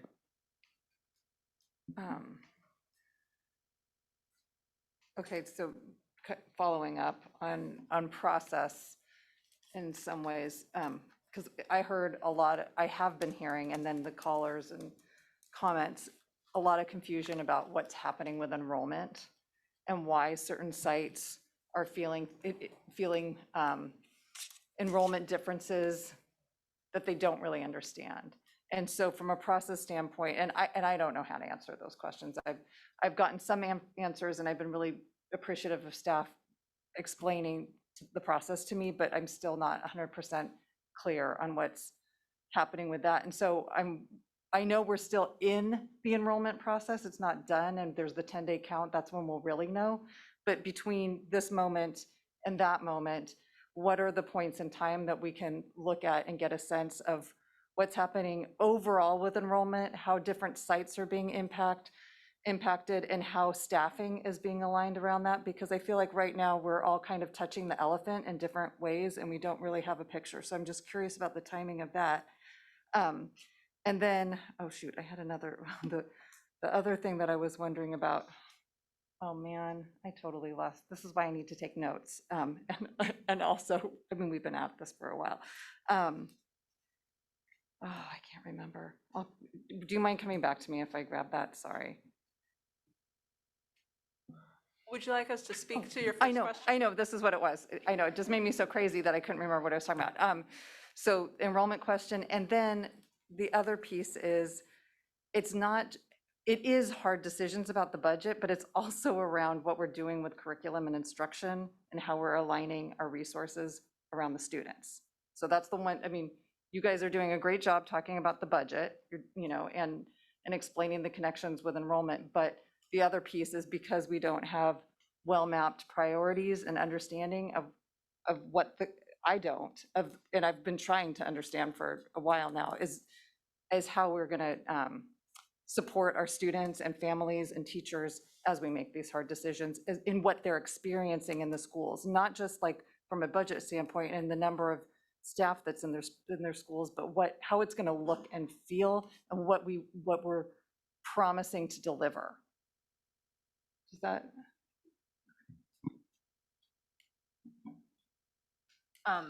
And I don't expect you to answer that part.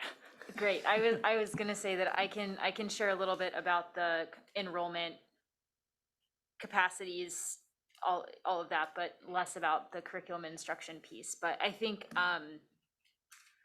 for the enrollment projections, I would say that I'm also not an expert on the student assignment process, but that I know that there are always more applicants at round one based on our trends than typically enroll in the fall. And so I think that's where we are currently in terms of timing, is that we're seeing the results of round one, which are really promising, and that is really promising for us, but based on historical trends, that does not, we do not typically see that same level of enrollment in the fall based on what we're seeing right now. So we're in this, potentially this period of time where what we're seeing is not actually going to reflect where enrollment lands, even though we hope that it will. On the budget front with enrollment projections, what I can say with a lot more confidence is that when schools received their weighted student formula allocations that were based on projected enrollment, they are closely tied but not identical to a school's capacity. But any school that had a concern or a question or didn't understand where their projected enrollment came from had the opportunity over the course of budget development to reach out to the budget office directly. And essentially, I followed up site by site with grade by grade enrollment projections to review those numbers with those sites. And if they had concerns or disagreements, right, we had a conversation, looked at their capacities, looked at their enrollment trends between spring and fall over the past several years, and where there was agreement, there were some cases where there was agreement that after talking about it more, the projections did actually seem reflective. And there were some cases where the conclusion was, we need to make an update, either by increasing a projection and in some cases by lowering it. So I think that may not speak as much to some of the district-wide, right, trends or capacity setting overall, but in terms of site-by-site experience and ensuring that budgets were based on enrollment projections that site leaders felt confident in. That's something that's a really high priority for us during the budget development process. And so any site that reached out with a concern, we did follow up and have that discussion with them to make sure that they were working with a budget that reflected the projected enrollment that that site leader expected. Let me just address the enrollment issue, because you are different from much of the world because you have pretty much total choice in the district. Irrespective of that choice, you have this many students. They may go different places. So a standard enrollment practice is you base the enrollment on what your best projection, which is best guess, on how many students are going to show up in the fall at a particular school. It's never what you project, even with the most accurate projection. You're hoping you underproject enrollment and underproject enrollment and overproject staffing. Well, not really. When I first became a school business manager, our district hired 5 extra teachers every year. That doesn't work anymore, particularly in declining enrollment. So it becomes a 2-step process to make it kind of overly simple, that in the fall is when you have to make adjustments. You move staff from school to school based on who shows up at the school. That is really the only fiscal way to honor choice. The only other way is not to have broad choice and assume that schools will maintain the same enrollment. Because you have an open enrollment, which is a practice and something I believe you're working on and looking at, not, in the process of changing. But if you had not open enrollment, you would have an open enrollment period still, but it would have ended already. You would have accepted transfers to school sites. It wouldn't be ongoing. So that decision in the fall becomes even more weighty and becomes a little bit more problematic for school sites, because theoretically they could lose a couple of teachers when the students don't show up. And I know that this year you made a deliberate decision not to move teachers, but that's part of your budget deficit that carries forward each year. So that is problematic from a budgetary standpoint. The last thing I have to thank you for bringing it up. The student needs should be defined in the LCAP. Everybody has a set of needs. That's your job, isn't to answer each one of those needs, but to make sure your LCAP addresses the most important needs in the district. Can I ask one enrollment clarifying question? And thank you. I always love when anyone talks about the LCAP as the centering document. So with enrollment, I guess and it doesn't need to be answered here, but I do have a remaining question, because I know our kindergarten applications have gone down, but what's unclear to me is if we are seeing transfers out, or if we're seeing declines at the middle, at those steps as well. So it's unclear to me if we're just talking about into the system, beginning level, ground floor, or if we're seeing changes that are rippling throughout the system. And I know it's late. I don't need to belabor, but I just. I think Chief O'Keefe, if you're on the line, if you could answer that question.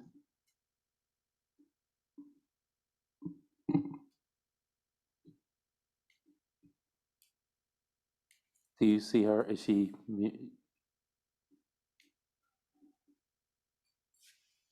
Hi, Chief O'Keefe, can you hear us?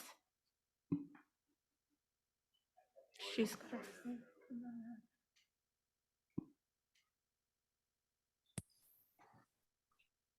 Good evening, commissioners. Can you hear me now? Yes, we can hear you. Okay, great.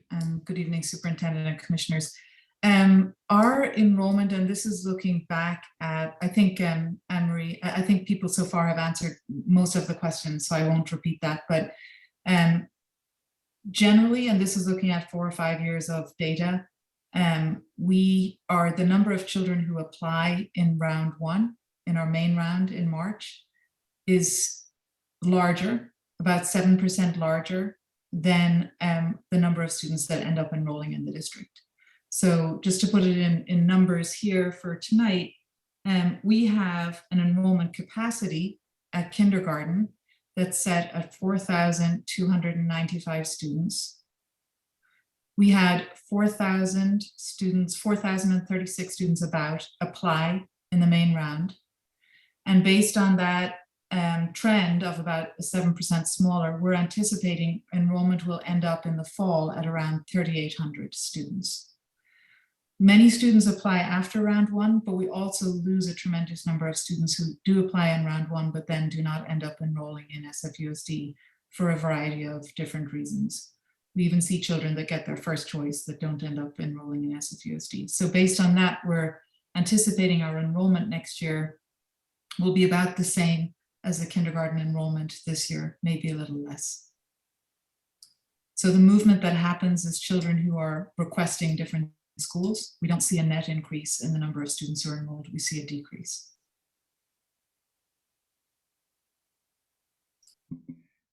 And okay, so the question that I had was about transfers out at other grades too, though. Like I know kindergarten enrollment is declining, and that was really helpful to understand the 7% assumption. But are we seeing transfers out like when at the steps to sixth grade, at the steps to in this enrollment process? And I know this wasn't the topic on the agenda, but it is related to the budget. So I'm trying to understand if it's the ground floor pipeline only that we're really focused on, or if it's rippling throughout the system. That's a great question, and I can explore it in more detail outside of this. I do know that traditionally as a district, we see a decline in enrollment in the 4th and 5th grade. We see a lot of transfers out at that stage traditionally, but I can get some updated numbers to see if the historical trend has changed. Yeah, thank you. Deputy Superintendent Lee. I'll team up with Chief O'Keefe if I can. Commissioner, I'm not sure if you were talking about non-transitional grades, but I can offer a couple of statistics about 6th and 9th grade.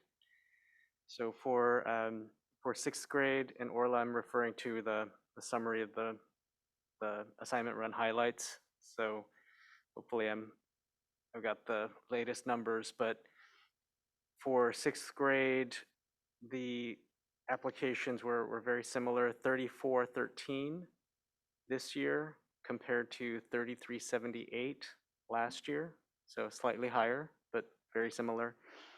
And for 9th grade, there was a bit of a dip.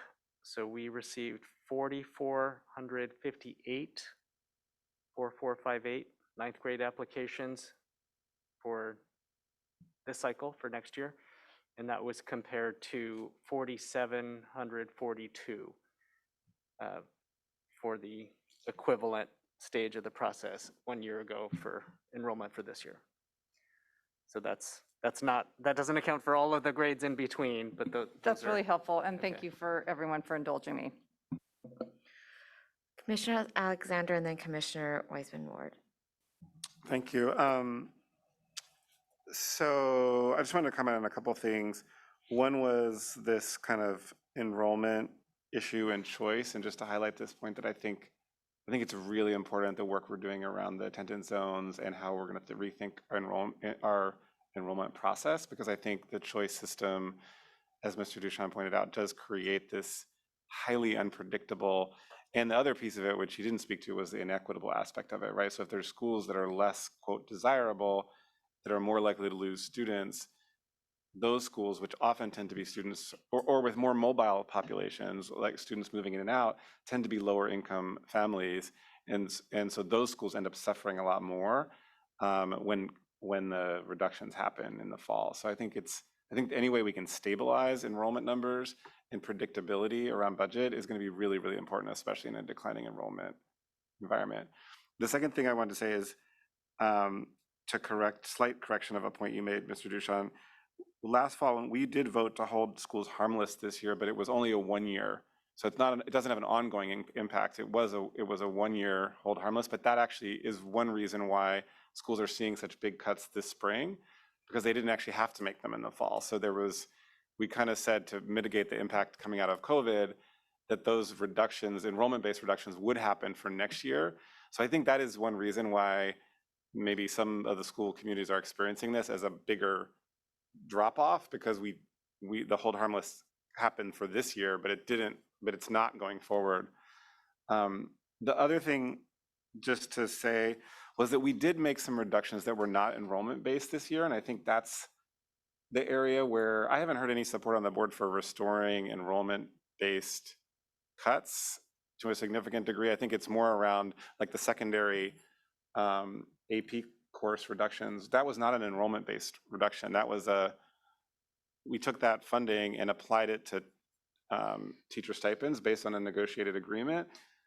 But those schools, I mean, high schools in general, actually enrollment's been pretty stable. Maybe ninth grade sounds like it's different. But so anyway, I just want to put that out there that I think there may be places we want to invest that are not about restoring enrollment-based cuts, but are actually about saying we want to make a per pupil investment in an area that we removed it that wasn't enrollment-based, right? So I think I just want to make that distinction because I think it's, because I agree. I think we have to have a process for aligning our budgets to enrollments, but we also, at the same time, can make targeted per pupil investment based on things that are important, right?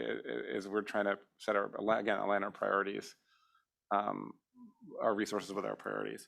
And I think the last thing I was going to say is just in terms of process, Chief Wallace and I have talked about this a little bit. I think this conversation is the beginning. We do need to decide, as the public commenters asked, what will happen if we do get that money. I mean, I think Chief Wallace is already thinking about that. And I think that is going to come back to us with some recommendations. I'm not exactly sure when or how, but over the next month before and as the May revise comes out, I think we as a board need to make those decisions because, as we've been saying, there's a lot of priorities here. There's the COLA, there's these other investments, there's whatever the investments are, they won't be restoring enrollment-based cuts, but other investments that we need to make, I think we do need to have a plan as a board for how to do those. And I think staff is going to be working on that to have so that we can make that decision together. Thank you. And this is sort of maybe pulling from Commissioner Alexander and something that Commissioner Matamati raised earlier. And I guess this is a question/comment for you, Chief Wallace and the team. And I appreciate all of the work that y'all are doing in sort of collaboration with these outside experts.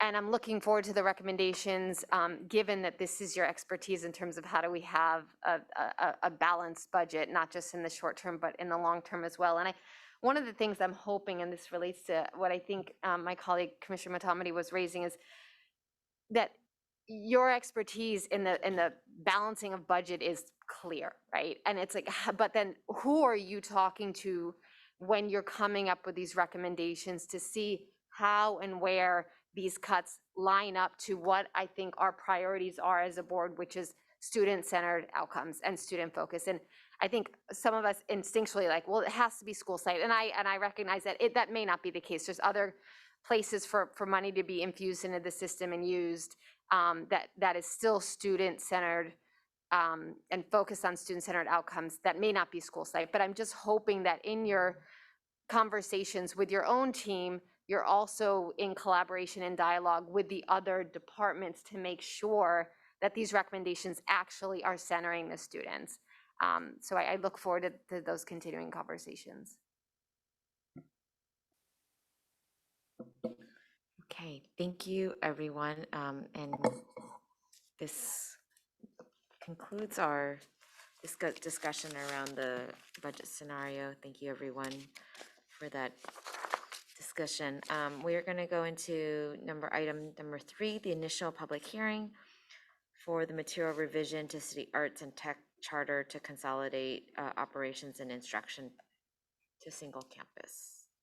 And at this time, I'd like to now open the public hearing to the material revision to the City Arts and Technology High School Charter. I'd like to call on Superintendent Matthews to introduce the designee. Thank you, President Lamb.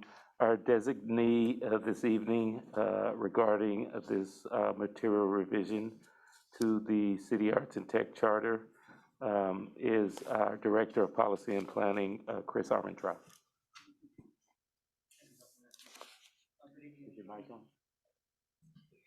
Good evening, Commissioners. My name is Chris Armstrong, Director of Policy and Planning. It's a pleasure to be before you tonight. We are presenting the initial public hearing for the proposed second material revision for the City Arts and Technology High School Charter.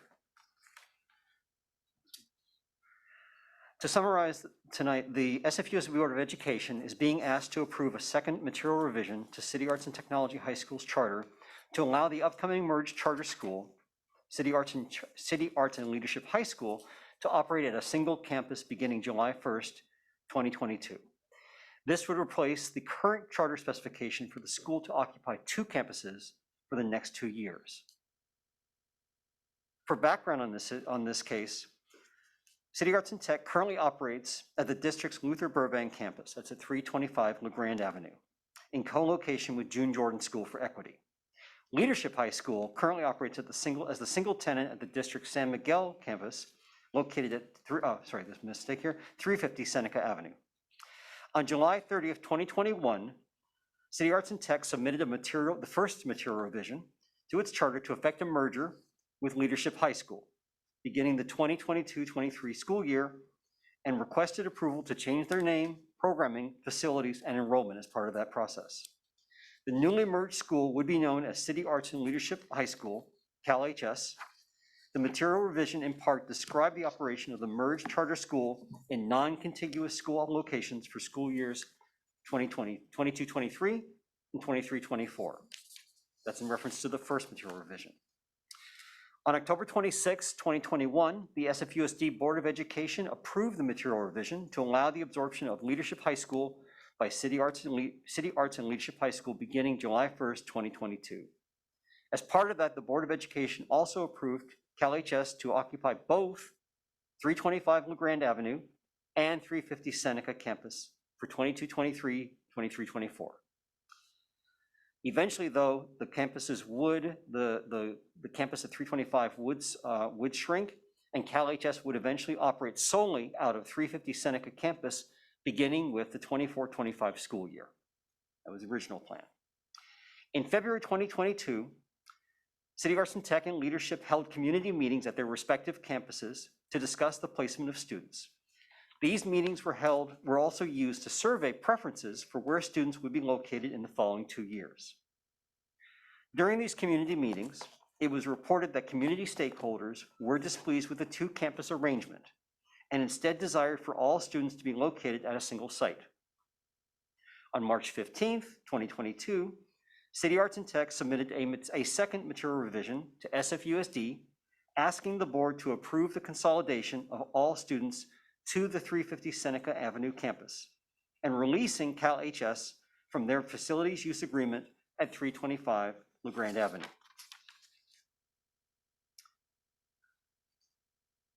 For the material revision process, just to go over the process itself, Education Code Section 47607A3 states that a charter school that proposes to expand operations to 1 or more additional sites or grade levels shall request a material revision to its charter. With the consolidation to 350 Seneca, that act is triggered.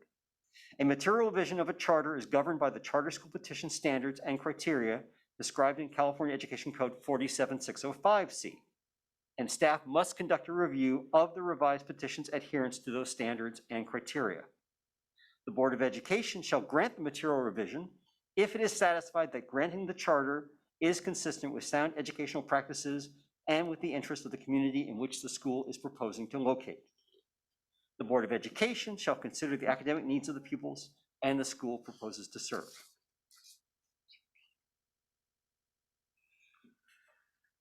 For the criteria here, the Board of Education shall not deny a petition for establishment of a charter school unless it makes a written factual finding specific to a particular petition, setting forth the specific facts to support 1 or more of the followings. The charter presents an unsound educational program. The petitioner is demonstrated unlikely to be successful. The petition is not really reasonably comprehensive. The charter school is not demonstratingly likely to serve the interests of the entire community. And the district is not positioned to absorb the financial impact of the proposed charter school. In terms of a particular material revision, the district will review the proposed material revision to determine whether the revised petition continues to meet Ed Code criteria. The revised petition details how CalHS instructional programs will operate at that single campus. The consolidation to a single campus will not result in an unsound educational program for the pupils enrolled, and the district will be able to absorb the fiscal impact of the proposed charter school. To summarize, the second material revision will be to change the facilities arrangement to fully locate Cal HS at 350 Seneca Avenue beginning in the 22-23 school year and consolidate enrollment to that one campus. There are no material revisions to change the name, programming, or projected enrollment as approved by the Board of Education in the first material revision. In other words, we're just talking about the campus, the location of students on that one campus. For our recommended next steps, consistent with statutory deadlines, we recommend the following timeline. By April 25th, 2022, district staff will have published the review findings and recommendations for this material revision using the criteria I described earlier. On May 10th, 2022, we'll come back before this board and to take action. Thank you very much.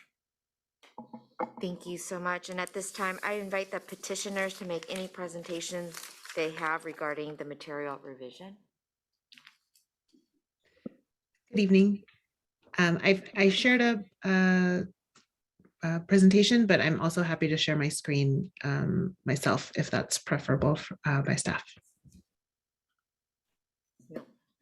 Pardon me, President Lamb, I think tonight is just the initial public hearing, and then the presentation by staff and the presentation by the charter will happen at a subsequent meeting. Thank you for that clarification. Oh, wait a second, Deputy Superintendent is correcting me.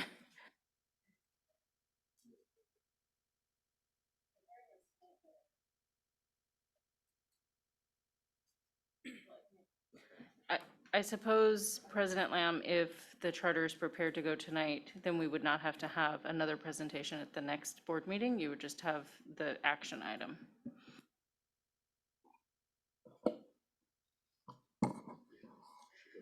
All right, this time I'd like to invite the petitioners to make their presentation, please.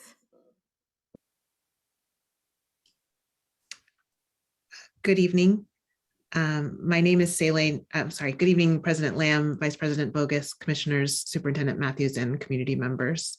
My name is Saline Adel Hayes. I'm the Chief Operating Officer at Envision Education. I shared the presentation previously, but if it's helpful for me to share my screen for expediency, please let me know if you'd like me to do that or if you'd like to share. Yes, Silly, if you could please share your screen, that'd be great.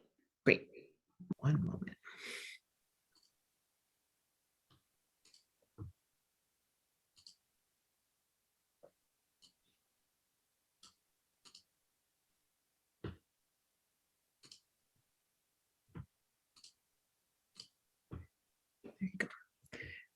Again, thank you very much for the time this evening. I am honored to be with you and appreciate Mr. Armentrout's very thorough presentation. So I won't repeat anything given the late hour and the many priorities of the board and community. As Mr. Armentrout already shared, this is a request for a change of address beginning July 1st, and that's aligned with the previous material revision that the board approved in October of 2021. This slide details the original plan for facilities use that the board, that the board approved in October. It shows how we were intending to house our students and staff in the merged school. This is our revised facilities plan that we're seeking your approval as in the process that Mr. Armentrout outlined. As you can see, we are intending to have all of our students at the 350 Seneca Avenue campus beginning in July. This revised plan is the result of being responsive to feedback from our school communities. As Mr. Armentrout outlined, over the past several months, we've hosted 11 community engagement sessions. And in these sessions, we've learned that our communities would experience less disruption if we changed locations one time instead of gradually over 2 years. We continue to host regular town halls and events to build connection and community among students, families, and staff. And it's very important to us to be responsive to our community. We know that that's the only way that we can be successful when we operate in partnership. I, again, won't take more of your time this evening. I thank you for the opportunity to share a request with you, and I'm happy to answer any questions from the board now or when you vote to approve this in May. Thank you. Thank you so much for the presentation. And before I open it up for our public speakers, I just want to remind my colleagues that tonight we will not be taking action. We will come back in May to take a vote officially. So and vote on that staff recommendation. So at this time, I'd like to open up for public speakers. I don't see any in-person public speakers. Do we have any online virtually? There are no virtual public speakers. Okay. Thank you so much. So at this time, we will close the public hearing and we return to the regular board meeting. Okay. Moving to agenda special order of business, item G. I would like to move and vote on the special order items 1 through 5 together and 7 and 8 together, unless any of my colleagues would like to sever one for discussion. Okay, so all the items are tentative labor agreements. So I'd like to get a motion and a second on items 1 through 5. So moved. Second. And 7 and 8 as well. So moved. Second. Thank you. I'd like to call on superintendent to introduce a designee to read the recommendation into the record. Reading the recommendation into the record is our Acting Chief of Labor Relations, Daniel Menezes.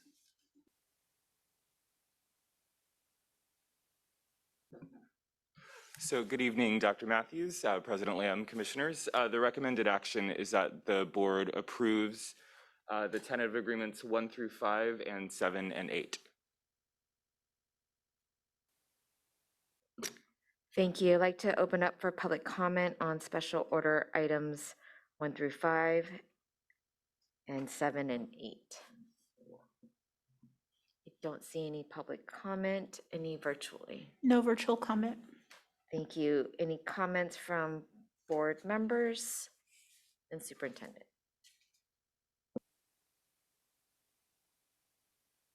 Okay.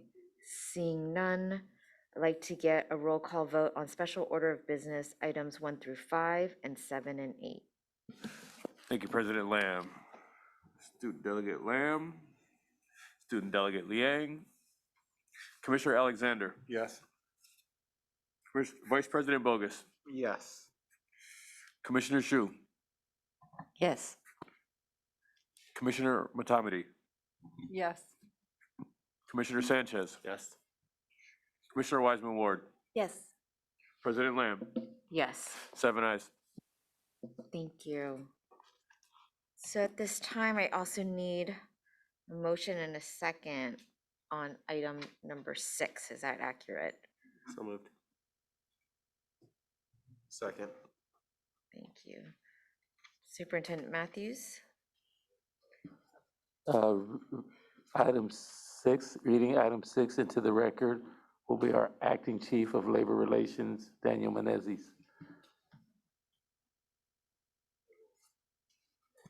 Apologies, Dr. Matthews. That'd be Megan Wallace. The obligation. Thank you. All right. That was my fault.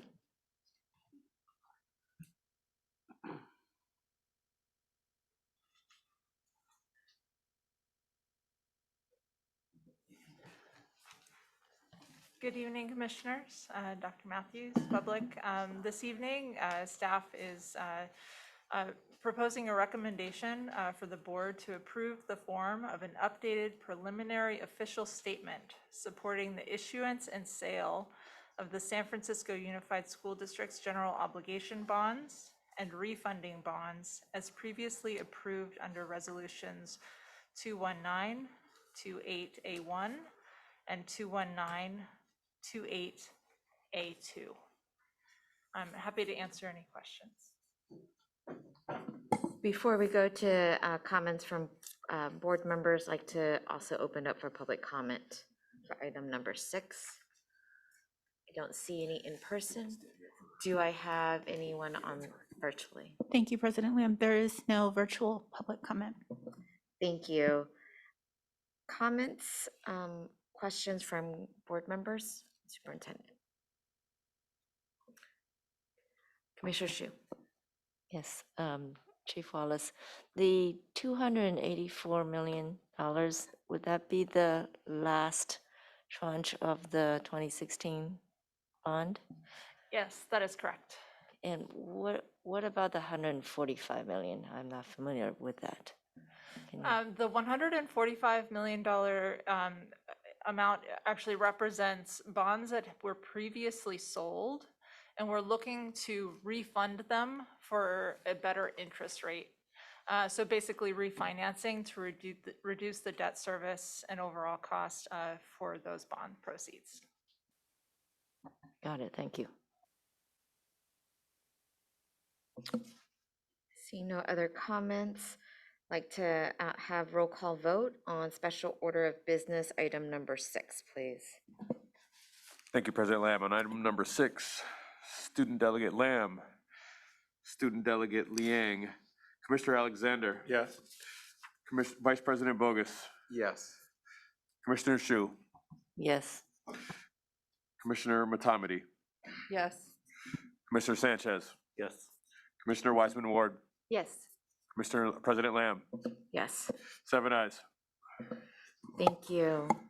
Moving into special order of business number 8, the updated preliminary official statement. Actually, excuse me. Yes, thank you. Item number 9, the instructional calendar for 22-23 school year, 224-12S09. Do I have a motion in a second? So moved. Second. I'd like to call on superintendent to introduce designee to read the recommendation. Reading this recommendation into the record will be our acting chief of labor relations, Daniel Menezes. Hello again. The recommended action is that the board adopts the 2022-2023 instructional calendar. Thank you. At this time, I'd like to open up for public comment.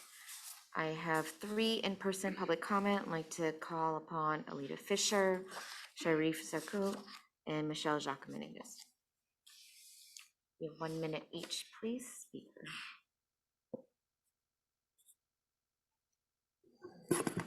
Hello, members of the board. Thank you again for making time to hear our community speak earlier. Many of us were unable to stay to speak to this item given it conflicts with Ramadan Iftar. Again, my name is Sharif and I'm with the Arab Resource and Organizing Center, and I'm here on behalf of Arab and Muslim families in San Francisco to first thank you all for your hard work in prioritizing our families and teachers. We ask that you strongly consider amending the calendar to include the Arab and Muslim holiday, Arab and Muslim community cultural holidays. As you know, the resolution we have introduced requests that both our Eid holidays be recognized.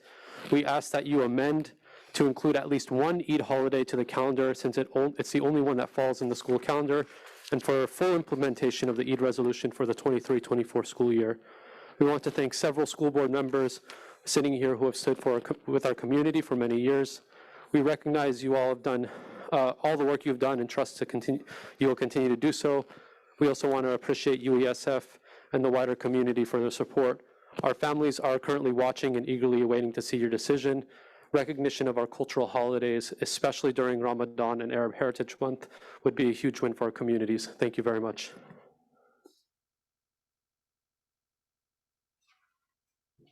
Hello, this public comment is in 2 capacities. First, as a board member of the Mission High School PTSA, our board is meeting tonight and currently drafting a letter in support of adding Eid to the calendar. As you know, we are I think we are the only high school Arabic pathway, and it is a holiday that's very important to our community.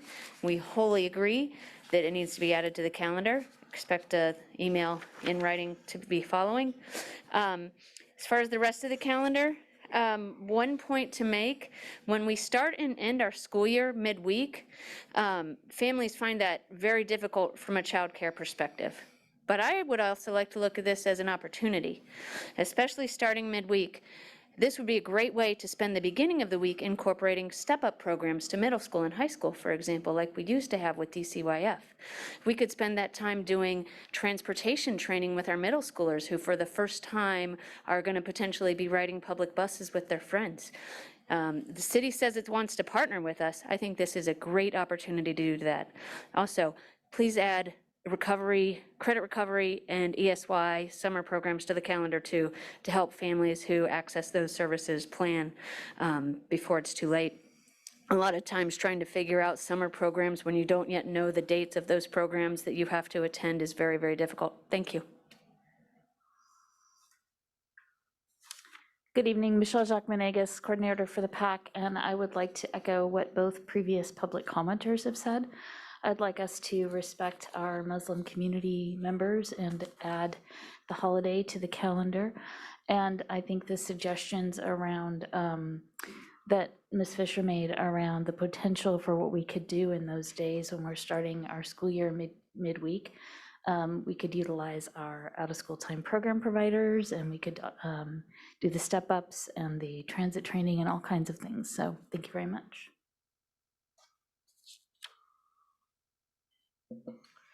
Thank you. I'd like to open up public comment for up to 5 minutes, please. Thank you, President Lamb. If you care to give public comment on the instructional calendar for 2022-2023 school year, please raise your hand. Can that please be repeated in Spanish and Chinese? Buenas noches. Por favor, levante su mano si desea añadir un comentario público. Gracias. 如果你就想就住2022-2023學年嘅教學日曆提出公眾意見的話咧，可以而家舉手啦，唔該。Thank you. Apologies if I'm not pronouncing this correctly. Wade Dad.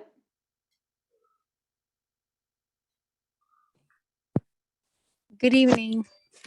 I'm a WSD parent and a CBSD student.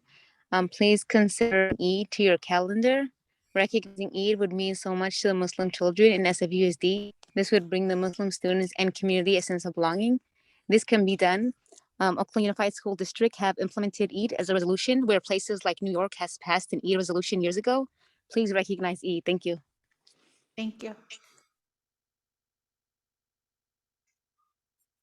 Julie?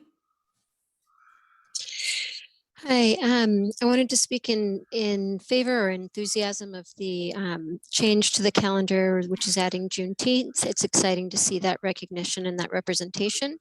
And I hope the board will amend this calendar to incorporate Eid as well. I want to remind the board that this effort was kicked off by SFUSD students who circulated a petition, and many of the folks who participated in that were on hold or on Zoom previously and not able to speak, but have been listening to the meetings and are watching what the board decides tonight. It would mean a lot to add Eid to the calendar and to reward that student activism. Thank you. Thank you. Thank you. Mr. Jeffries? Hello, everyone. My name is Jeremiah Jeffries, first grade teacher again. Please add Eid to the calendar. It's a very important holiday, both for our Muslim students and families, but as well as our staff, including myself. And it means a lot that this time that we're also adding Juneteenth. As an African-American teacher, these are all things that are very significant culturally to me, and carries a lot of weight, and where it's long overdue. This is something that should have been in the calendar, that has been brought up in years past, that should have been addressed and included. And I again remind everyone, Superintendent Matthews, we hadn't heard from you recognizing Arab Heritage Month this month yet, so we look forward to your newsletter to acknowledge that this month as well. But the board should have a plan in general as we've passed the Equity Task Force resolution and Equity Studies resolution, that Heritage Month and holidays are a big part of how we recognize different cultures in the district. So there should be a plan, and those months are actually planned out and not consolidated and overlapping in a way that doesn't allow the message to be shared across the year and each group to have their time. Please be thoughtful of teachers and educators as we do this planning and incorporating these different themes and ideas, that it's inclusive. But Eid is one of the ways that we can, that really recognizes a community, and celebrating our holidays and acknowledging that time with families is really Thank you, important. that's your time. Thank you. Thank you. Rianda?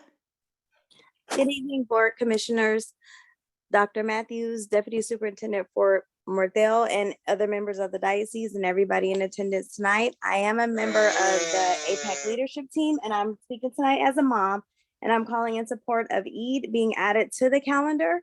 Our babies have spoken, our families have spoken, and as a district who wants to be truly inclusive and working towards our Vision 2025 student, then we have to honor the request of our babies. This is not something that is hard to do, and it's in line with their religious beliefs. So I strongly ask that you listen to our babies and get it added to the calendar as soon as possible. Thank you. Thank you.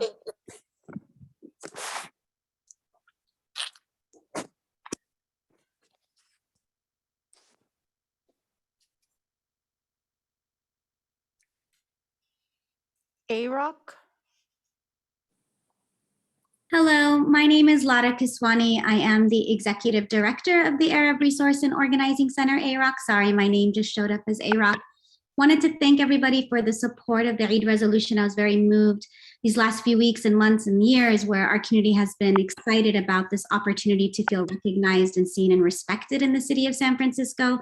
I just want to also appreciate all the work that's being done right now to hopefully make that possible and let folks know that with all the fragmentation happening in the city and the marginalization, increasing marginalization of people of color and working class families, this would go a long way, especially during Ramadan, especially during Arab Heritage Month, to show good faith in terms of recognizing, supporting, amplifying, and really empowering the communities that are the most targeted right now in this country and in this world, and also particularly in the city. So thank you again for considering adding Eid to the calendar. I hope you will do so and continue to work with us. Thank you. Caller 853. I'm sorry to interrupt. That concludes our public comment time for this item. Okay, thank you. So at this time, is there comments from colleagues? Commissioner Sanchez? Thank you so much. Mr. Menezes, can you just walk us through the process of how a calendar is produced? Sure, I'd be happy to, Commissioner Sanchez. So this year, the preparation for this calendar was a little bit unusual in that we were in distance for most of the time we were doing it. So typically what happens is we convene meetings with our labor partners and with parent organizations to put the calendar together, but this happened virtually. So the labor relations team took a first stab at a calendar, getting input from different sort of teams and departments. We then sent that out to our parent advisory committee. I know Second District received it, as did Parents for Public Schools for feedback. We also sent it to UESF, UASF, and SEIU because they have folks who, work the instructional calendar. We take all that feedback and then we produced a draft calendar, which was posted on our website for about 2 or 3 weeks, got an additional round of feedback, and that's how you see the version that is presented here. And so were there discussions of adding Eid to this calendar? There were not, because the addition of paid holidays, my understanding is that's a decision that is made by the Board of Education through, board policy. So there is a resolution pending on that, my understanding. Is there a resolution pending regarding Eid? Well, I submitted it, but it hasn't been put on the agenda, so I don't know what the timing is for that. Well, I would love, it would be great. I think it would be good to let folks know. It sounds like in this process right now for this, adopting this instructional calendar for the next year, school year, we'd have to go back through the process to include, and have a board resolution to add another holiday. That's what it sounds like. Yes, so Commissioner Sanchez, for clarification, Commissioner Alexander's resolution came forward after this process had concluded. So you're correct. If we were to add new holidays now, we would need to go back to our labor partners, particularly UESF and UASF, and renegotiate the calendar. And then we would need to gather feedback from the community groups like PAC and other parent groups to get feedback, which would push us very late. As it in the year. sounds like right now, we're pretty late in the game this year as compared to past years in terms of adopting the instructional calendar. If we're not able to add it now, I just would suggest that in future years, we have kind of a two-step process where it comes to the board for a first reading so that we can discuss it over an amount of time to hammer these things out, because usually what happens is just this. The board gets the instructional calendar, we just rubber stamp it because it's late in the game. So that's frustrating, but so I would suggest that moving forward, but I am very happy about the Juneteenth additional holiday, but I don't know how to solve the other issue for Eid right now.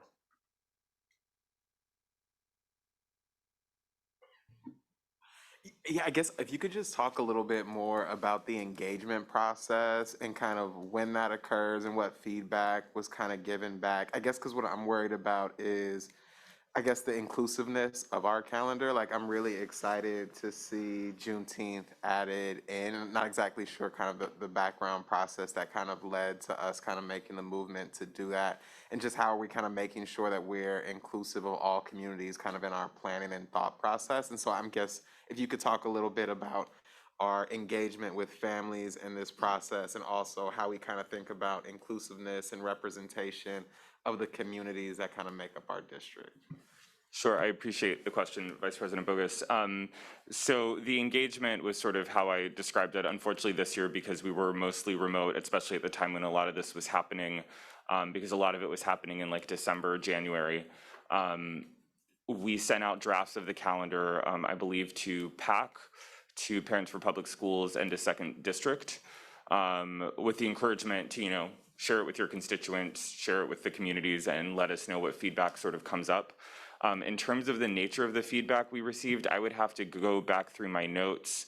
I know with our labor partners, there was a lot of, there's sort of a cadence of like the date administrators come back, how long after that do clerks return, how long after that do teachers return, that kind of thing. So there were some nuances there that we had to sort of make adjustments for. And that feedback I certainly recall, but I don't recall off the top of my head the feedback we received from our families and our parent groups. I'd have to go back and check.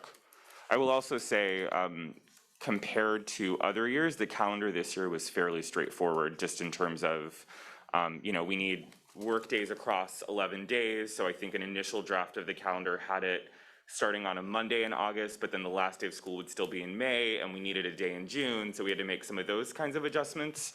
But overall, the process was fairly straightforward. The other piece I'll add is that you mentioned the Juneteenth edition, and the difference with that is that, as you recall, the process in terms of the mayor and the city approving this as a holiday happened a year ago. So we had all time to discuss, and definitely when this process was happening in December and January, the groups that we got feedback had time to discuss Juneteenth and the addition of adding it, whereas the Eid, our first seeing of that was after the conclusion of the process. No, I appreciate that clarity and kind of understand it's a response to actions taken by the city and kind of bringing us in alignment to what the city is doing in regards to Juneteenth.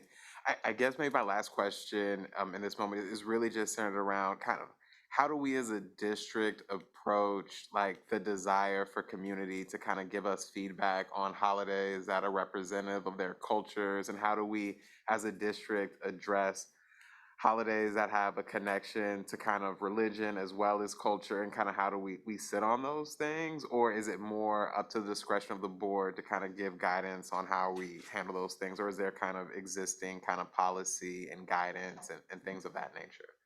So I might kick it to council in just a moment, but my broad understanding is that the education code does have specific holidays within it and guidance about if there's a holiday that falls on a Saturday, you do it the Friday. If it's a Sunday, you do it like that kind of thing. And any holidays beyond that would either be collectively bargained or set by the board. Yeah, I think that's exactly right. There are set holidays that the California State Legislature has told us we have to take. And then each LEA can negotiate additional holidays.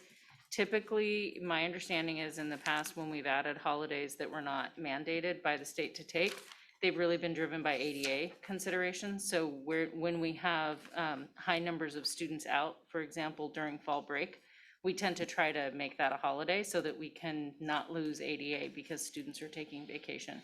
And that, I think the same thing has happened with Lunar New Year. So that's generally how, other than that, we aren't looking necessarily at religious holidays for which days to take off. That's not to say we couldn't, it's just that hasn't been the practice. So just to get clarity, then what you're saying is that the biggest determination of now of whether or not we have a cultural holiday is how many students actually are gonna maybe miss that day, and our ability to kind of respond to make sure we're not losing ADA from it. The only correction I would make is it's not the cultural holiday, right? That's determined by the community, but a school holiday, yes. We're looking really, if we're adding days as holidays, we typically look to days where we have low ADA. Could you also talk about the difference between days off that are holidays and the district recognizing a day or something to that effect, and kind of the differences of the process for that for the calendar? Right, so holidays are days that every district employee gets off. So even 12-month employees would have holidays off. Deputy Superintendent Lee may know this number better than I do. I think it's approximately 10 paid holidays. And then school holidays are days where schools are closed. Typically, those don't have a cost to us because they're a non-service day. They're a day when teachers don't show up and students don't show up and the school is closed. But a holiday does have a cost to us depending on where it falls because people receive pay for that day.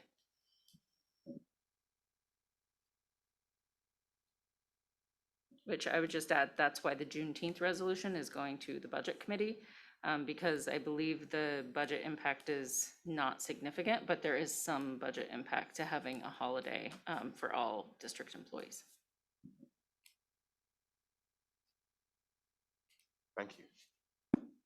So I just had a process question, because I think this is a really good conversation, but that was sort of my intention upon wanting to introduce the resolution, was to have the conversation. So I'm just curious, I don't know, staff or when is that gonna happen? Yeah, I think we'd like to recommend that we come back with more of a process because we have had issues coming up around religious holidays. We could have a further deeper engagement with the community, and we absolutely need to do this sooner than we were able to do it this year. I mean, we are really late this year bringing this to you, so we've all recognized, including our labor partners, that we need to start this process sooner. So we can definitely re-envision what that engagement looks like, including, Commissioner Sanchez, to your point, the engagement with the board at an earlier point in time. So I don't think we're prepared to spell it out for you now, but we hear the request, we're recognizing we need to do it, and we'll come back to you. Sorry, I wasn't being clear. I think that does make sense, and that's great. I was asking about the aid resolution itself. Like, when are we as a board gonna get to discuss it? Because I think, again, it's a valuable, I think that this conversation can happen also in the context of that. Yeah, I can address that because I think right now that's a board leadership question. And I think in a lot of ways, we're in the process of still trying to get it scheduled and calendared. And I think that's something we can follow up. I definitely feel like it's something we want to bring to the forefront, knowing that you kind of have already started the process to get it introduced. I think we're just trying to schedule it right within kind of like our board diet so that we're kind of timing it right, understanding that we missed the initial window around the calendar. That's not a set date, but I definitely feel by the time that we meet next, we can have a clear date of when we plan to bring it forth and kind of a clear plan to share with you and to share with the public, especially hearing how much interest there was from the public to bring it forth. But like right now, it is in I'd say, our hands as president and vice president, and we are preparing to kind of get the process moving forward. So can I just ask when it does come forward? Because I see this as part of a larger conversation, and I think others share this view. And so I guess part of the package of discussion I'd like to understand is how we're also incorporating cultural awareness, because I've heard from comments, it's not just the holiday, but it's the lack of awareness at their school sites and accommodation that they feel, ensuring that, you know, currently when people are observing religious holidays, that they're getting excused absences, and that they're getting accommodations for any work in advance or turning it in, but also thinking through like that cultural awareness part and how we are seeing our community reflected in our schools. And then as far as holidays, I also want to understand, similar to an earlier comment, with, you know, the school starting on Wednesday has childcare impact. And so when we add holidays to our calendar, I also want to have awareness that that means that schools will be closed and there will be childcare impacts to families, and having awareness around that. And also the fact that we have gaping achievement gap issues that we're trying to address. And so I do want to understand the impacts of sending, you know, all of the schools home for the day, and how that affects instruction.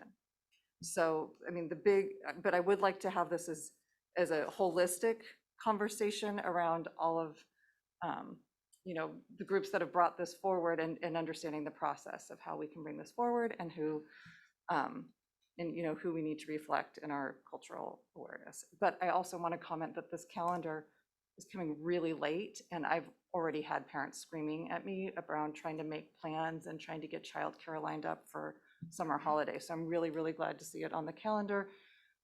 When would we normally assume that a calendar would come to this board? When is a typical, you know, assuming the process has gone through and it's been vetted, when can families expect to see a calendar for, you know?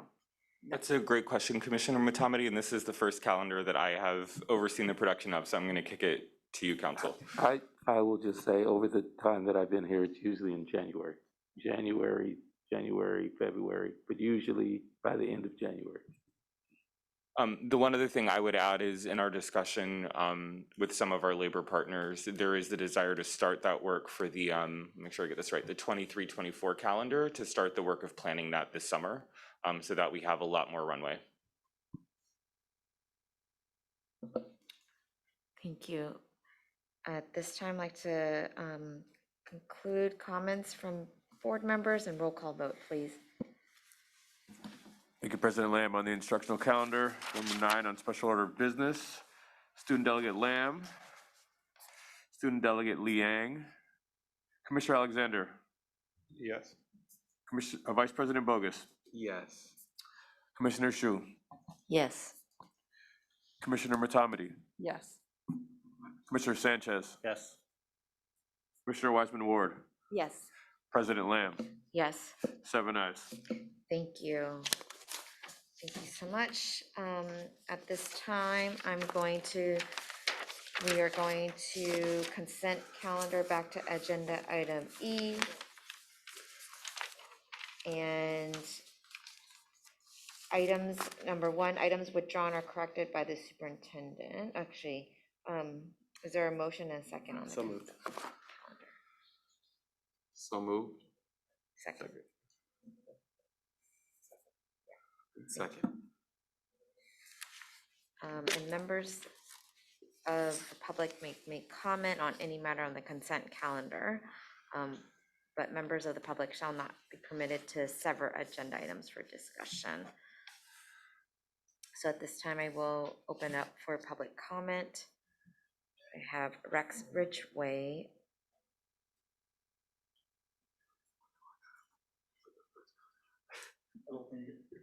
There you go. Yes, my name is Rex Ridgway. I am the interim chair of the Citizens Bond Oversight Committee. And the reason for my appearance tonight is to urge you not to vote through item 17.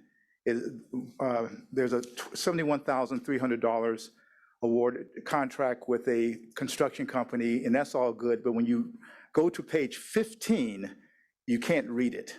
So we have no idea of what the $71,300 will be exactly used for when you try to read page 15 of that contract. The contract is dated March 9th, and page 14 talks about the community engagement with Horace Mann, but page 15 goes into the details of what the $71,300 is to be used for, and you can't read it.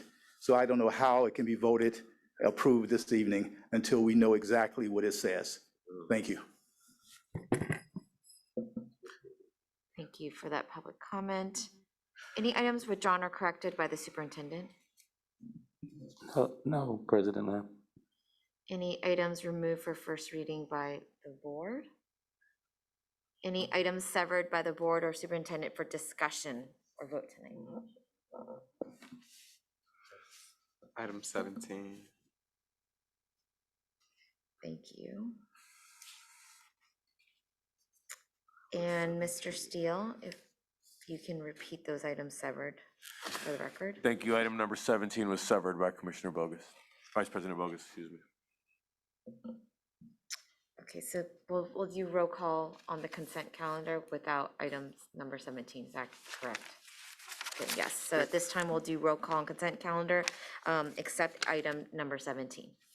Thank you, President Lamb. Student Delegate Lamb, Student Delegate Liang, Commissioner Alexander. Yes. Vice President Bogus. Yes. Okay. Commissioner Shu, Yes. Commissioner Matamati, Yes. Commissioner Sanchez, Yes. Commissioner Wiseman Ward, Yes. President Lamb, Yes, 7 ayes. thank you. So at this time, like to open the discussion for item number 17. Dr. Matthews? Just going to call our chief of. I'm sorry, pardon my interruption. We're going to item F, with the severed item. We're discussing the severed item, so we need to move that discussion and second it.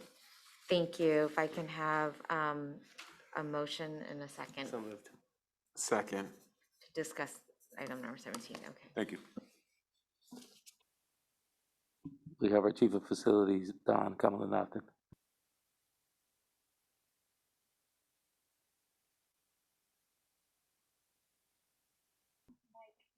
Thank you. Commissioners, good evening. Dawn Kamlanathan. The contract in question is an outreach contract for the Buena Vista Horace Mann project, which we have started. We have also already hired an architect, and this outreach contractor and consultant is to support the work of the architect in engaging the community of Buena Vista Horace Mann in the design process. I clicked on the link right now to see the missing page in question, but as I'm flipping through the contract, Yeah, I it's s- missing on page 16. 15, sorry. page 15. 15 of 18. The bulk of the contract is in place as I look through this, including the scope of work. These are traditional, you can see on Appendix A, which is page 14, a description of the different tasks associated with the scope of work. I'm happy, of course, to provide a full and complete copy. Apologize for the oversight if there are missing pages here. But this is an important and timely contract that's associated with us getting, deeper into the design process for the Buena Vista Horace Mann project. And I believe that there is sufficient information included in the scope and the template language of the contract that's been associated to give the board an adequate sense of the scope of work. I don't think that there is a dramatic pivot on page 15 that reveals different milestones, for example. Thank you, Commissioner Shu. Chief Kamala Nathan, looking at page 15 and actually all the others, it looks like perhaps the scan was done for a double-sided printout.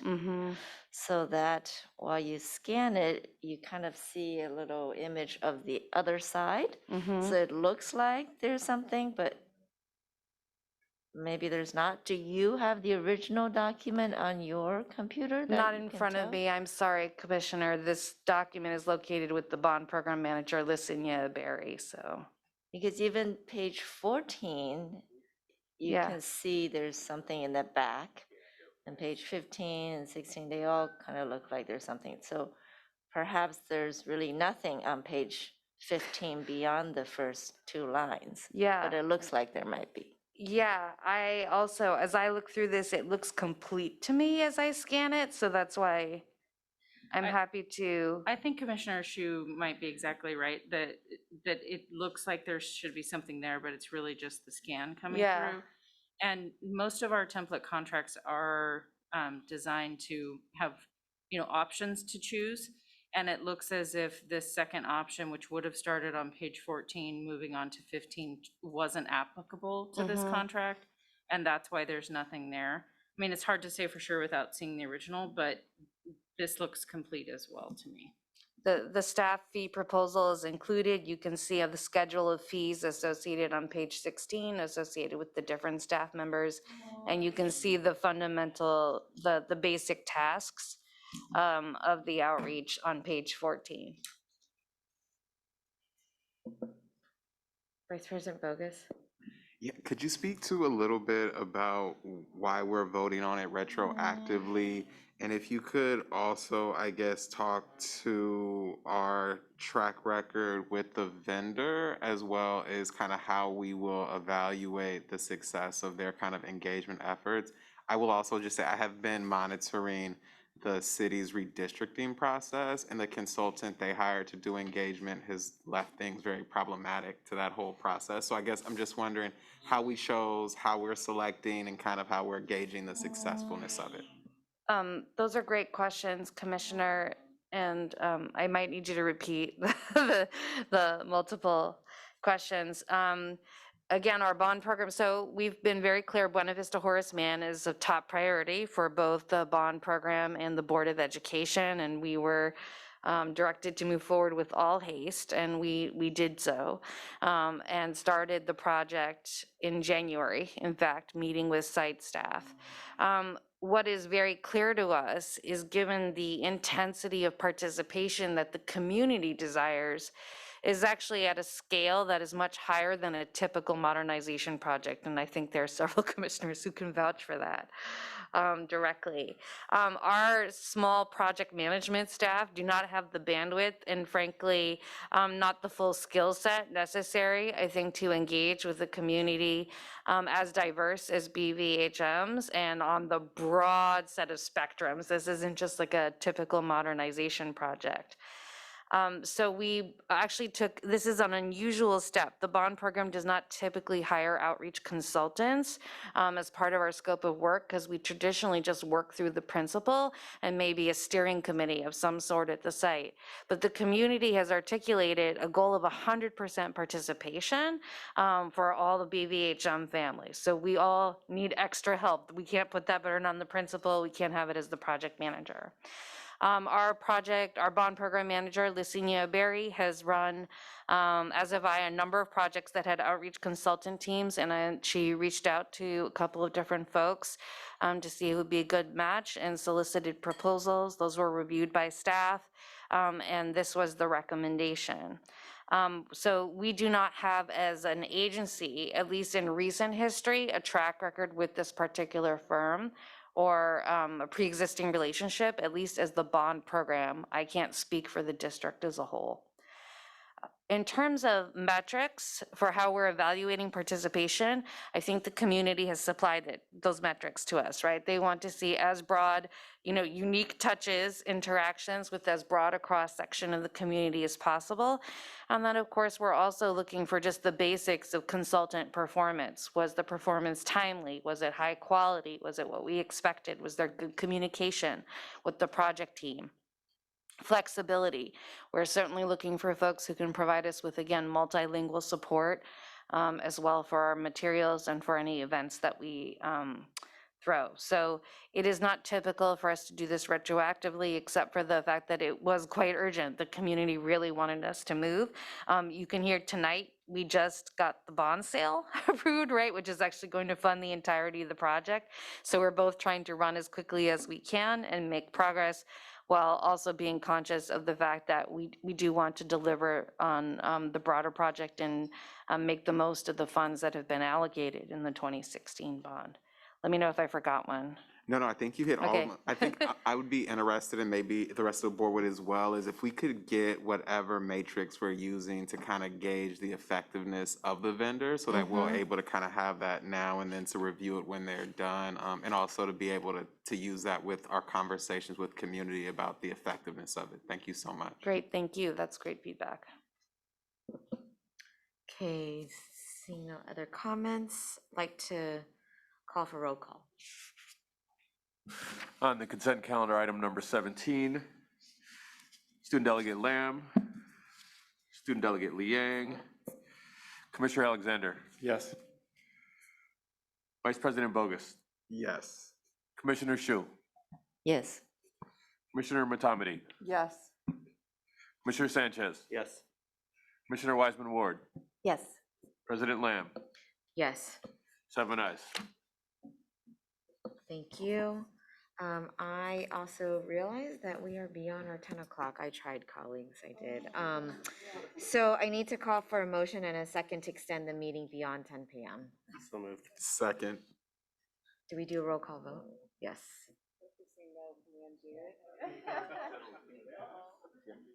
You can do general consent, or we can do a roll call right now. Okay, we'll do general consent. Yes. Congratulations. All right. Thank you. And at this time, we are moving to agenda number I, board members' reports and reports from standing items. I'm sorry, standing committees. It's getting late. Wow, first up. Okay, Tuesday, April 5th, 5 p.m., we had a special meeting, a workshop and board discussion on effective school board governance. I kicked off my welcome remarks 6 hours ago, giving an overview of it, and I think, thank you to my colleagues, all 7 of us were there, engaged around our first training on effective governance. Next, we have Augmented Budget and Business Services Committee, Wednesday, April 6th at 5 p.m. Chair Alexander. Yes, and I don't know if Chief Wallace is still here, but you are. I just wanted to say, I think we did an awesome job at facilitating a very tight agenda. We got compliments unsolicited on our experimenting with new methodologies, in part based on the governance training. We timed the agenda items, and we're I think just a lot more disciplined about organizing the agenda. So I don't know if other board members had feedback, but okay, good. But we're just trying to kind of in that line of trying to be focused and intentional around how we're using our time. So at the meeting, Chief Dodd presented on Empower, and there's the slide presentation that she prepared is a great resource for ourselves, but also to share with people in the public if they're saying what's happening, so that contains our kind of initial investigation into what went wrong and kind of what the plans are moving forward. And so I think it's good. I mean, there's obviously more to come, but it was the first step. And then we also had a check-in about the LCAP process and our discussion about the budget, which was kind of like a little bit of a precursor of tonight's conversation as well. I think that's it. Thank you, Chair Alexander. We had a busy week last week. Tuesday, April 7th at 5 p.m., we had an informational item, closed session, and that it was pursuant to the Government Code Section 54957. The board met in closed session to discuss public employee appointment, the superintendent, and then followed by the Augmented Curriculum Program Committee just yesterday, April 11th at 4 p.m. Chair Sanchez. Thank you. Yes, we just met yesterday. It was the first, I think, committee meeting that was Zoom and in person, so that was nice. And we had two action items, one of which was withdrawn by the author, which is resolution number 2110-12A1. Reading is critical to lifelong success update. It may come back in a different form, but for now it's withdrawn. And then board policy 5127, graduation ceremonies and activities, which allows students who are graduating officially in the summer to actually go to the ceremony at the end of the year, should join their peers in the ceremony. And we had three informational items, one on the rollout of universal pre-K and expanding transitional kindergarten in our district over the next several years. And then online learning program update and planning regarding a virtual academy for next year. And that'll come back as an action item so that we may roll out or continue to have our virtual work done with a subsegment of our students next year. An update on implementation of resolution around safe and supportive schools. That was an annual review that we do regarding that resolution. Thank you. Any reports from board delegates to membership organizations? I do want to name that Vice President Bogus will be joining SBA as a delegate. And we still have one additional delegate seat for SBA, which is School Boards Association of California's, or California School Boards Association, if they're interested to serve. And then any other reports by board members? Okay. And calendar of committee meetings upcoming. Any commissioners want to announce your upcoming committee meetings? The Buildings and Grounds Committee will be meeting on Monday, the 25th of April. Thank you. At 5 o'clock, sorry. Thank you. And item J, other informational items, just wanted to note that we have initial proposal from International Union of Operating Engineers, Local 39 to San Francisco Unified School District. That's posted on the agenda for reference, for information. Moving on to agenda item K, memorial adjournment, none tonight. And which brings us to item agenda L, closed session. At this time, before the board goes into closed session, I call for any speakers to the closed session items listed in the agenda. There will be a total of 5 minutes for speakers. Seeing any in person, seeing none, any virtually? Yes, we do have 3 hands raised. Okay, so we'll do 1 minute each. So if you care to give public comment, please raise your hand. You'll have up to 1 minute to share your comment. Can that please be repeated in Spanish and Chinese? Añadir un comentario público, solamente es 1 minuto por persona. Gracias. 如果你想就以上嘅項目咧，作公眾發言的話咧，你而家可以舉手啦，每人有1分鐘嘅時間。唔該。Thank you. Rianda? Good evening, Board Commissioners. Again, Superintendent Matthews and members of the SFUSD leadership team, we had actually hoped to speak to this item during public comment, but we weren't able to. We wanted to speak tonight in regards to the N-word, where we were disgusted to learn about the repeated use of the N-word by an SFUSD elementary administrator, though not used as a slur towards students and families, but as a misguided attempt at a teachable moment. The administrator willfully used the word multiple times when speaking to students, staff, and central office employees. This behavior is unacceptable for a paid employee in SFUSD and has caused incredible harm to the Black students and families at the site. Upon learning of these repeated incidents, it has also caused distress for each of us. We know that this is not an isolated incident, as this is not the first time APAC has been notified of incidents similar to this. A member of our current leadership team has even come before the board and reported an SFUSD employee using the slur directed at youth in her child's previous high school. It is even documented in CSES findings. Thank you. Thank you.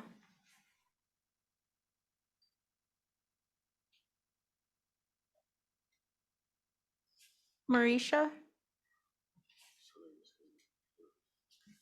Marisha? I'm here. Can you hear me? Yes, we can hear you. We know that the rampant overuse of the N-word, Marisha Robinson, APAC parent leader, sorry about that. We know, and I'm continuing our statement. We know that the rampant overuse of the N-word is also used by students and families. Just last month during our general meeting, a new member to our community who also is a staff member at SFUSD High School raised concerns over the use of the word used freely on campus by non-Black students and the racial tensions that it was causing.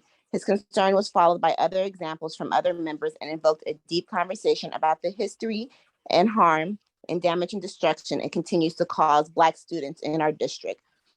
Though this issue may not be front and center for each of you, it is real for us and compromises our sense of safety and belonging in this district. We are assured that if any other slur typically used against any other race or population was used in the manner that the administrator used it, SFUSD would have been swift to condemn and correct. We don't know the outcomes of the investigation in detail, but until SFUSD boldly condemns anti-Black hate and perpetual harm caused by its employees and tightens up on its policies and its consequences, incidents like this will only serve as a reminder that Black students and Black lives do not matter in SFUSD. Thank you. Tony? My name is Tony Hines, APAC parent leader. When anti-Black and anti-Semitic slurs were used last year on Lowell's online platform, Dr. Matthews issued a statement saying anti-racist practices remain a priority for SFUSD and that SFUSD was committed to anti-racist leadership and anti-racist instruction and actively integrated anti-racist lessons for staff and students throughout the learning day. Where is the evidence? Because we are not seeing it on the ground. Anti-Black hate will continue to be perceived as normal when the repercussions are seen as minimal. Our children deserve better. As a leadership team, we stand in solidarity with the ULOA APAC. We also condemn the use of the word, especially by employees paid to serve our students and families, and implore the SFUSD to also. We demand that SFUSD implement a zero tolerance policy for the use of the N-word by paid SFUSD employees, especially if they do not identify as Black. We also demand that the immediate action is taken by the administrators in this recent occurrence to restore the harm she has caused to our students and our families. Thank you.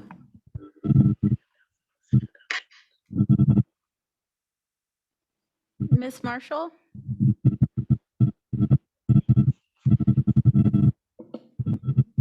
Ms. Marshall? Selena? Hi, can you hear me? Yes, we can hear you. Thank you. First, I want to applaud for all your hard work. I know you guys are working super hard, especially at this late night. I have and I heard there's consideration about speaking with the union regarding the extra holidays before implementing. I applaud for that also because definitely considerations needs to be looking deeper because I'm sorry we do. to interrupt. Oh, These the comments are for our closed session items and our 5 minutes has also expired, so we need to move on. okay, thank you. Thank you. That concludes public comment. President Lam? Thank you. The board will now go into closed session, thus I call a recess of the regular meeting. Thank you. Thank you. Agenda item M, reconvene to open session.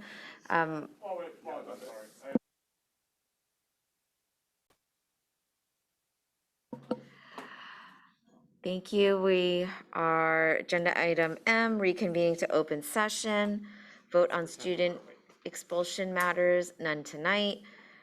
Number 2, report from closed session on 2 matters of public employee discipline, dismissal, release. The board by a vote of 7 ayes approved the resignation agreement and release of 1 student employee. On 1 matter of anticipated litigation, the board gave direction to the general counsel in the matter of student KL versus SFUSD, OAH case number 2022-02158. The board, by a vote of 7 ayes, gave the authority of the district to pay up to the stipulated amount.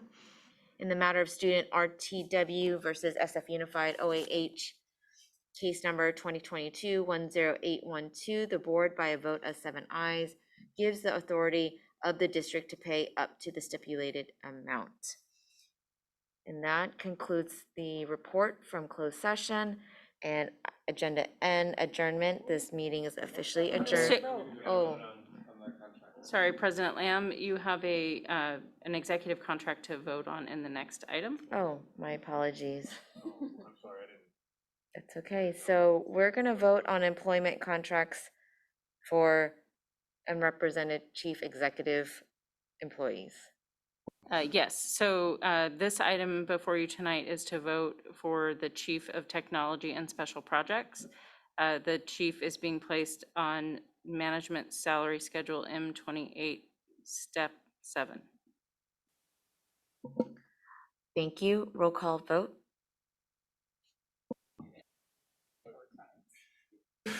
Commissioner Alexander, Commissioner Bogus. Yes. Commissioner Shu, Yes. Commissioner Wiseman Comedy, Ward. or sorry, yes. I'm sorry, I thought you usually go. I do, I'm switching, mixing it up. No, I don't have anything in front of me, I didn't know this was happening. All right, yeah. Commissioner Wiseman Ward, Yes. thank you. Commissioner Matomedy, Yes. Vice President Bogus, Yes. President Lamb, Yes. Sanchez. Commissioner Sanchez. Yes. That looks like 7 ayes. I know, I'm sorry, you guys caught me off guard. Thank you. That that concludes the reconvening to open session. We are officially adjourning this meeting at 1:05 a.m. on Wednesday, April 13th. Thank you. Good night.